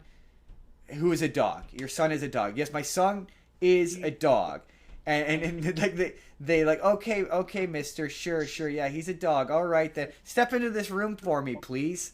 And they obviously think he's insane. And there's a couple of bits where he's like, no, you don't understand. My son was born a human, but then he became a dog. I feel like you're not hearing me on this. He became a dog. Sir, I feel like you're not hearing what you're saying out loud. No. You're not. Shut the fuck up. You're not listening. But He was a boy, right? And then he and he became a turned dog. into a dog. Yeah. Shut the fuck up. Yeah, You're not listening to me. He became. I notice you're not shutting the fuck. Why are you putting me in handcuffs? He became. Why are you putting me in a rubber padded room? He me to a rubber room? A dog. My son's a dog. My son's a dog.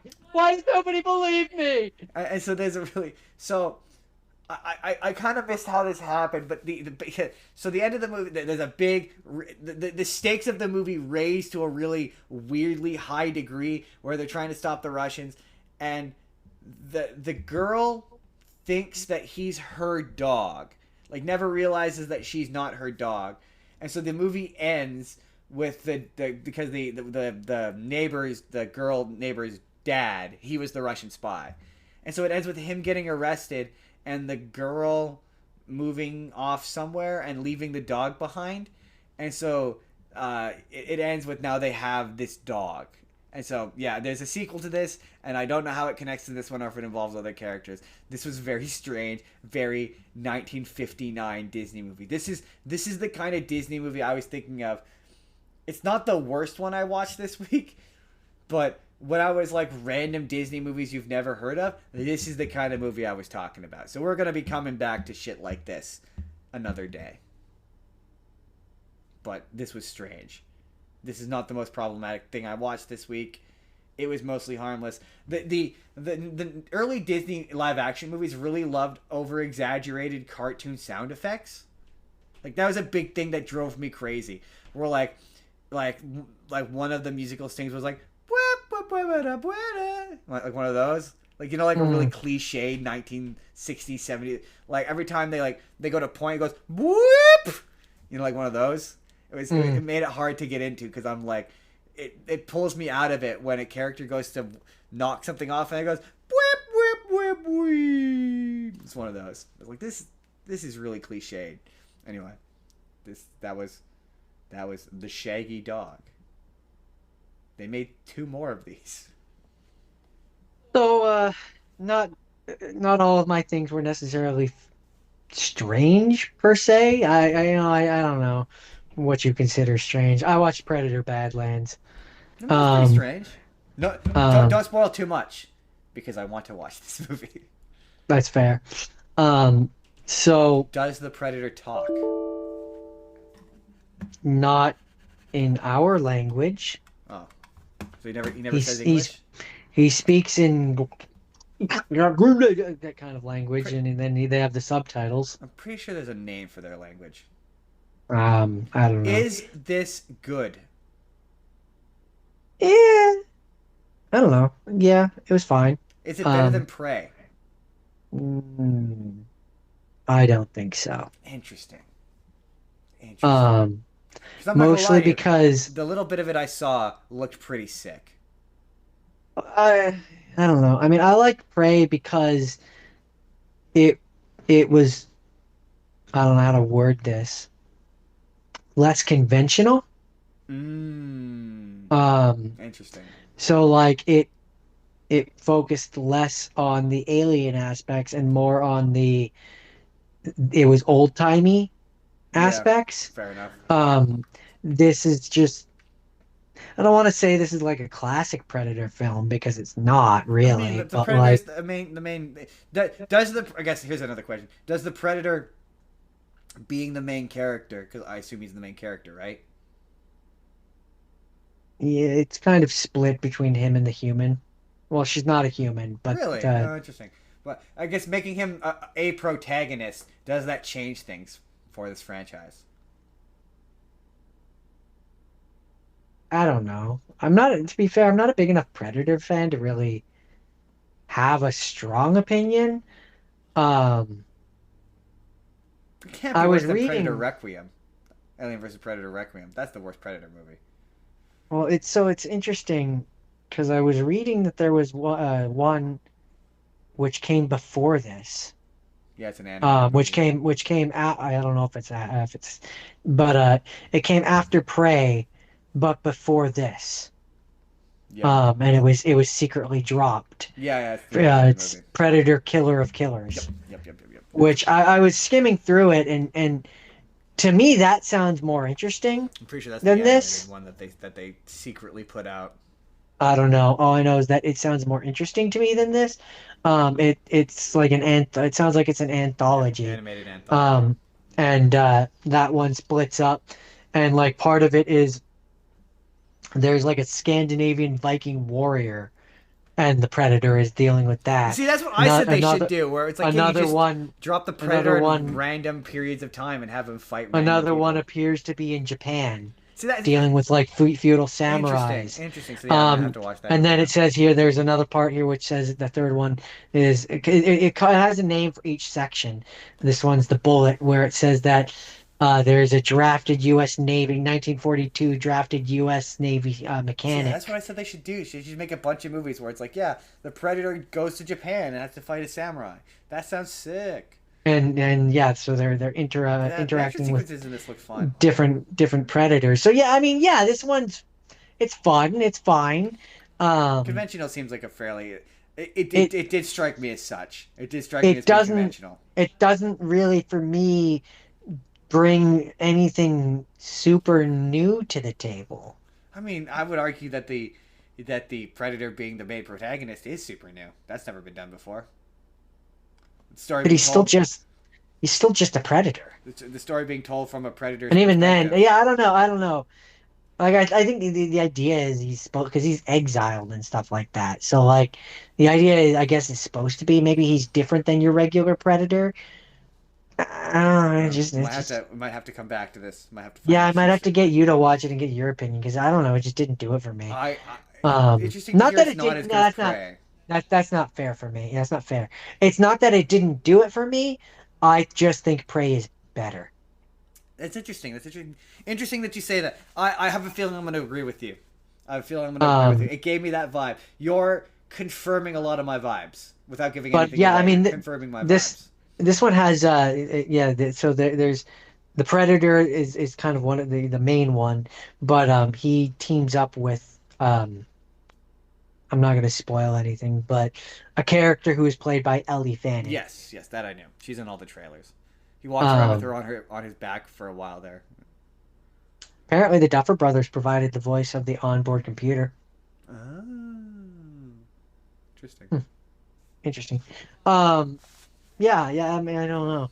Maybe if I rewatched it, and maybe my opinion would change. But it just didn't really do much for me. No, it sounds exactly like what it looked like, which is a pretty conventional action movie with a predator doing shit that you've always wanted to see a predator do. The animated one sounds way more interesting. That does sound interesting. Gonna have to check that out. That was on my list of things I wanted to watch.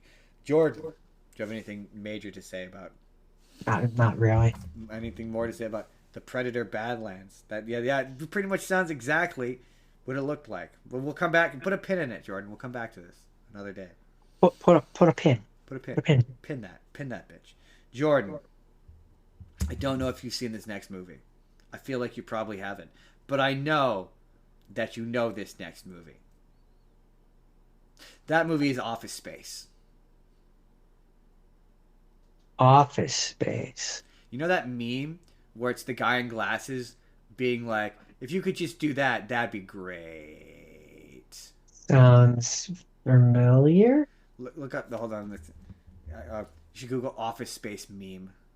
It's the guy who's like, that'd be great. You know the meme. You know, it's a I'm really sure I famous do. meme. Office Space Mimi. Meme.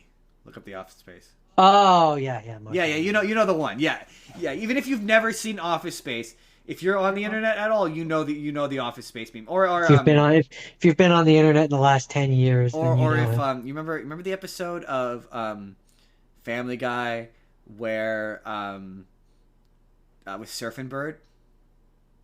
Yeah, bird. Yeah, You know bird that is the bit word. where Stewie and Brian destroy the record.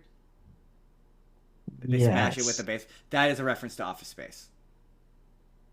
Okay. Anyway, But if, it's the kind if, of movie where if, it permeates pop culture. Where if you've never seen it, and it's funny, but it's not like a laugh out loud kind of funny.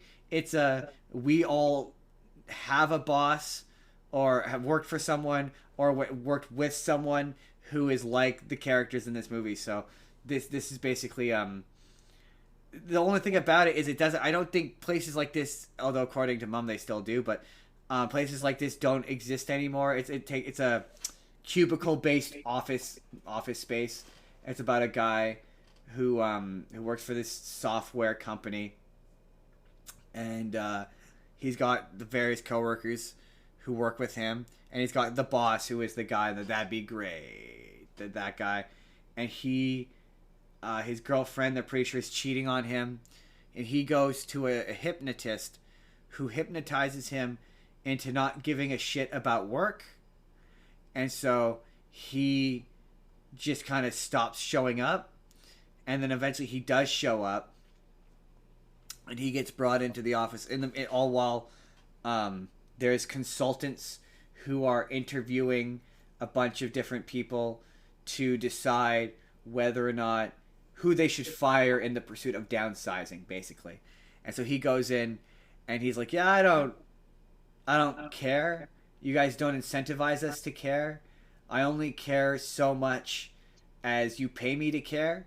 Like I care just enough that you won't fire me and I will continue to get paid, and that's it, and there's no incentivization to care any more than that." And they respect his honesty so much. It's kind of like that bit in Ted, they give him a promotion, and his two friends end up getting fired instead. And so he convinces them to put in a backdoor exploit that basically over a long period of time will take the excess money like that's left over from clients that they don't realize it's there, and will put it into a account that will eventually build into a ton of money that they can take and they can go off and do whatever. And the program works too well, and they wind up with, like, I don't remember how much. I'm going to say it was close to $500,000, but it was a lot of money, and it instantly becomes a crime. Oh, all while also the main guy is really into Jennifer Aniston. I mean, who isn't really into Well, she's Jennifer not actually Aniston? Jennifer Aniston. She's Jennifer Aniston playing a waitress, but he's I really into stand by, her. I stand by what I said. He's really into her. And there's also a character, and this is what this movie's based on. It's based on a series of shorts by Mike Judge. Oh yeah, by the way, this is made by Mike Judge, the guy who makes King of the Hill. Um, and it's based off of a series of shorts he did called Milton.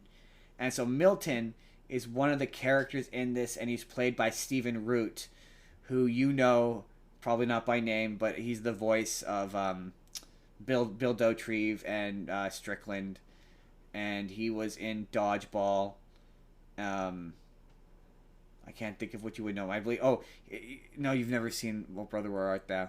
But he's in Oh Brother Where Art Thou. Anyway, his performance in this is great. Like, you wouldn't normally you recognize, or he does the voice of Chode from Tripping the Rift. And he's Okay. in this as Milton, and his performance is great. You wouldn't know it was like he kind of disappears into a little bit, but Milton is kind of that annoying coworker who's constantly like saying random non sequiturs, his whole bit is he has his red stapler, and he's like, if anyone steals my red stapler, I'm gonna burn this whole building to the ground. If anyone takes my stapler, I'm gonna burn the whole thing to the ground. Sounds like a real Dwight. Yes, he's very similar to Dwight, and like kind of, but like more antisocial if that's possible. But it's the kind of It's movie not. where um it's the kind of movie where you've either been Milton, where like the joke with Milton is as the movie gets on, they want to let go of him, but they're afraid of having a confrontation with him, and they've discovered that they actually let him go years ago, and due to a mistake in accounting, they've kept him on the payroll, and they just keep paying him, and so they like slowly downsize him over the course of the movie where they're like, yeah man, if you could just move your desk to the other side of the office, that'd be great. And then and later on he's like, yeah, if you could just take your stuff and just take it on down to the basement, that'd be great. And yeah, I like for the rest of the day I just became that boss. I'd be like, hey man, if you could pick up that box for me, that'd be great. But yeah, it's the kind of movie that's not necessarily laugh out loud funny, but like funny in the sense that we've all worked with that person or we've been that person. We've either had that supervisor or been that supervisor, or we've had that coworker or we've been that coworker, and it's like that's what's funny about it, and that like it's relatable, and The we've all absurdism. well, it's we've all had that experience. We've all Yeah. worked with that person. We've all been in this situation where we've worked a mid-level job that we fucking hate. That I mean, surely you know where I'm coming from. We've all worked a mid-level nothing of a job that we hate, that we go to every single day because we have to.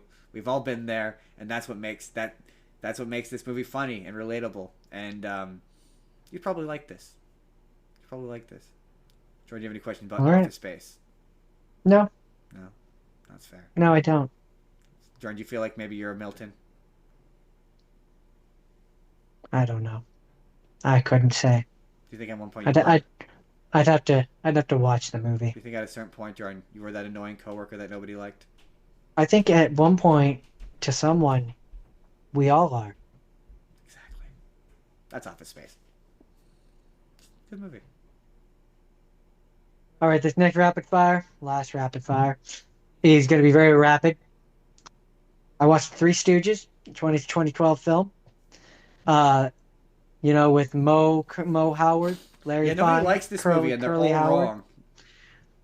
Um, which, as an aside, it's kind of strange to me that Mo Howard and Curly Howard have the same last name, but Larry Fine doesn't. Um, Because there's a reason for that. Um, in the original, I think Mo and Curly were related. Like uh, the actual Three I Stooges. Well, I know that Mo Howard was born Moses Harry Horwitz, and Curly Howard, yeah, is born Jerome Lester Yeah, I'm Horwitz. pretty sure they were brothers. Whereas The original Larry, Curly. whereas Larry Fine was born Louise Feinberg. Yeah, there was a period where they replaced Curly with another guy, and he wasn't related to them. But the original Curly and Mo, yeah, they were brothers. I'm pretty sure they were brothers. They're either brothers or cousins. Um, so no, I think this movie is fantastic. It's I've severely underrated. I've It's watched really it a few funny. times, and I think it really captures the zany slapstick humor of the Three Stooges. I will say it gets a little bit PG-13 for the Three Stooges, but Yeah, but it was as fine and it was good. someone who grew up with them, I'm like, it's a bit crass for what they are, but yeah, I think it's severely underrated. It I think mostly it's gets for me. It mostly gets where it gets a little crass is when Mo is on the real life. yeah. Like for me, that's Not kind the of real life, where no, the Jersey Shore. Pretty sure is he was that on. not this is that not the same show? No, it's not the same show. The Real World is a Oh, different show. The Jersey Shore oh. is pretty sure. I'm pretty sure, yeah, because he fights with Snooki. He does the boof to Snooki, right? Yeah, I just Yeah. It's that's I just thought I thought the show was called The Real Life colon Jersey Shore. no. No, I believe it's just called the Jersey Shore. The Real World is a different show. That was on Uh, VH1. That I I don't know. superseded. All of those shows just kind of blend I together think for the me. Real World was like the first one of those. I'm pretty sure. Um, Anyways, so here's an embarrassing thing about this that I never realized until I was literally looking at the cast list here. And you're probably pretty immediately gonna be like, "Really? That one You nun was you played by didn't?" a man. Yeah, Sister Mary Mengele Did you is not played by realize that? Larry David. Oh my God! It is Larry David. Holy shit! You're. Oh my God! I totally didn't pick up on the fact that's I Larry did not David. realize it was Larry I knew David. it was a man. I figured it was a I knew man. it I was a just man. I just didn't realize it was didn't Larry David. didn't realize what man Holy it shit! It is was. Larry David. Yeah, yeah. I knew it was a man. That character is bizarre because it's a man and there's no real reason for it to be a man. The joke is not that it's a man. There's no reference to the fact There's that he no that, real that she rhyme or looks. reason for it. No, It's no. just There's no gag on the fact that they're masculine. She's just played by a man for some reason. played by a man. But they I cut out a guess lot of the jokes because I remember there's a bunch of jokes involving Kate Upton. There's a joke about her in a bathing suit in one of the trailers that is, to my recollection, not in the movie. I don't think it was. I think No. I'd remember that. Yeah, there's a bit where she gets out of the pool in one of the trailers, and she was wearing like a really tight bikini because she's Kate I, Upton. I guess maybe they figured that they only wanted to sexualize one woman in that movie, and it was Sofia I can never Vergara, get her. Yeah, yeah. Sofia Vergara. Yeah, maybe. I like all. The best part of that. There's a lot of shit that they did that was really fun. Like to promote that movie. Like there's a really funny bit where they had those big three guys on WWE. Oh yeah. It was really funny. I love that at the end of the movie, the director and stuff are come out and they're like, "This is not real. This is how we do this. This is how Not we do actually this. the directors, Kids, but kids, do not poke people in the eyes." yeah, no. I mean, to be fair, that's not the Farley brothers. That's models pretending to be the Farley brothers. But the joke is still funny. That's Whatever. The funny. joke is still No, funny. the best character in that movie, the best actor in that movie, in my opinion, is Mo. Mo does a decent job making that. The actor playing Mo does a decent job giving that character an emotional through line in a way that like you don't need in a Three Stooges. They. I really enjoyed. That's funny because it's the kid playing Kid Mo is shit. I always forget his name. We talked about him earlier. The Yeah, guy. he was yeah. He was in Santa Clarita. Yes, and he's Jimmy Olsen in the new Superman movie. Young Larry, young Curly. I forget his name. Why am I not seeing? There he is. Skylar Gizondo. Yeah, Skylar Gizondo. I can never remember his name because his last name is hard to pronounce. He's quite good as Mo. Like this movie has a decent emotional core until they become adults, but like that early bit of like him giving up becoming adopted to stay with them. Oh They wait, don't really do anything with that, but it's a halfway decent attempt at a character arc for they those characters. they do make a joke about Jennifer Hudson when she gets out of the pool at the end of the movie and she's in a bathing suit. Yeah, I think.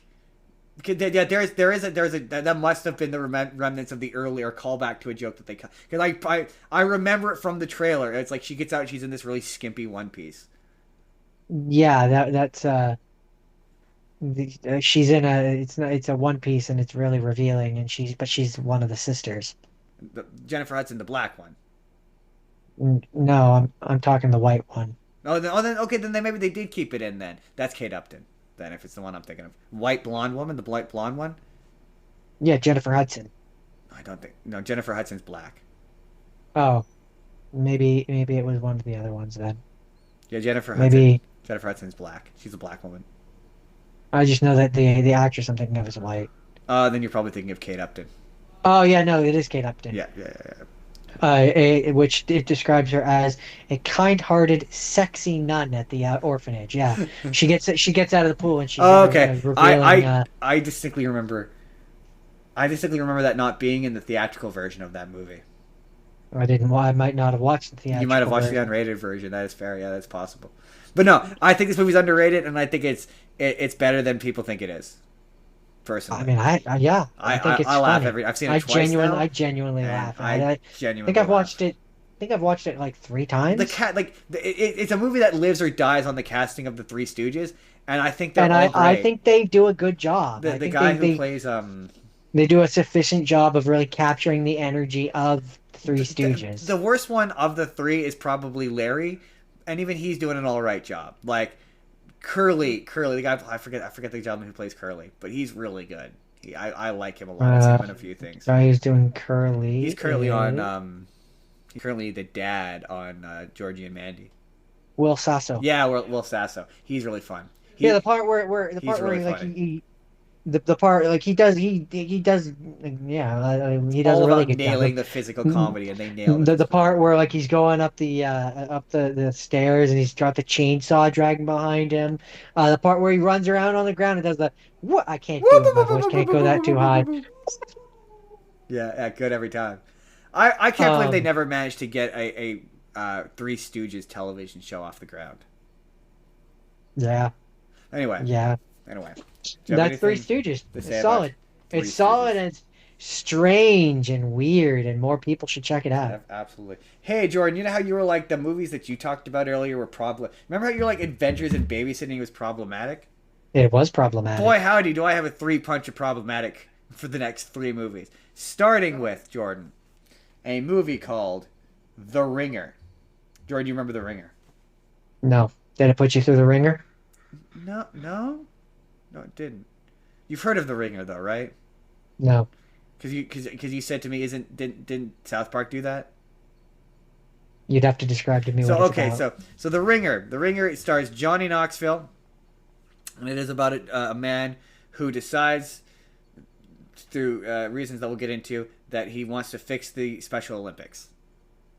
Like, Oh, yeah. Well, you had described that part to me, and I was like, oh, so that's what the South Park was clearly yes, based on. yes. In fact, the question of which came first, The Ringer or the South Park episode, The Ringer came first, and the South they were quite upset about the fact that South Park knocked them off, and South Park responded by being like, "Oh, Stuck it. it's just a similar idea. We didn't rip you off. It's just we had parallel ideas. We didn't."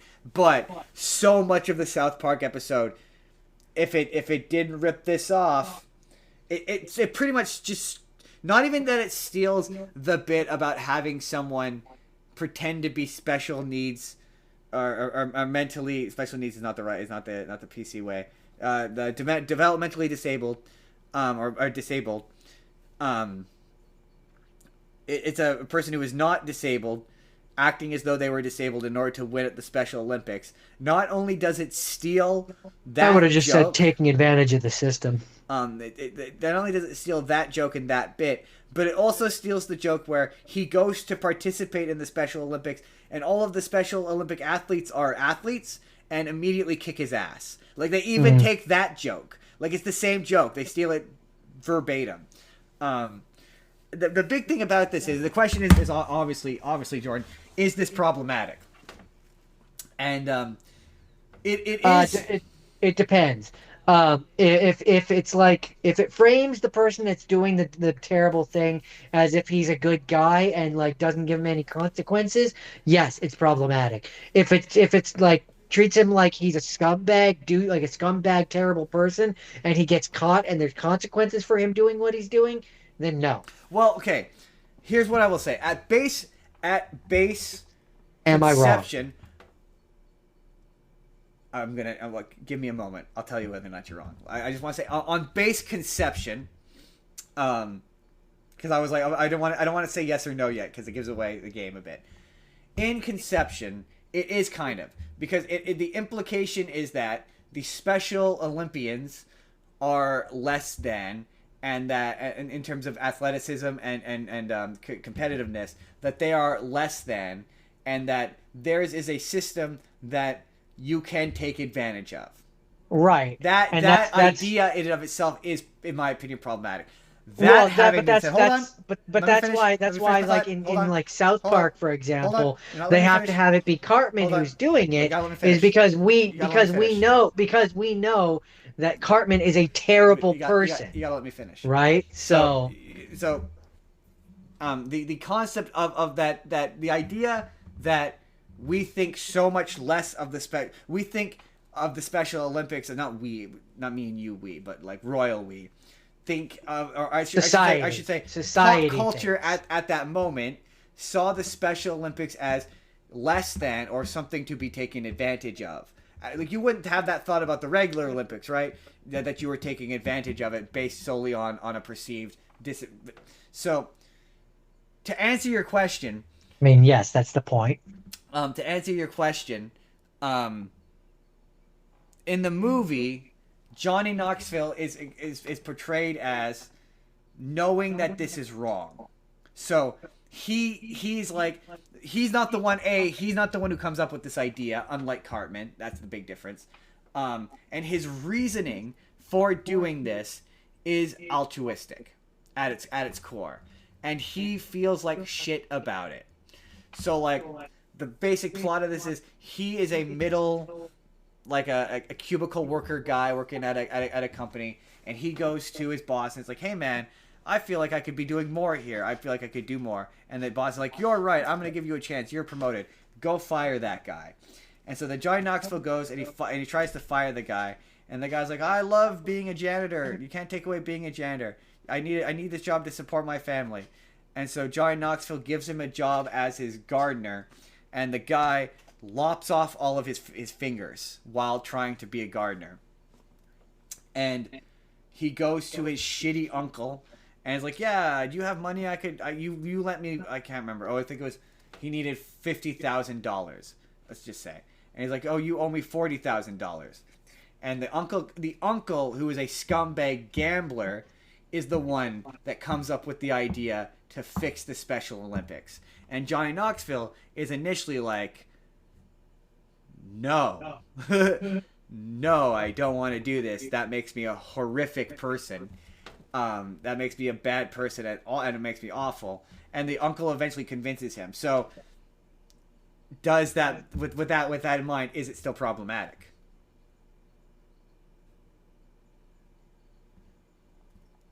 If the people that are being awful get punished, no. And so, the other difference between this and the South Park episode, Not nearly as problematic as my is episode or part as part my part thing. of the convincing is that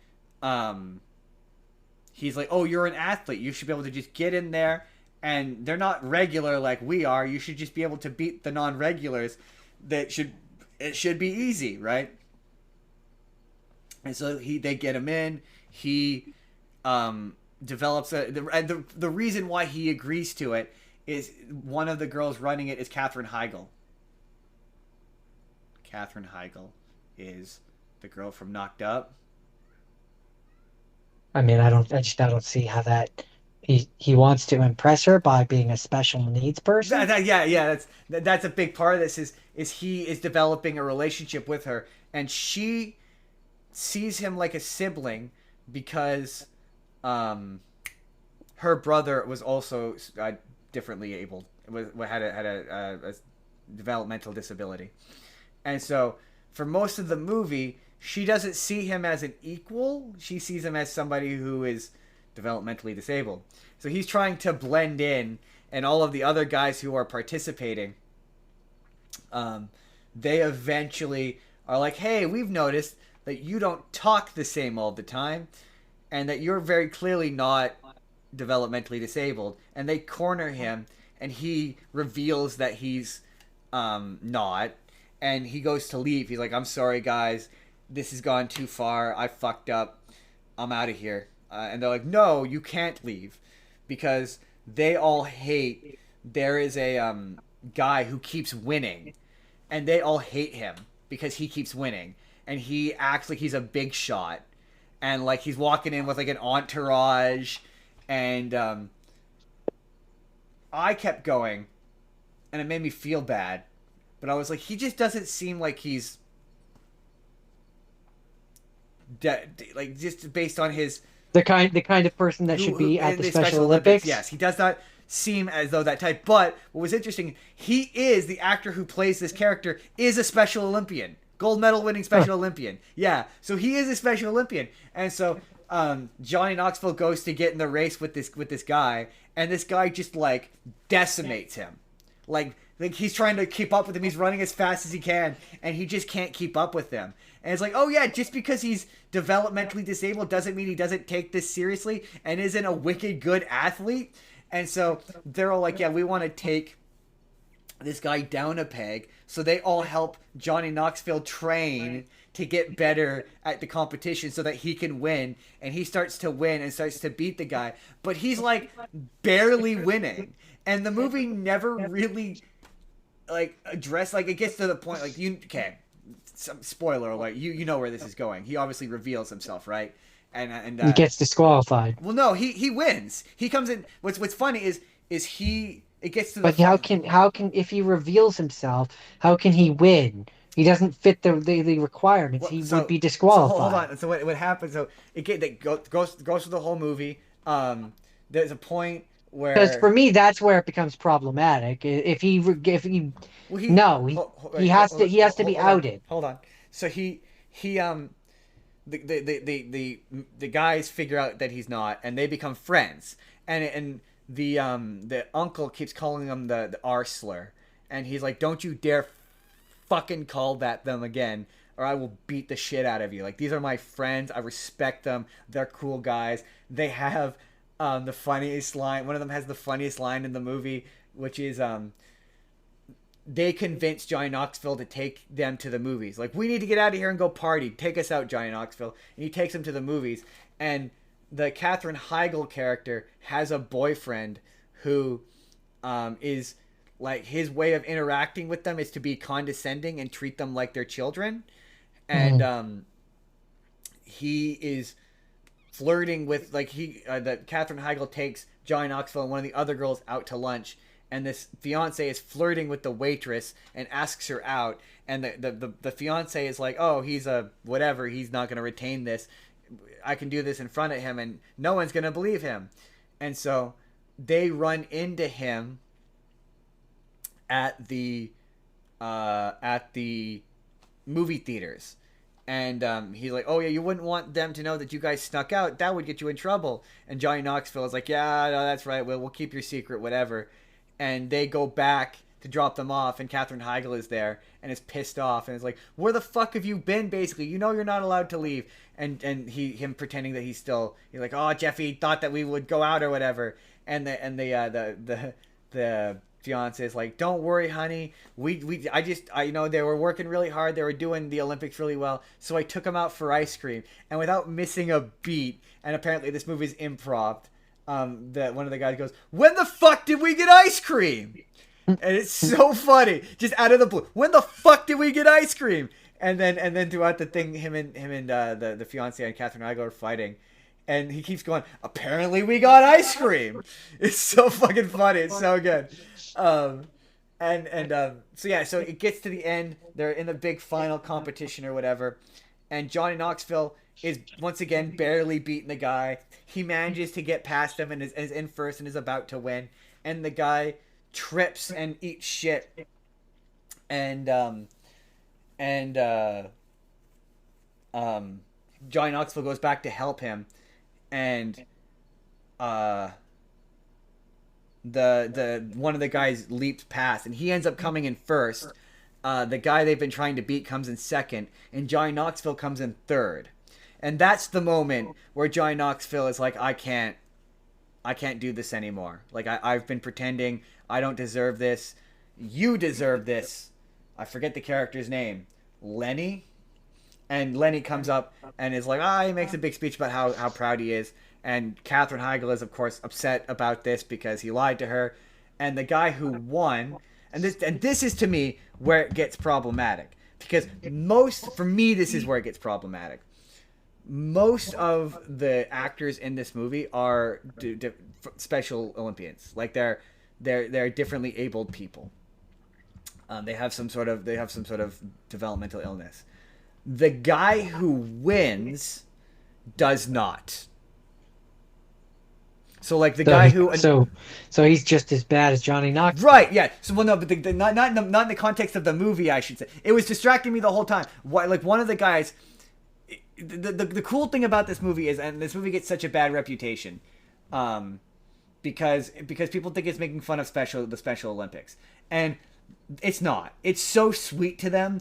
It never treats them derisively. The joke is never on them. It treats them with respect. They get, like I said, they get the funniest lines. They get to do the funniest shit, and it's always cool towards them. It always treats them like humans, if that makes sense. Mhm. Um, this guy, this actor, it was driving me crazy the whole movie. I was like, why do I recognize him? Why do I recognize him? And then I realized he was the guy from Deadpool. And I was like, is he? And no, he's not. And he's doing all the stereotypical, like the first time you meet him, he walks up and he tries to hug Johnny Knoxville. He says a bunch of unprompted, inappropriate things, and he talks with like a weird lisp, and like he wins. And there were so many actors in this who were differently abled that should have won. Like Derek. Derek is one of the funniest characters in this movie. He does have a disability. He should have won. Why is it the actor who's not disabled? Why is his character winning? That's a good question. That to me, maybe you disagree. I don't know. That to me is problematic. I mean, y- yeah, I don't know. For me, Johnny Knoxville came in third. That's Well, more but he did. He problematic. he eventually gives up his. Then that's when they all figure out he's not disabled, and that's when he gives it up. So he doesn't end up coming in third. Okay. He doesn't end up winning. He walks off, and him and Katherine Heigl break. And I don't love the ending. Yeah, from a meta standpoint, I guess yes, I agree with you. Yeah, From the internal logic of the movie, for me, it's more about the Johnny Knoxville of yeah. it. And the whole point of the movie, and they make it extra clear, is he's a good guy, and he's doing this for the right reason. And so the movie ends with, I um, don't. I argue there are he no right reasons to do it. he what he somehow gets the money. I don't remember how, and he saves the guy's fingers and gets them all attached. And his whole thing, part of why he's able to do this, is his uncle plays on the fact that he wanted to be an actor and didn't pursue that. And so the movie ends with now he has this um, disabled person's theater school where he's teaching all of the guys how to be actors. And so the movie ends with Derek doing Shakespeare, and they convince the by doing the playing up the he's at one point one of the characters like, we've all done the pretending to be more disabled thing than we are. Oh, Mrs. Pamela Anderson, I love your work. We've all done that. And so they do that to get Katherine Heigl to show up, and he's like, I'm so sorry for lying to you. And she's like, oh yeah, they told me what happened, and I forgive you. And then they do a big kiss, and it feels really unearned.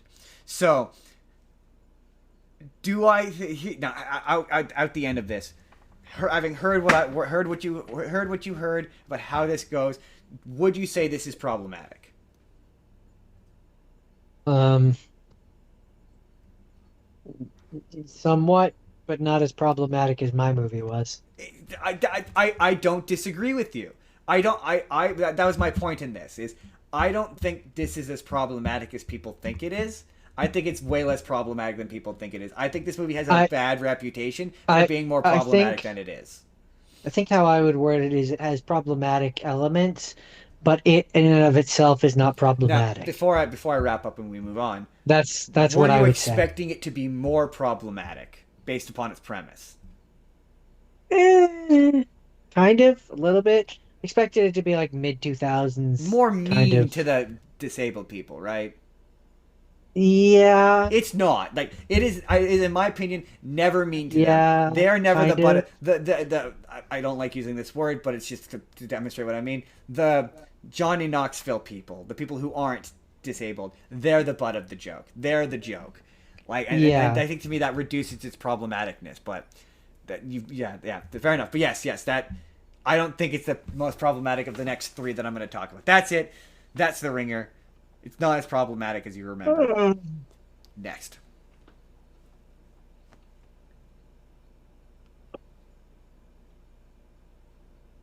Oh, my first have seen Honey, I Shrunk the Kids.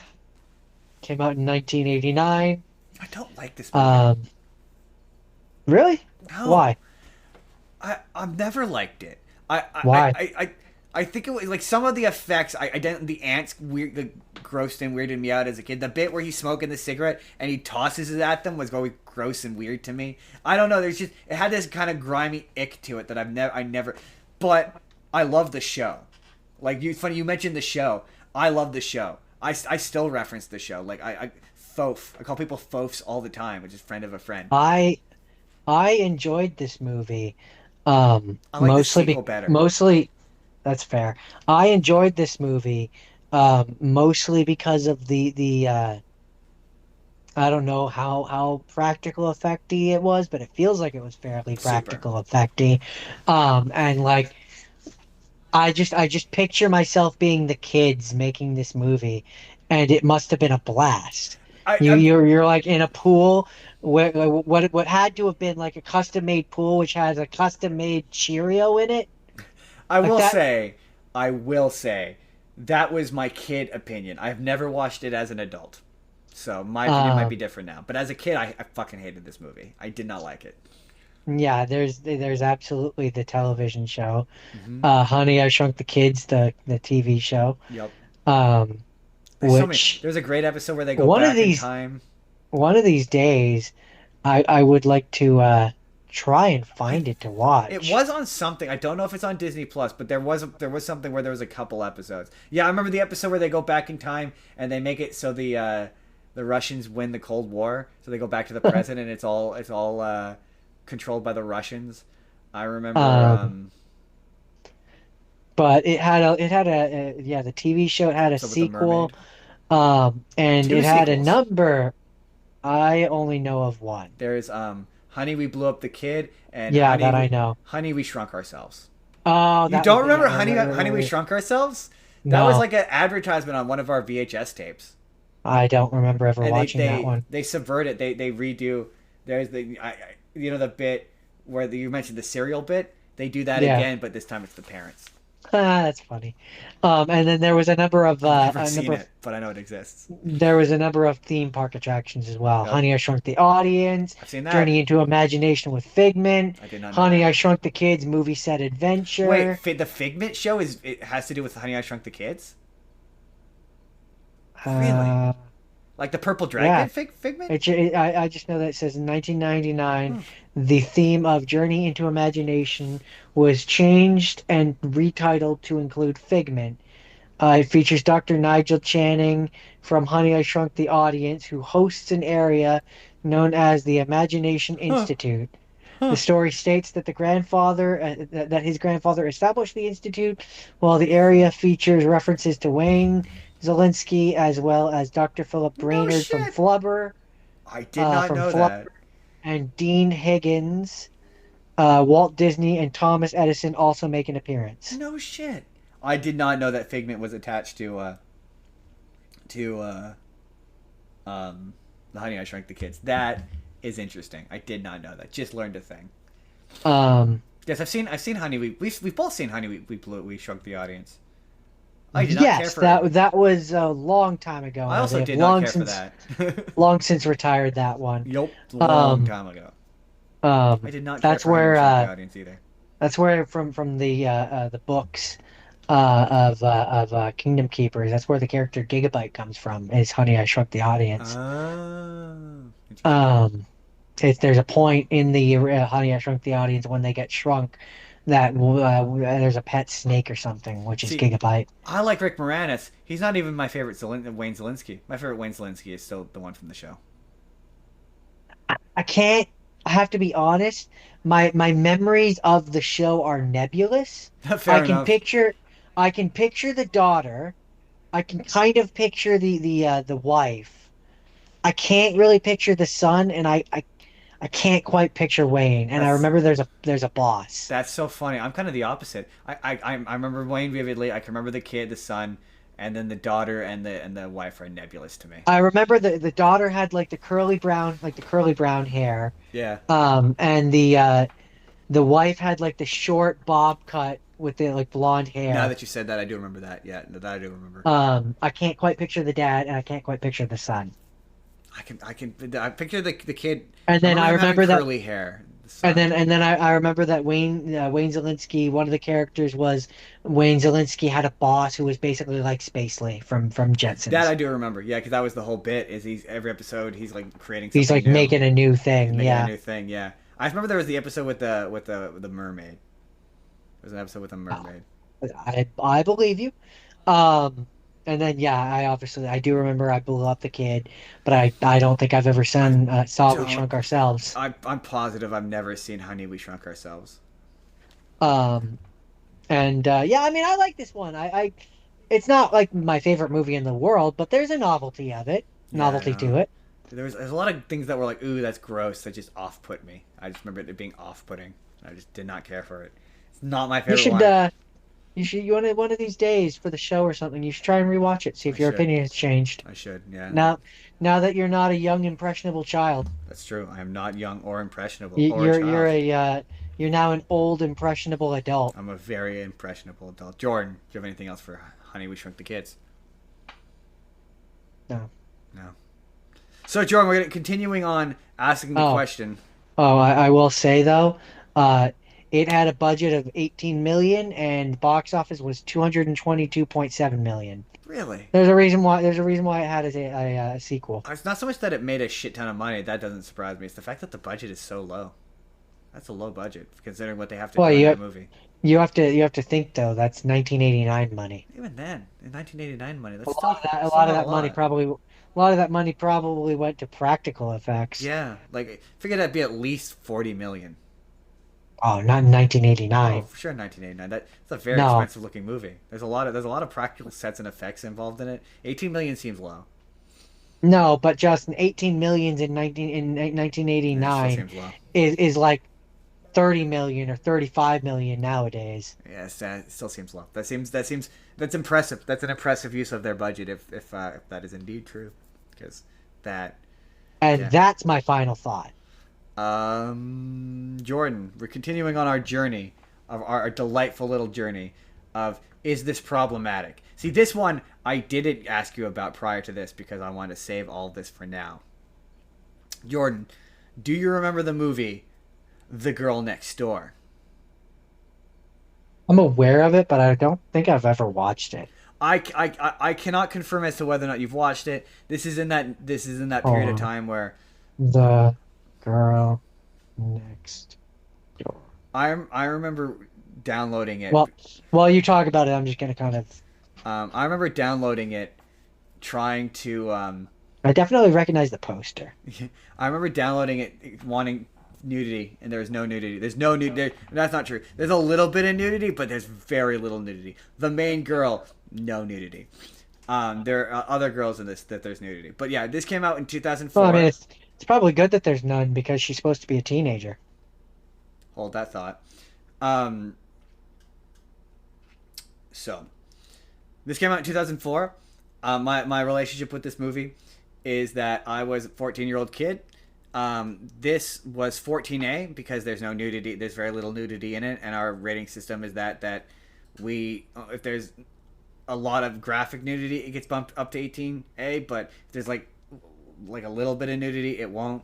And language doesn't get it bumped up to 18A. So the plot of this, for those of you who have not seen The Girl Next Door, um, it's about a high school kid who um, the next door neighbor is staying with her great aunt or grandma or whatever, and it turns out he played by Emil Hirsch, yeah, develops a crush on her, and she tricks him into doing a bunch of like one point she tricks him into running down the street naked and going skinny dipping, and they develop a relationship and they get together, and this is 2004, so you got to kind of remember that this is before internet pornography was really a thing. It's a big important thing to remember here. Whoa, Justin, you can't talk about that on YouTube. I don't have a choice. This is well before that is really a major thing. So this movie is about um, the guy's friend is obsessed with porn. like obsessed with porn. And this is at that point where porn was on cassette tapes, VHS tapes, and they were rare and hard to come by and difficult to get. And so he finds out that this neighbor, this hot girl that the main guy is dating, used to be a porn star. And it gets in his head or whatever, and he attempts to hook up with her, and she's like, oh yeah, we just want to hook up with the porn star, and they temporarily kind of break up maybe, and then her ex-boyfriend slash manager shows up, played by Timothy Oliphant, in a role that's really fun but confusing, and whisks her away to a porn convention where they run into another big time agent who's constantly trying to steal her. And Jordan, you're probably wondering, at what point does this become problematic? Because it doesn't sound problematic up until this point, right? I mean, the problematic part came in when you said he was in high school. So here's the bit. So he's about to graduate, and he needs to make it to this big speech. Yeah, so he's dating her, and she's a former porn star. And there is a line where Timothy Oliphant is like, oh, she's so much older than you. And Emile Hirsch is like, no, we're the same age. And I immediately go, no, the fuck you're not. The fuck you're not. When did she get into porn? Right, exactly. No, the fuck you're not. Because okay, assuming for a minute that he is, because he's a senior in high school, right? He is a senior in high school, about to graduate. So even if we assume that his birthday is in September or November or December, and he's already 18, or in May, or assuming he's already turned 18, that would make her, from the impression this movie gets, is she had done porn for like a while. So if she's the same age as him, that means she was doing porn. And they also say she's in school. So the implication is that she's in college. But like, even if she's 18, fresh in college, that means that she did porn when she was 16. And that's a no-go. That's a no-go. Either that or she turned 18 and just did a lot of it very fast. Quickly, right? So let's just assume maybe, okay, she's in college and she's staying with the grandma for a little while she's on college break. Let's assume she's like 19, 20. I always do that thing where let's take this scenario and make her a man and him a woman. Can you imagine if you said that guy, like, I just, like, any sentence that starts and begins with, that time I dated a high school student, sounds bad, no matter who you are, in my opinion. Like, unless you were also in high school. Unless you are also in high school. Like, if you're like, yeah, I was 21 and I dated a 17-year-old, that's bad. Calm down there, Scott Pilgrim. Right? That's bad. Like, even if he's 18, he's still in high school. He's in a completely... You did adult films. You're in a completely different headspace than he is. Your relationship is weird and gross. The word you're looking for is... confusing. No, Justin. The word you're looking for is predatory. Yeah, a little bit. It's a little predatory. Yeah, it's a little bit. It does have that would be very predatory if we're saying that we're reversing it. Yeah. And that's a college-age man and a 17-year-old yes, you girl. would call that predatory. But because it's okay, that's fair. Yes, I should know that because that was what I saw and it felt predatory. Right. Exactly. Exactly. So, but because like, oh yeah, she's a pretty girl and all I have to do is smile and give her $45 and she wants to kiss me. Right. So this movie being like, oh, because she's a girl, creepy. It makes it okay. No, it doesn't. It is weird, and so then it doesn't make it okay. He eventually develops. So Justin, basically, if we were comparing this to my movie, she's the college girl that wants to make out with the 15-year-old. Yeah, kind of, yeah. But like, people are gonna come at me in the comments and be like, "But he was 18." But he's still in high school. Like, Yeah, I'm starting to err on the side of people who are like 18 is still too young to be making decisions, and like there's so anyway. Here's Um, here's what I'm gonna say. Uh, just because 18 means you're technically an adult in the eyes of the law doesn't make it weird when there's not a timer counting down the fact that certain celebrities are about to turn 18 right, and it's you can weird. then It's weird. it's not like a Oh, I'm magic sorry. switch where it's A suddenly day ago it okay. wasn't okay, but now it's okay just because a Now light this switch are is you flipped. just But no, it's still no. inappropriate. Okay. So um, part of the plot of this is he, as part of his college, getting ready for college, has raised a bunch of money to bring this foreign kid to their school so he can study at their school. And he becomes friends with Timothy Oliphant, who is the girl's ex-boyfriend slash producer, and he's trying to get her back into porn. And this movie treats it treats doing adult films as though it's a moral and personal failing, as if it's something he needs to rescue her from. Like that's I how it's mean, treated. that's because when did this come out? 2004.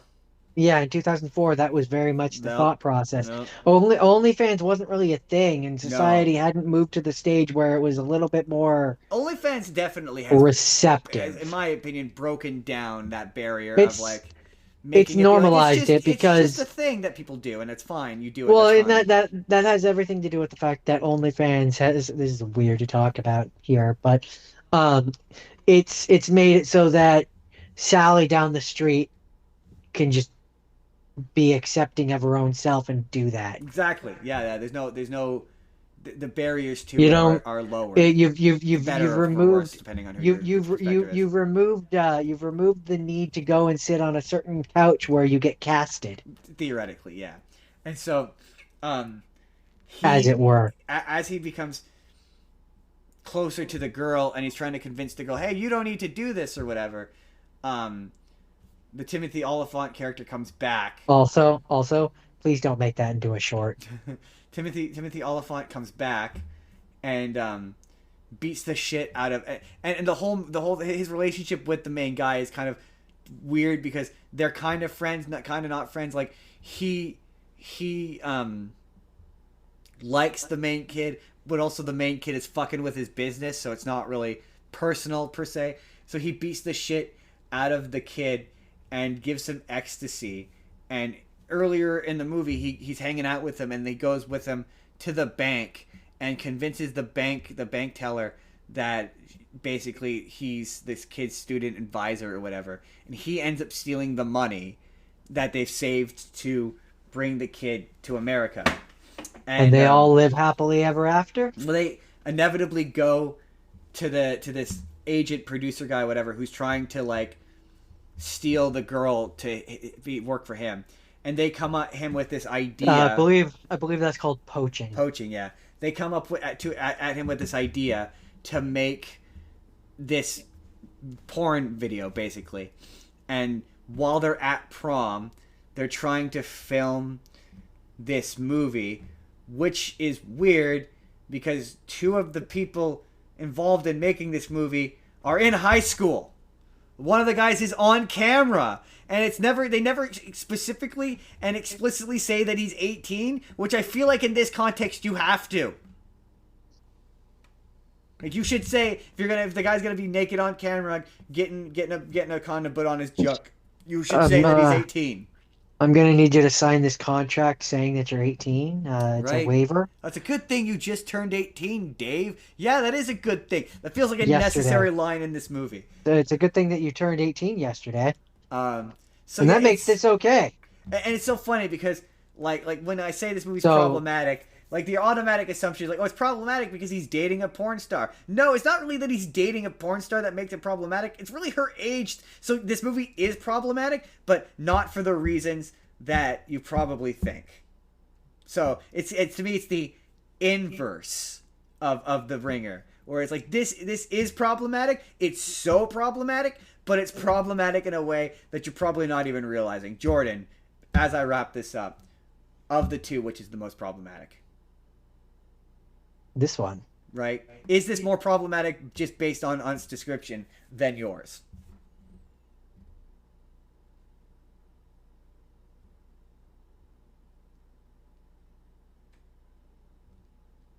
Wow, he's taking a lot of time to think. I well, so okay. This is apparently a No, no with an asterisk. No, because mine actually shows like they're underage. There's no question about whether or not they're Okay, no, that's fair. That's um fair. There's a question of legality here that they may there's a be 18. question of yours that they're maybe 18, whereas mine, they're 17 and 15. Right, right. It's not. Like there's no It's doubt. But like yours is the reason why yours is because like that's the point. Mine, it's not the point that they're kissing and making out with college students. That's not the right, point. right. That's not the idea. It's not supposed to be something you're supposed to think a lot about. You're supposed to be rooting for him in this. That That he he's ends a up high with school her. kid that he's banging a porn. Yeah, that he winds up with a porn star. You're supposed to Yeah, root for that, and it's like not the fact that she's a porn star that you shouldn't root for. I'm not it's the against that. It's the age fact. It's questions the of question it. of the of age. Either she did porn way too young, and for a way too Yeah, prolonged period of time, or she's too old for him. yeah, exactly. Like if he's still in like I mean if he's 18 and he's out of high school, I don't know. It's slightly different than he's still in high school. Like I don't know. I don't know. Someone's gonna yell at me and tell me I'm wrong. It's not problematic. Well, I I'm mean, just like being a for me, it's prude. like it depends on when in the year it is, End of the year. really. End of the year. Like so, yeah. I mean, okay, like if he's like a month away or like a week away or something, maybe I don't arguable. know. Anytime you can, like I said at the But beginning, anytime you say the sentence, "I once dated a guy who was in high school," and you're not I'm in high school, that is a bad sentence to say out Yeah. loud. Well, I Like mean, I'm no kind of matter just what. as I get older and I become old man Jordan. I'm kind of just of the opinion that like anyone, I'm gonna be generous here. In my opinion, I actually think the number is higher than this. But if I'm being generous, anyone younger than 21 is a kid. Yeah, yeah, And so if you're 23 yeah. and you're dating someone under 21, that's a red flag to That's a me. red flag to me. But again, I actually think that number is a little higher than that, but that's me being generous. Yeah, yeah, yeah, yeah, yeah. I just feel like when she's like 30 and she says to her friends, "I was 21 and I dated a kid in high school," she's gonna feel weird about it. That's all I'm saying. That's I'm all just I'm saying. saying. That's all I'm saying. That's the girl next door. Okay. This one's not going to take long. No, What the next two will not take long on my part either. That's why my I knew I last could take. have seen. That's why I knew I could take longer on the previous ones because I'm like I got Yeah, nothing on the apple dumpling game. yeah, we this stream is taking a long time and I'm trying to push us through it a little faster. Um Mr. Popper's Penguin. Jim Carrey, 2011, cutesy, he needed a paycheck. Yeah. Wait, this was a He half was scene you not said? You This see? is half Yeah, no, scene. we watched this together. We watched this in theaters. He was not their first choice. Really? Nope. Who was their first choice? Ben Stiller. Oh, I see it. He wasn't their second choice either. Who was their Um, second choice? well, I mean, the next, the other two choices along with him might have been considered at the same time, but after Ben Stiller, it says um, uh, Noah Baumbach was going to direct, but they dropped out as well. And the choices that they had considered to replace Stiller were Owen Wilson, Jack Black, and Jim Carrey, and they ended up going with Jim Carrey. Honestly, wait. Hmm. Hmm. I see Ben Stiller in this. I This absolutely see Ben Stiller. absolutely, It's this not. absolutely reads to me as a Ben Oh, Stiller for sure, movie. it absolutely does. It has. It's the exact. I don't know how to put this. Ben Stiller's I'm out of water movies have a particular vibe to them. Yeah, This this is a this night at the has that. museum Yes. Yeah, where it's him, he's a regular guy and he gets put into an extraordinary into situation. Yeah. extraordinary circumstance. This Yeah, doesn't work with Jack Black. I don't. I could see this with Owen Wilson. I could see it with Owen Wilson. It doesn't work for me with Jack Black because, especially He's in too high energy for this. 2011, I don't see him as a dad. Ooh, The character has to be a dad, and I just don't see Jack Black in that point. Like at that point, 2011. I don't see him in that role. That's not really why I don't think he could pull it off, but that's not unfair. I just think he's too high energy. I see Owen Wilson in a father Owen, role. Owen Wilson. I I mean, definitely see Ben Stiller in a father role. he's I doing even see Jim Carrey as a father role, but I just don't see Jack Black in a I'm a dad. Owen Wilson at this point is doing. I think he has done Marley and Me. So yeah, he's done dad movies at this point. I'm pretty sure he's done Marley and Me at this point. Yes, because I think we saw Marley and Me before this. Like maybe if you cut the kids out and you just have it be about the Ah, but penguins, it doesn't work without the then I then kids. I then I see Jack Black. The kid, it's about him But rediscovering his relationship with I his know kids. that's why I say I just don't see Jack Black. Yeah, this is very definitely Jim Carrey did. This was like Jim Carrey is like I think this is shortly after he did Kick Ass 2 and he fucked up the promotion on that and he's kind of waning his career. This is where like he's doing all of those. I don't get me wrong, I like Yes Man, but this is Yes Man. Like where he's just showing up. He's not really putting anything extra Yeah, into this. but I argue Yes Man was more. This is less. This is a Ben Stiller movie that has Jim Carrey in I it. don't Whereas disagree with you. I just think whereas this as is soon as I read that and as soon as I see that, I absolutely see that. I just think it's like on the line of Whereas movies he made, like Fun with Dick and Jane, where it's like he's not putting in the effort into this. Whereas Yes Man is very much like a Bruce Almighty or a The Mask or like it is a Jim Carrey movie, if that makes Yeah, yeah, sense. yeah. No, that's what I mean though. I think we're saying the same thing. Where there's like a line of like 2010s Jim Carrey movies where he's just showing up, and like when Jim Carrey just shows up, it's still better than most, but it's just still. And this is one of those. This is like this. It's this. It's like I say. It's Fun with Dick and Jane. It's Yes Man. It's There's one more. There's one more in that space. It's this where it's like he just showed up and took a paycheck. Like it's whenever he says, "Oh, I'm just the idea of Jim Carrey," like I'm playing Jim Carrey the character. That's what this is. This is Jim Carrey the character, just going through the motions. Like this is going through the motions. The movie, Yeah, it's him checking the boxes. pretty much, yeah. So I just want to see With bad in CGI. Wait, in his, penguins are CGI, right? They're not real.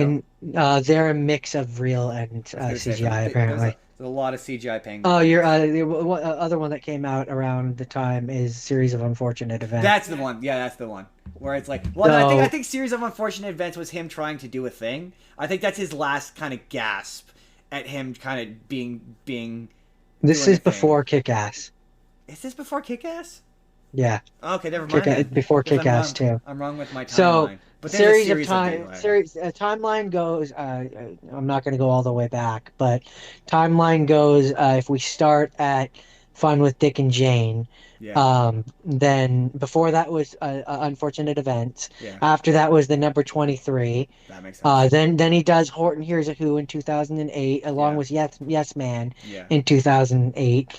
He does I Love You, Philip Morris and Christmas Carol in 2009. right. 2011, he does Mr. Popper's Yeah, Penguins.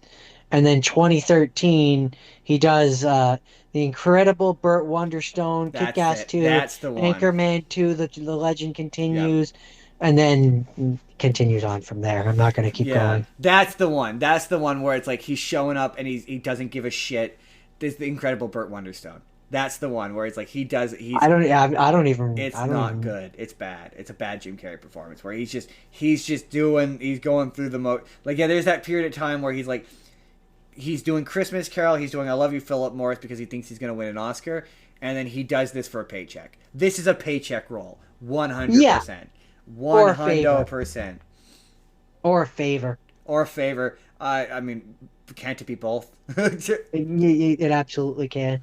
Like it's just Um, it's the a word, the nothing word, movie. Is how I the would put word it. the word that I would use is family-friendly schlock. Yeah, yeah, exactly. Yeah, yeah, absolutely. Like family movie schlock is a great way to put it. Yeah, because that's absolutely what Um, it is. It's not You doing know, anything interesting. it's checking the boxes. It's doing exactly what you think it's going to do. He It's does right the up there. It's right up there with Wayne the Rock Johnson doing the one where he's got the little girl the Tooth Fairy. and like Yeah, that one. Yeah, yep, yep. That's It's right up absolutely with that's what this there is. Yeah. where it's just schlock. He's The doing he's doing the dance with the penguins, and you can see him dying a little inside. dying Oh, inside, absolutely, absolutely. yeah, yeah, And absolutely. and and and also Angela Lansbury Yeah, is yeah, yeah. there. Angela Lansbury's in it too. Yeah, yeah, yeah. She's the one he's trying to impress, right? Yeah, He's trying to get her to sell her yeah, tea house or yeah. whatever. Oh God, I love Um, Angela. Angela Lansbury reminds me of my grandma. it was, I mean, yes, I could see why you'd say that.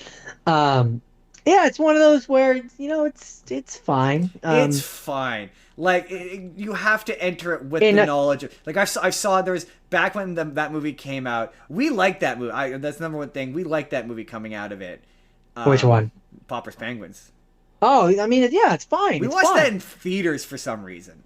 Like it's one of those ones where it's like there's nothing But I saw reviews inherently where people were coming out of that there's movie angry, and you can't. It's not that you have to take no, it for it's what it schlock. is. It's schlock, and schlock can be fine. There's nothing wrong with Yeah, schlock.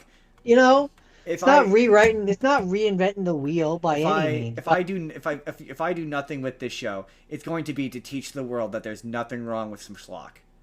There's nothing wrong Like with a though, little bit of schlock. if I had to use one word to describe it, it would of course be schlock. But if I was allowed to have a Two second words? word, if I was allowed to have a second word, the second word would be inoffensive schlock. Yeah, inoffensive schlock. There's people who took great. I'll never forget it. There was a guy. He used to be attached to the cinema stop, and they used to do midnight reviews where they sit in their car like we used to do, and they review movies. And I Oh remember yeah. him being utterly pissed off at this movie, and I like mean, it's just you just can't. It's not that kind of movie. the worst part of this movie is its budget. It's the fact that it had a 55 million budget. Yeah, all the Um, money went to CGI penguins.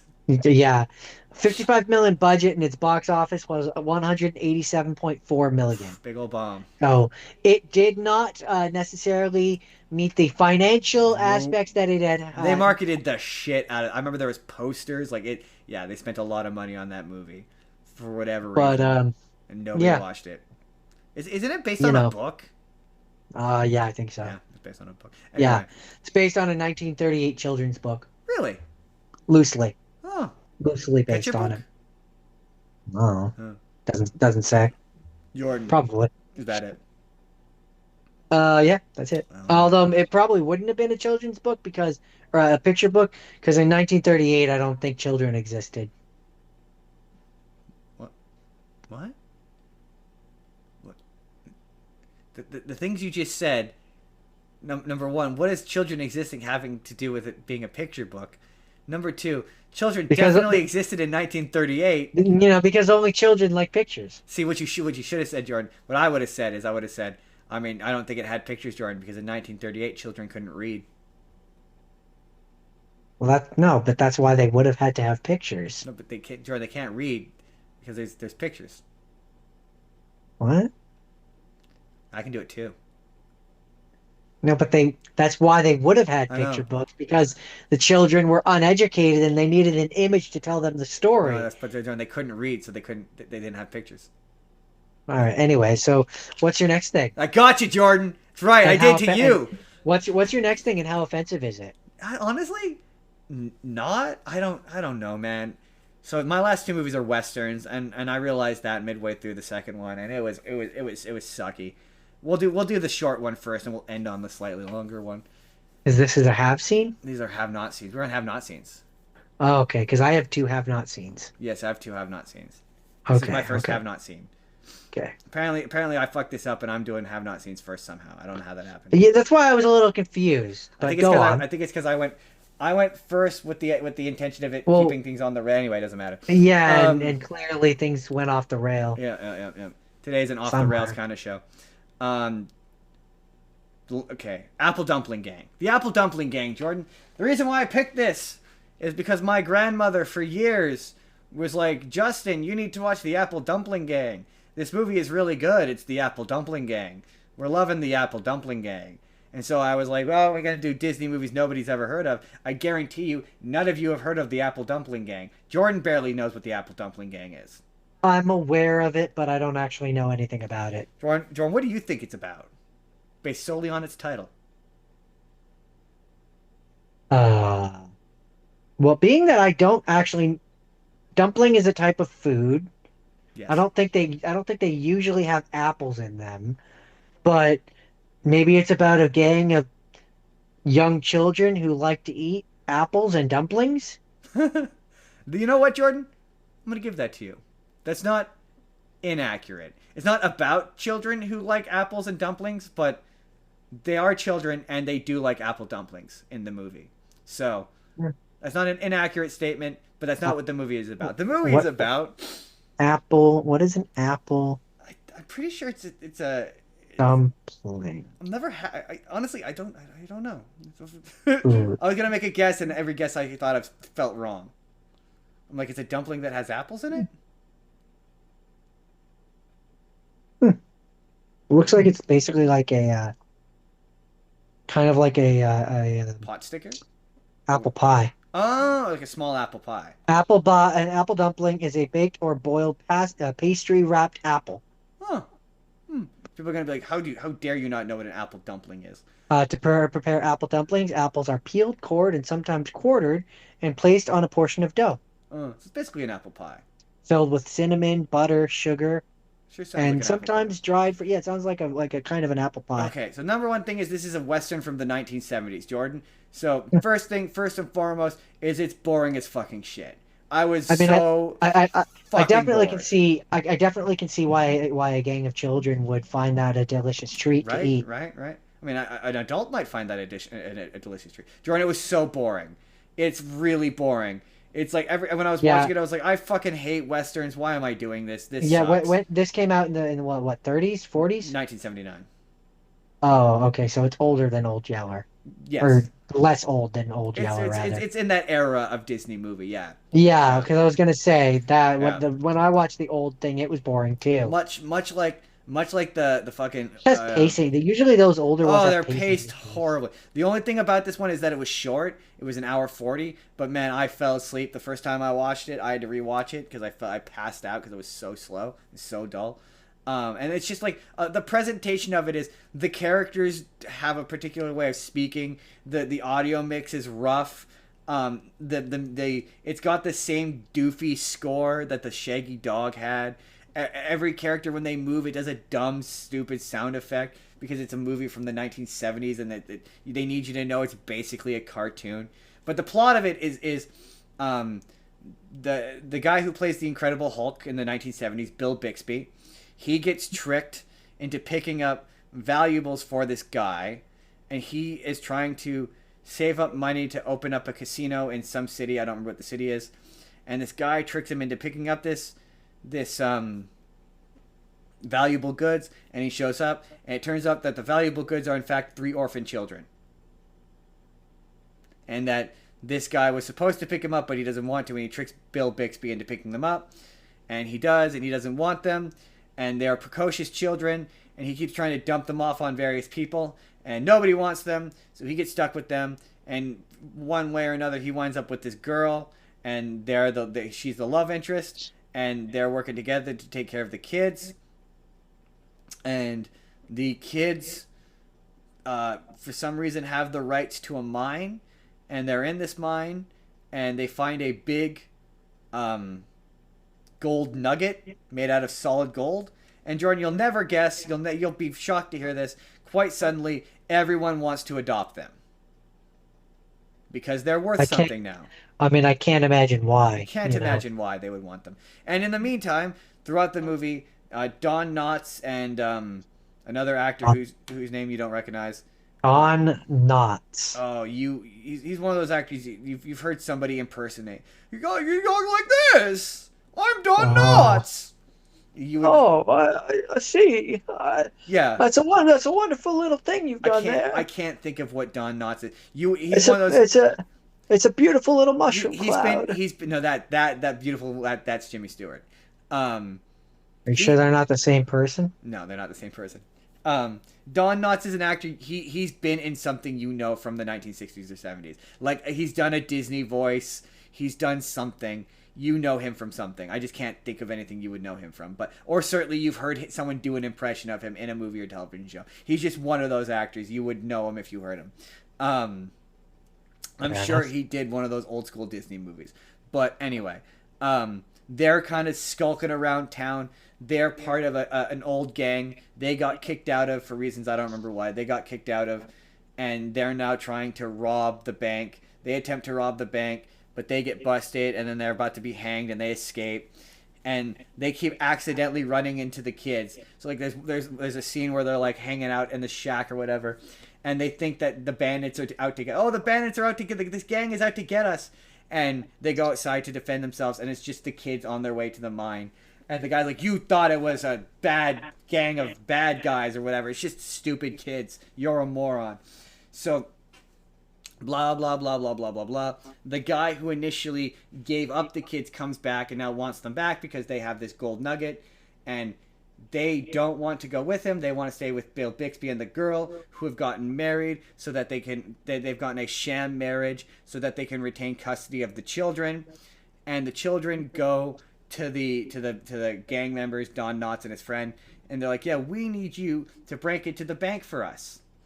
And they're like, "No, we don't want to do that. We barely escaped. They want to hang us after we failed to break into the bank before, and they want to hang us for that. And we're shit at this. We don't want to do this." And like, it's not really stealing. You're just helping us retrieve our massive gold nugget. Like it's not really. You're helping us take a thing that's technically ours, and we're giving it to you. So it's not stealing. And they help them break in, and they get the nugget, and I can't remember what happens with the nugget, but anyway, it ends up they wind up with Bill Bixby, and everyone's happy in the end. And there is allegedly a second one where the Don Knotts and the reason why they're called the Apple Dumpling Gang is because the kids like apple dumplings. They're like, "Oh, I knew it. we're I like knew I was right. we're like we love apple dumplings, and we're all together. We're like a bunch of apple dumplings or whatever," and that's how they become the Apple Dumpling Gang. And there's a It's so song called cheesy. "And They're the Apple Dumpling Gang" that plays in the opening and ending credits, and it is absolutely cheesy as hell.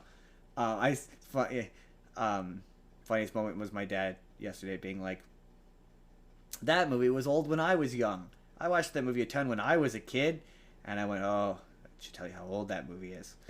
Um, yeah, man, it's a family friendly western from the 1970s. So like nothing. There's an exceptionally funny train chase sequence where it keeps cutting between what is a real train and real stunt people and the main actors on like fake horses, and what is definitely not green screen, but when they used to do the screen behind them and it was really fake looking. Okay. Yeah, like I don't know what they called it. Like in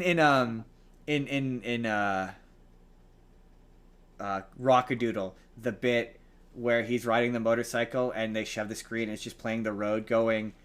Yeah, Yeah, yeah, yeah, yeah. yeah. It's that. They're doing that, and it's really obviously Uh, they're not riding horses. It's really I don't dumb. know what that would be called. Not green I screen, don't but remember what it's called. set scene. Maybe. Yeah, I don't Somebody even in the know how you comments would. tell us. We don't have time to Google it. I don't even know how you would We Google got it. 3 movies to get through. I don't even know how. I'll find a way after we're done. That's it though. That's the Apple Dumpling Gang. It didn't do anything for me. I'm sorry, Grandma. I know you love that movie and you wanted me to love it. Maybe it would have if you had watched it as a kid. Perhaps yes. I will say that. In the way that I love a lot of movies from the 1960s, but I don't know because there's lots of times where I like movies from the 1960s and 70s now. It's just I just don't like westerns. They just don't do anything for me. Like they're That's fair. so fucking dull. Do you have any other thoughts? No, that's it. That's the Apple Dumpling Gang. Okay. My first tab scene is Mike and Nick and Alice. I have not seen. Um, so I mean, do you care if I talk about it? No major spoilers. All right. Cold Notes version. Uh, That's another one I would like to see. Mike comes back in time to save, or sorry, Nick. Nick comes back in time to save Mike, who um Is he the rat? no, He's he not is the not. rat. Oh, interesting. No, Is he's Vince Vaughn the rat? no. No. Yes, no.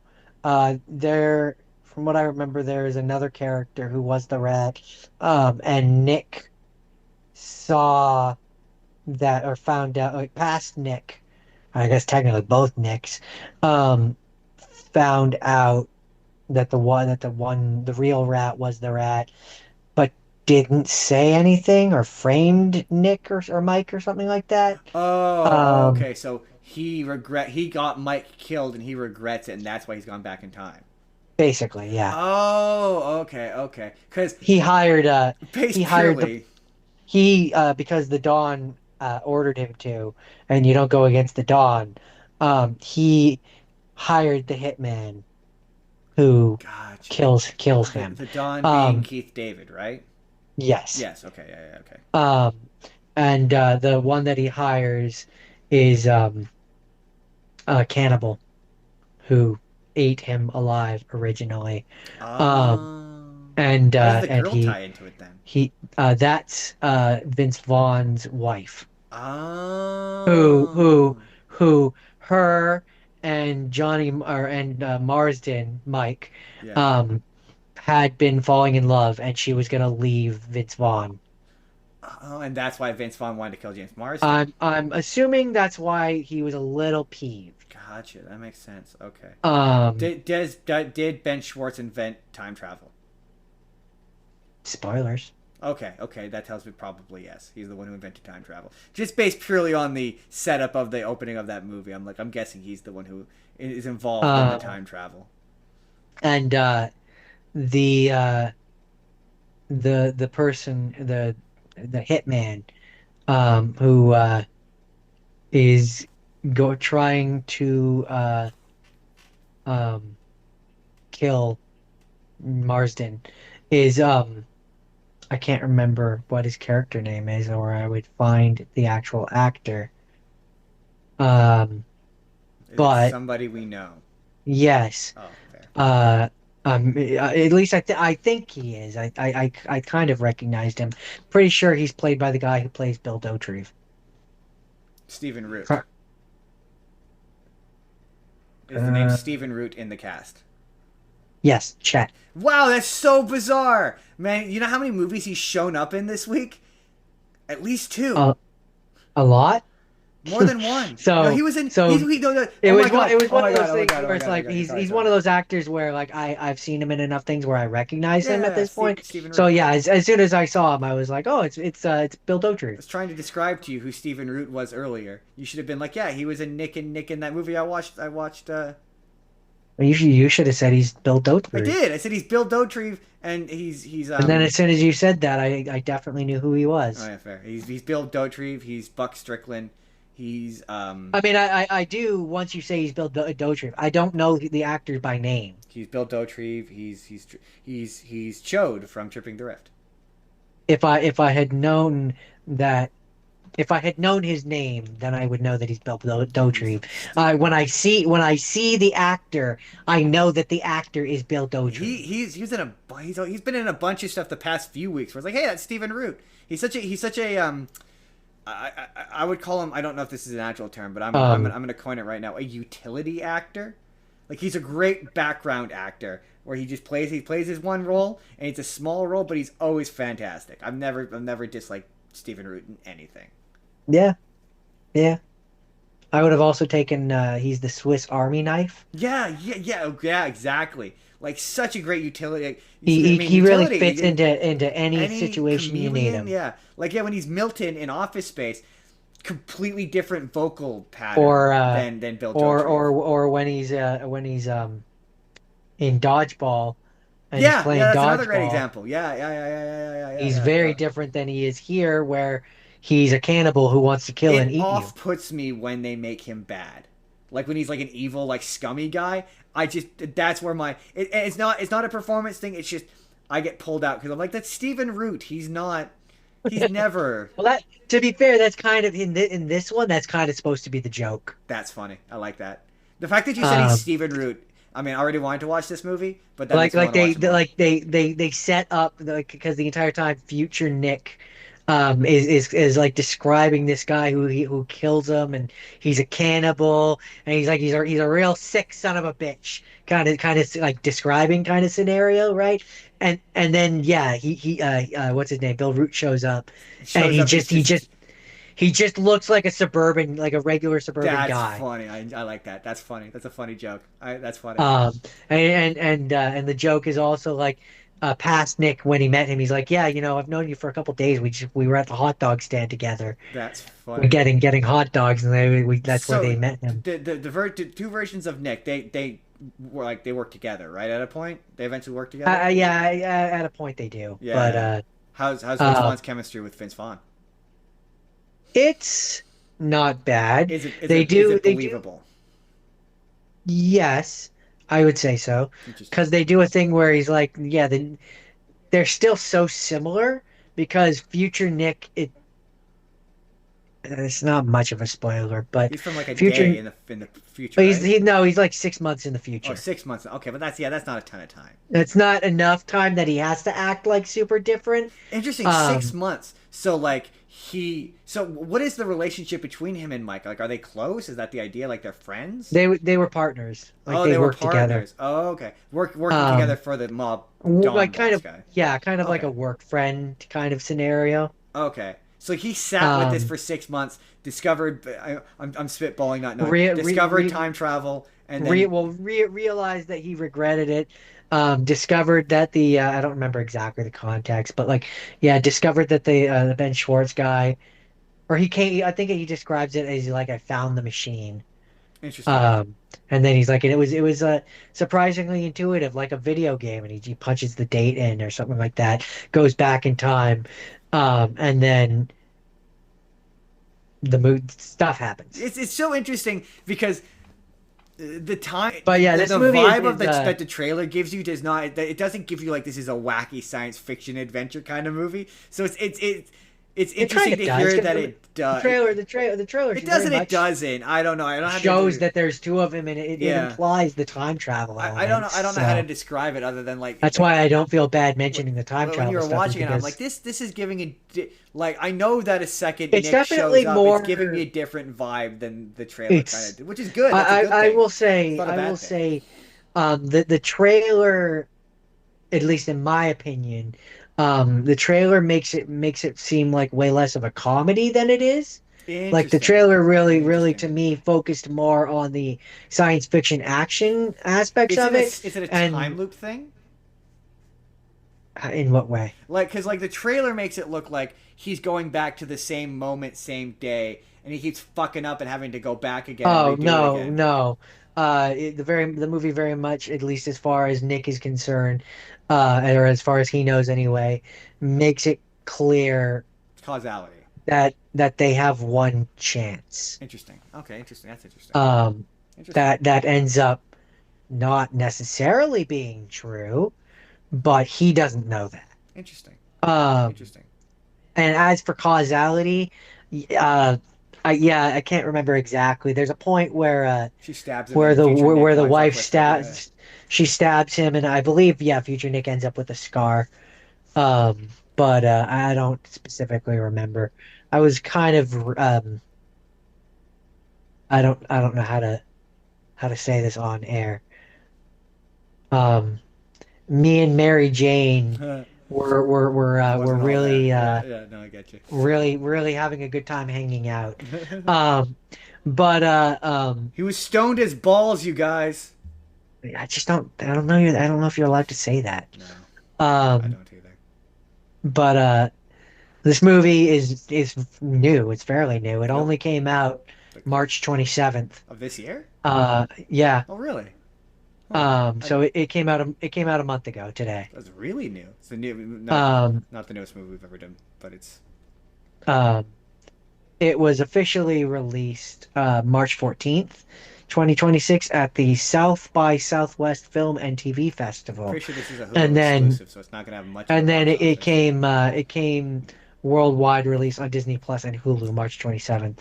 Yeah, as for box office, it doesn't have one. No, It didn't go to theaters, no. which is kind of a shame. I think it might have done I don't decently at know. theaters, It would have been great if it was but a real movie.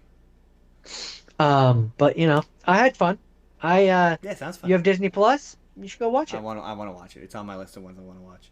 Just maybe we'll come back. We'll come back to Disney Oh, Plus or also Hulu, that and you could do the pizza movie, and I'll do this one.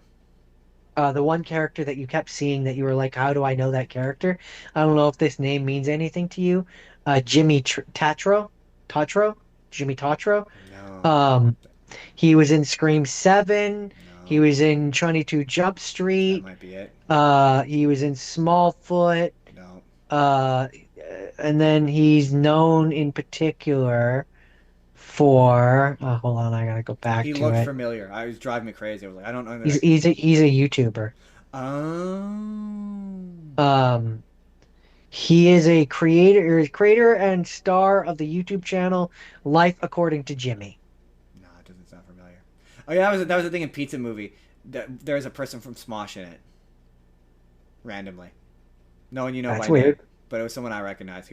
I recognized him as being on a try not to laugh Yeah, episode. It's like, yeah, I he's recognize that guy. 34.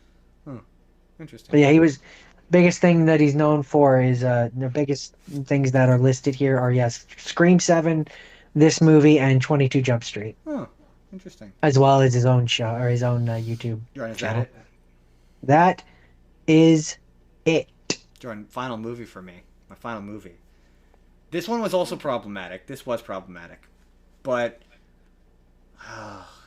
How problematic was I'll let you it? decide, Jordan. Um, this is the Lone Ranger. Oh, it was very problematic Ah, then. okay. Here's the thing, right? Full But stop. Don't need to hear anything else. that's what Jake went like. Jake went like, oh, yeah. Jake, I was like, gotta watch the Lone Ranger. Wasn't Johnny Depp Tonto in that one? Johnny Depp is absolutely Tonto in this one, and Yeah, like, no, that's horribly no, no, offensive. it is. But the thing, no, it's bad. It's bad. He's doing a lot of like, I'm a mystic man who knows better than you shit. Is made all the more weird by the fact that they do a flashback that because I thought for whatever reason I had a memory of someone telling me that the gag was that in the movie he's not actually native and that he's just a white guy pretending to be native. But nope, no. He's very much native, and what makes it all the more weird and bizarre is they have a flashback with him. Like there's a flashback sequence, and the kid playing him in the flashback is Native American, Oh, that's awful. right? So like somehow he ages into a white man, and like for A most white man in Native American skin. and while no, don't get me wrong, it's I, awful, but I don't know. I don't know what you call that. It's not blackface. red Whatever face. the native. Can't say that. No, can't I say that? Oh, you can't. No, No, I can't that's say that. bad. Is that bad? No. I don't even want to use that word to describe them. No, is that not? Is that not Native American Native face. American face? Because Indigenous. No, sorry, that's offensive too. Indigenous face. indigenous face. I don't know where the line is anymore. I'm so scared. I don't know what I to don't know what describe it as. I don't know what the But line is. all I know is that what he is doing is not okay. No, it's not. No. He says it's okay because he's 1/16th Cherokee, Jordan. K21 and me. But to me, okay, for most of the movie, that's not to say it's not awful and offensive, because it is. But like for most of it, he's got white face paint on, and he's wearing a crow on his head. That doesn't make it okay, Justin. But it opens with him. Okay, the framing device of this movie is it's Tonto telling the story to a child, and the idea is this real or not, or is this mythological? And the version of Tonto that is telling this story is in indigenous face. Like he's You got almost old. you almost said it. I almost said Indian face. Yeah, no, can't say that. He's got this horrible old man makeup on that's made him look as though he's indigenous, and it's bad. It's worse than him just in the white face paint. It's awful, and it keeps cutting back to him, and it's terrible. And even more insultingly is the rest of the movie is boring. Like it's boring. The action sequences are awful. Like any western, I swear to God, I've never seen a shootout scene in a western that was fun to watch. Like, cause it's just smoke effects of gunshots going off and impact sounds, but it doesn't look interesting. And characters doing this. For the audio listeners, I just moved my shoulders a bunch. Like it's not interesting or engaging. And this movie was. It's why I got so like about Jerry Bruckheimer earlier, because this movie was produced by Jerry Bruckheimer and directed by Gore Verbinski, who you don't know the name Gore Verbinski. No, I don't know if this was produced by Jerry Bruckheimer, but it was definitely directed by Gore Verbinski. And you know Gore Verbinski as the guy who directed all the first 3 Pirates of the Caribbean movies. Oh, okay, yeah, that makes And sense. so he desperately, the reason why Johnny Depp, that's He why Johnny wants Depp is in this. he wants a new pirate. He He wants wants this to to be be Pirates of the a Caribbean, yes. And he wants Tonto to be Jack Sparrow. And so he's doing shit like he's walking along and like there's a like a thing that's separating 2 ledges, and he walks across it like completely calmly, and the thing falls down and he just completely just like Jack Sparrow would. Like he even walks like Jack Sparrow for half the movie. He's just trying to do indigenous Jack Sparrow in indigenous face, and it's not remotely working. The only character who's any sort of interesting in this is, I kind of like Armie Hammer as the Lone Ranger. He was kind of fun. I like Armie Hammer. He's been in some stuff I like. I really quite liked. I think I talked about. There's a movie where he was a spy. I talked about it. He was quite good in that. Like I really like Armie Hammer. This movie feels like it's an example of.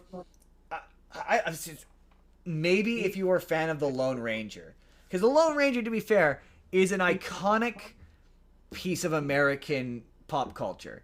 Like, yeah, and sometimes things need to stay in the past. like Jordan, if I said to you, maybe not, you might not know this. We'll try.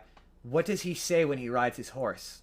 Oh, Silver, away! Hi ho, Silver, away! He says it in this movie, and Tonto goes, "Never say that again." I'm like, but that's his whole thing. He says, "Hi ho, Silver, away." That's his, and Hi ho, Silver, away! there's a great deal of explanation given to why he's wearing the mask, why he has to wear the mask at all times, even though he's just wearing a fucking domino mask that doesn't really hide his identity at all. The domino mask never hides your identity from anyone. It just kind of barely covers your cheeks, Lone Ranger. But yeah, like especially if you're from Texas, he's the lone Texas Ranger. So like, this movie does that thing where it's like, it's saying shit and doing shit. Like when he's chasing guys, the big thing with, I think in the original show, whenever he chased guys, would do the William Tell Overture. It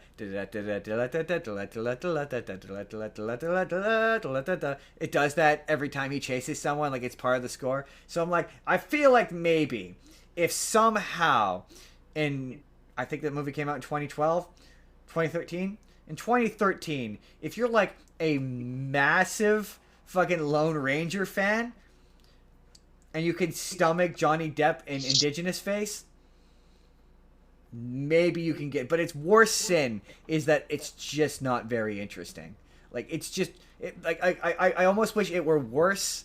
Like it were a worse movie, so then I can make fun of it, or that it were a better movie, so you could ignore the indigenous face. But it's just kind of a nothing movie.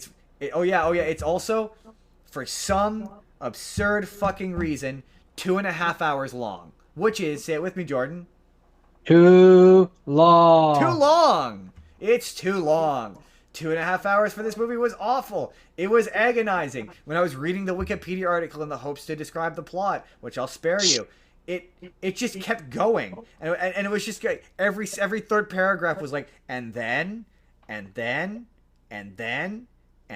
was like, and then this happens, and then this happens, and then this happens, and it's like, oh my god. And then the movie has the audacity to end with an anticipation of getting a sequel, which it's funny I said this wanted to be Pirates of the Caribbean. They absolutely wanted this to be a franchise and for this to be Pirates of the Caribbean. And I feel like maybe if you had gotten somebody Native American or indigenous to play Tonto, who I understand is a stereotype to begin with, but maybe if you had given him some Native American or indigenous authenticity, you might have been able to skate by on boring fucking visuals and a god-awful story. But the fact, the number one thing anyone ever remembers about this terrible movie is the one thing, And I don't understand at what point. Surely there had to be a stopgap of somebody being like, dude, are you sure? Are you sure you want to do this? Are you sure? Because When did yeah, this come out again? 2013. Yeah, no, they didn't think about that at that point. I mean, clearly not. Clearly not. They were like, oh yeah, let's just get the Jack Sparrow guy to do indigenous Jack Sparrow. They call him the other thing a lot in the movie. Yeah, but we know better, We, Justin. we, we know better. They're We are we indigenous, are we come from a more civilized time. right? We are PC, and sometimes we make mistakes, but we always correct them, or bleep them I out. try. No, I was gonna say or bleep them out in the final YouTube video. That's it. That is. We'll see if it's long enough to make a video. This week's videos are going to be really interesting. Okay, so Final movie, Jordan. Quickly, yeah, quickly get us unless through you this have so we can get out of here. um, I mean, I actually want to talk about this I know. one. I'm being a jerk.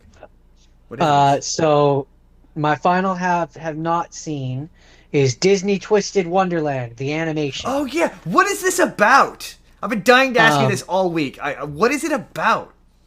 well, okay. So before I tell about the actual show, I'll give Oh, a okay, if you little. prefer the franchise, what is this? What is this franchise Well, about? it's this the show is based off of a game, which was apparently I'm just Isn't it reading. a dating sim? Uh, no, the game was a Japanese battle slash rhythm game What? based on Disney villains. Really? Yeah. Really? Um. Which I after I'm done this, it was a phone game, so and it was published by Aniplex, Really? which does all those different animes. Um. Really? And yeah, The game the came game first.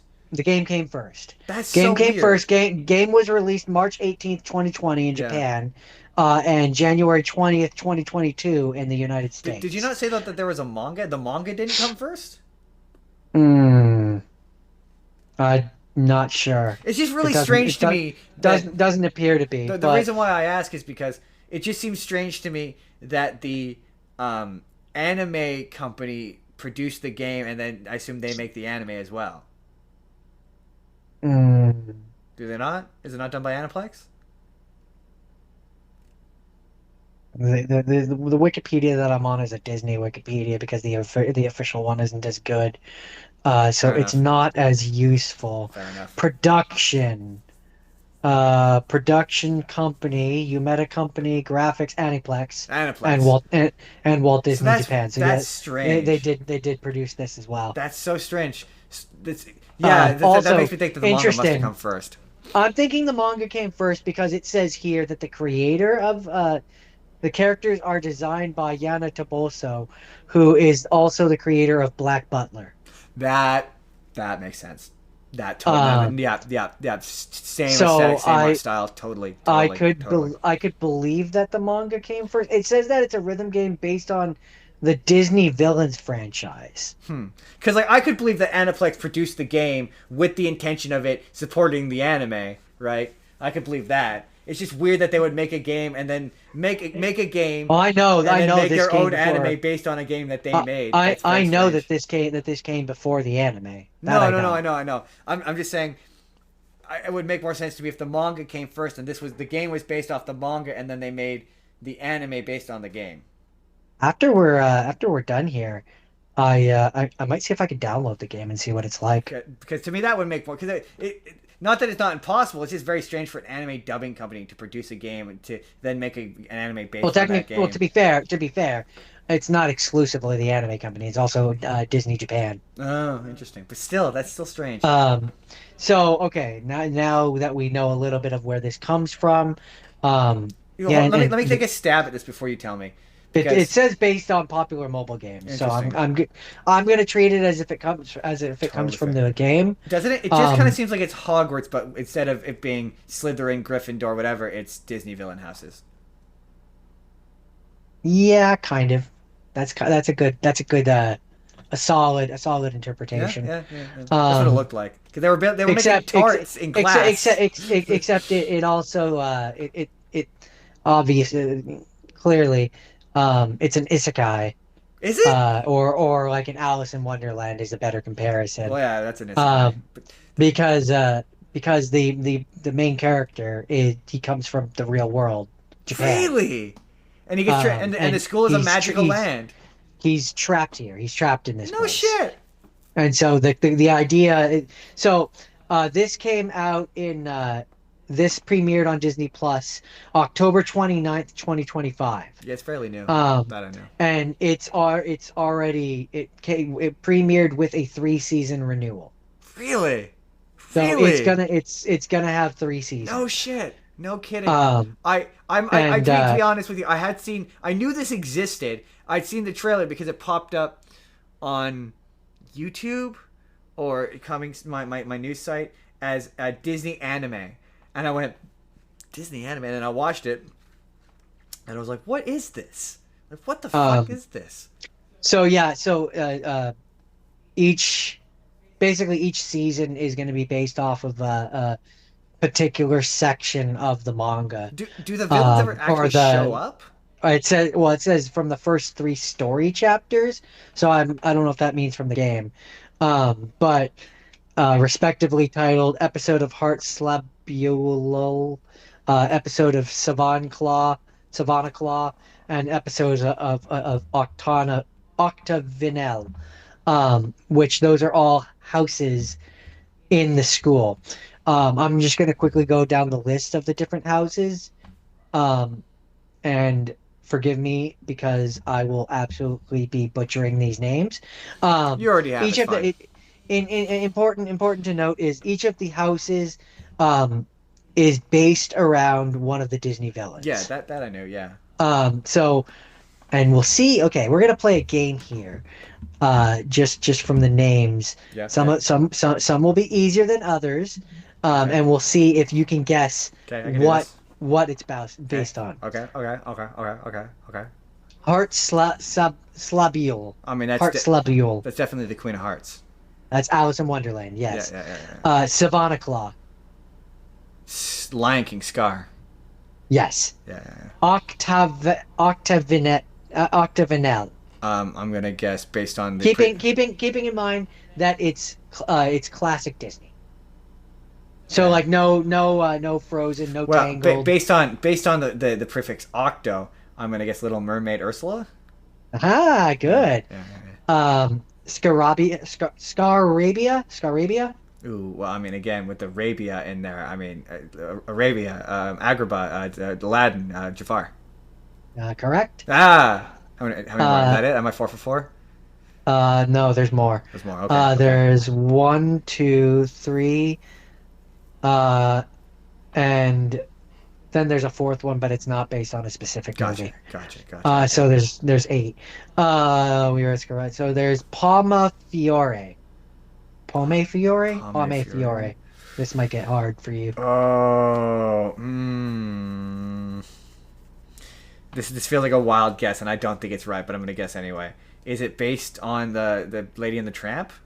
Nope, it is Snow White and the Seven Dwarfs. Palm. Oh, palm. Apple. Shit, I feel stupid now. I didn't pick Yep. up on Yep. that. That's Yep. clever. I feel Okay, next stupid now. one. Igni Hyde. Igni Hyde. IgnihYde. Uh, Cinderella. No, that is Hercules. Okay, no, I would have never gotten that. There's And nothing in then there that gives me that it's Hercules. yeah, that's why I was like, some of these might get hard. This one you should get. Um, and this is the last one based on a specific house. Um, Diasomnia. Diasomnia. Diasomnia. Somnia. Oh, Sleeping Beauty. Yes. And then there's it lists here one here which is called Night Raven Staff, which I think is like the employees and stuff, but that's not based on a movie. And then there's side characters which are based on different movies. But did you ever actually see Disney characters in this? Uh, as of yet, not as like actual speaking. Well, kind of. So, like for example, there's a clip that I showed you. where the some of the students and our main guy have been tasked with cleaning statues, Yeah. statues of the different characters that the houses are based on, which I think they were supposed to essentially be like founding members of the school.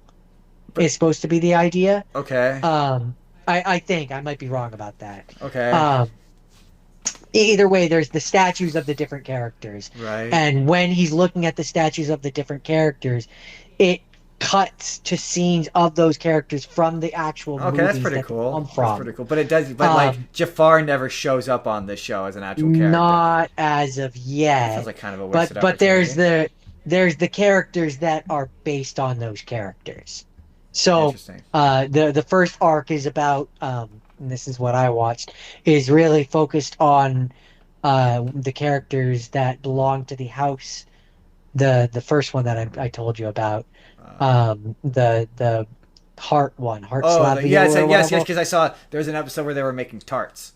Yeah. Yeah, I was like, this is clearly a And reference to Alice in painting Wonderland. and painting and so as I understand it, that character, the boy, the one that is Yeah. the leader or whatever of that house, um, I think he's the son of the queen. Oh, interesting. Okay, interesting. Because like there's scene, but I'm not sure if that's true. He might just be like a descendant of her.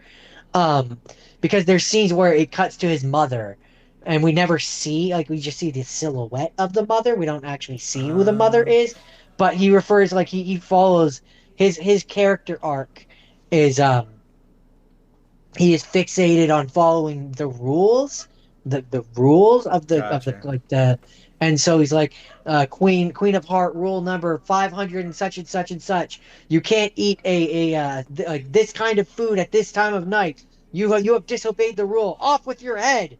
And then he casts the magic spell, and they have a thing on their neck, which like a weight basically on their neck, which is a punishment. That's It's a funny. punishment spell because he's the leader of that house, That's funny. basically. And so near the end of the season, we see and it's cool because like yeah, there's like the gym teacher who's wearing like the red outfit, and it's a female, but like it's Yeah. wearing the red outfit, and it's got like the little symbol that Gaston has, and definitely looks like Gaston. Yeah. Yeah. And like they've got like the one character who like looks like a lion, like lion-esque, and it's definitely going to be from the Scar house, and probably comes in more later.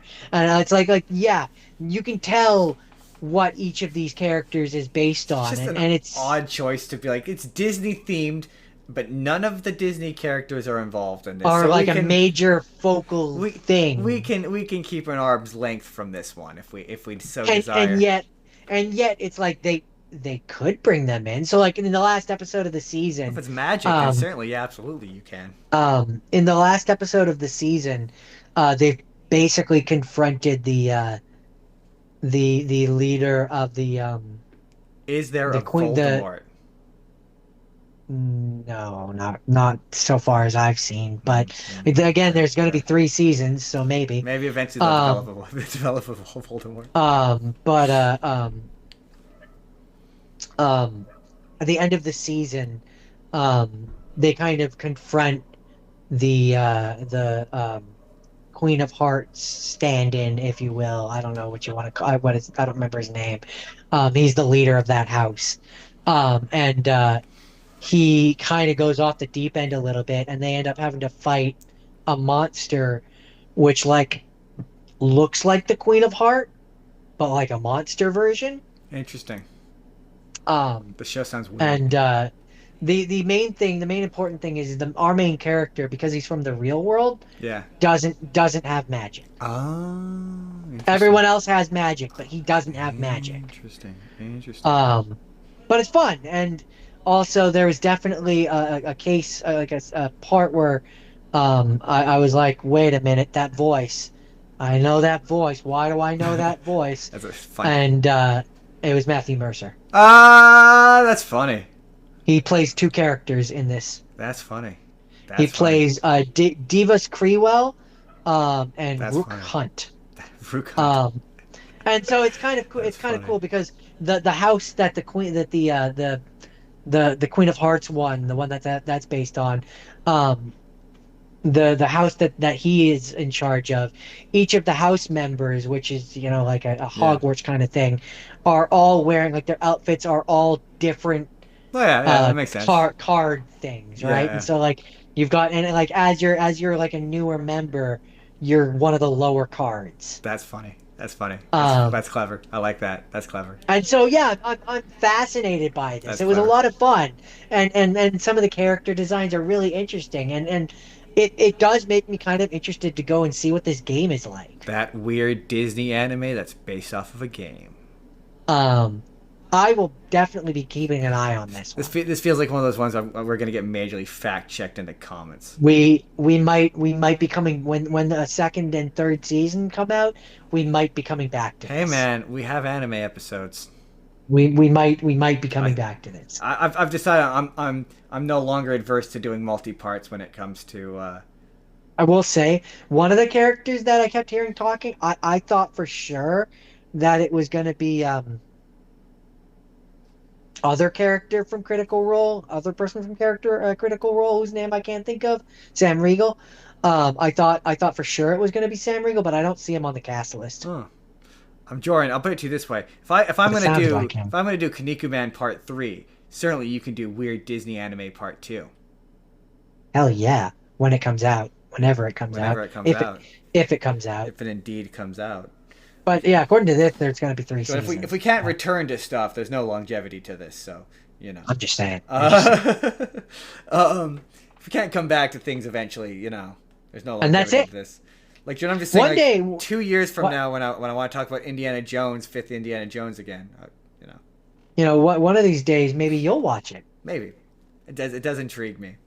Um, It's just maybe weirdly I'll watch fascinating. it for anime next time. Um, that's it, Jordan. We finally made it to the end of this unwieldy Disney Hulu stream. We've done Oh it. yeah, and the castle that they're in, maybe it's just me, maybe I'm wrong, but it to me it looks vaguely like the Disney castle. That would make sense. That would make sense. That would add up with the general Disney theme. Jordan, that's the end. That's the end, right? That is it. That's the end. We're at the And end. yeah, the We made point is it. supposed to be basically that like there's perhaps more to the villains than meets the eyes, Kind of like than meets the eyes. Descendants. Kind of like that movie But Descendants. yeah, they're the Great Seven. Excellent. Excellent stuff. Which fits, it fits as an aside, it fits into the twist, like the Wonderland. It's the twisted Wonderland. Yeah. So like Yeah. in Wonderland, they're the heroes. Right? Right? Jordan, you're probably wondering, what are we going to do next week? Watch movies, watch shows, talk about it. Talk about movie news? Spend close to 6 hours talking about it. It's got to be Actually, we might actually be at 6 hours at this it point. might be 6 hours at this point. It is in fact 6 hours. Congratulations, Jordan. We just broke a record. We broke our We record. broke our own record. It's because we talked about Xenoverse for entirely too long. Anyway, Yes, we did. you're probably wondering what we're doing next week, Jordan. What topic we're going to do next week, Jordan? Next week, it's a special I call pick an actor, redo. And Jordan, this is what's going to happen. I'm going to pick one actor. I'm going to pick Robin Williams. I'm going to do a bunch of Robin Williams shit. But you're not limited to one actor. As long as it is an actor that we have done a pick an actor on before, you can select him. And try to Does be it a have little to be different. one Don't just that pick all shit that I does, picked. does it have to be one that you've done or Yes, one that I've done. one that you've done? Okay. Yes. Yes. Actor or actress or either. I'll allow for either. Okay. We'll say Because that's actor, gonna but depending on whether or not you pick an actress, you can say actress. okay. I Because just don't know that how. opens the availability. I just don't know how hard this is going to be for you to go through and figure out which actors I picked. I think for the past couple of them, I did blank versus blank in the title, so it'll be a bit easier. But I know I want to do Robin Williams, and I'm kind of actually, now that I've said this, I'm depending on how my list shakes out, I might do two. But we'll see. We'll see how it goes. But I definitely want to do a Yeah, bunch of Robin Williams shit. having the option to do two makes it a little easier in case there's only a couple from a particular actor that I want to do. Yeah, exactly. Exactly. I just know that I want to do Dead Poet Society because Jordan said to watch Dead Poet Society. He recommended that. Jordan, where can they All find right. you? I do Minecraft Mondays, Zethgore187, and when I'm not doing that, I'm spending way too much time talking about movies with you. I'm here for way too long. Yeah, I'm Justin. I'm on TikTok, Uh, Justin Spurr. I'm Justin, and I have a problem. I have a problem with podcasting. I'm addicted to podcasting. I do a show on Fridays. Usually comes out on Fridays. Called The Final Frontier with my good friend Jake, where we talk about Star Trek every single week. I never advertise that show. I really should start doing that. That's there. I'm on TikTok. I'm Justin Spurr. All my political takes go there now because all of my entertainment takes come here. In Um, case for some reason you want to hear those. in case if you ever want to hear those, I often am on the average. Most recently, I was on the Average Intelligence talking about religion. If you want to hear my bad opinions on religion, you can go check that out. That's pretty fun. Um, Bad or accurate? uh, Both. We're on TikTok. It's Spur of the Moment P. You can find us there. You can email the show if you want to be on the show or be on one of our shows or just be on the YouTube channel. If you have any idea for collaboration, we want to collaborate with you. Come collaborate with us over Zoom, most likely. But you can email the show. It's Justin's Business. There's a Patreon. There's a Discord. Nobody ever goes to those things, but you can go to those things. There's all sorts of links in the description you can click. Wild Education, the Vizard. At this point, at some point here, the boxes have popped up, and the box on the left is the episode from last week, which was our Tokusatsu special. As an aside, really quickly at the end here. Do you know what? I'll save it for next week. I'll save it for next week. Wait, tune in next week to hear my thing. I was going to say. This has gone on too long. Yeah, yeah. But the box on the left, Tokusatsu episode. Box on the right is a random video that YouTube thinks you're going to enjoy. Hit subscribe if you haven't already. There's new stuff out 7 days a week, or you can leave this video a like. That helps us out tremendously. Or you can leave us a comment. Engage with the content. We will see you all next week. Have a good day, everybody.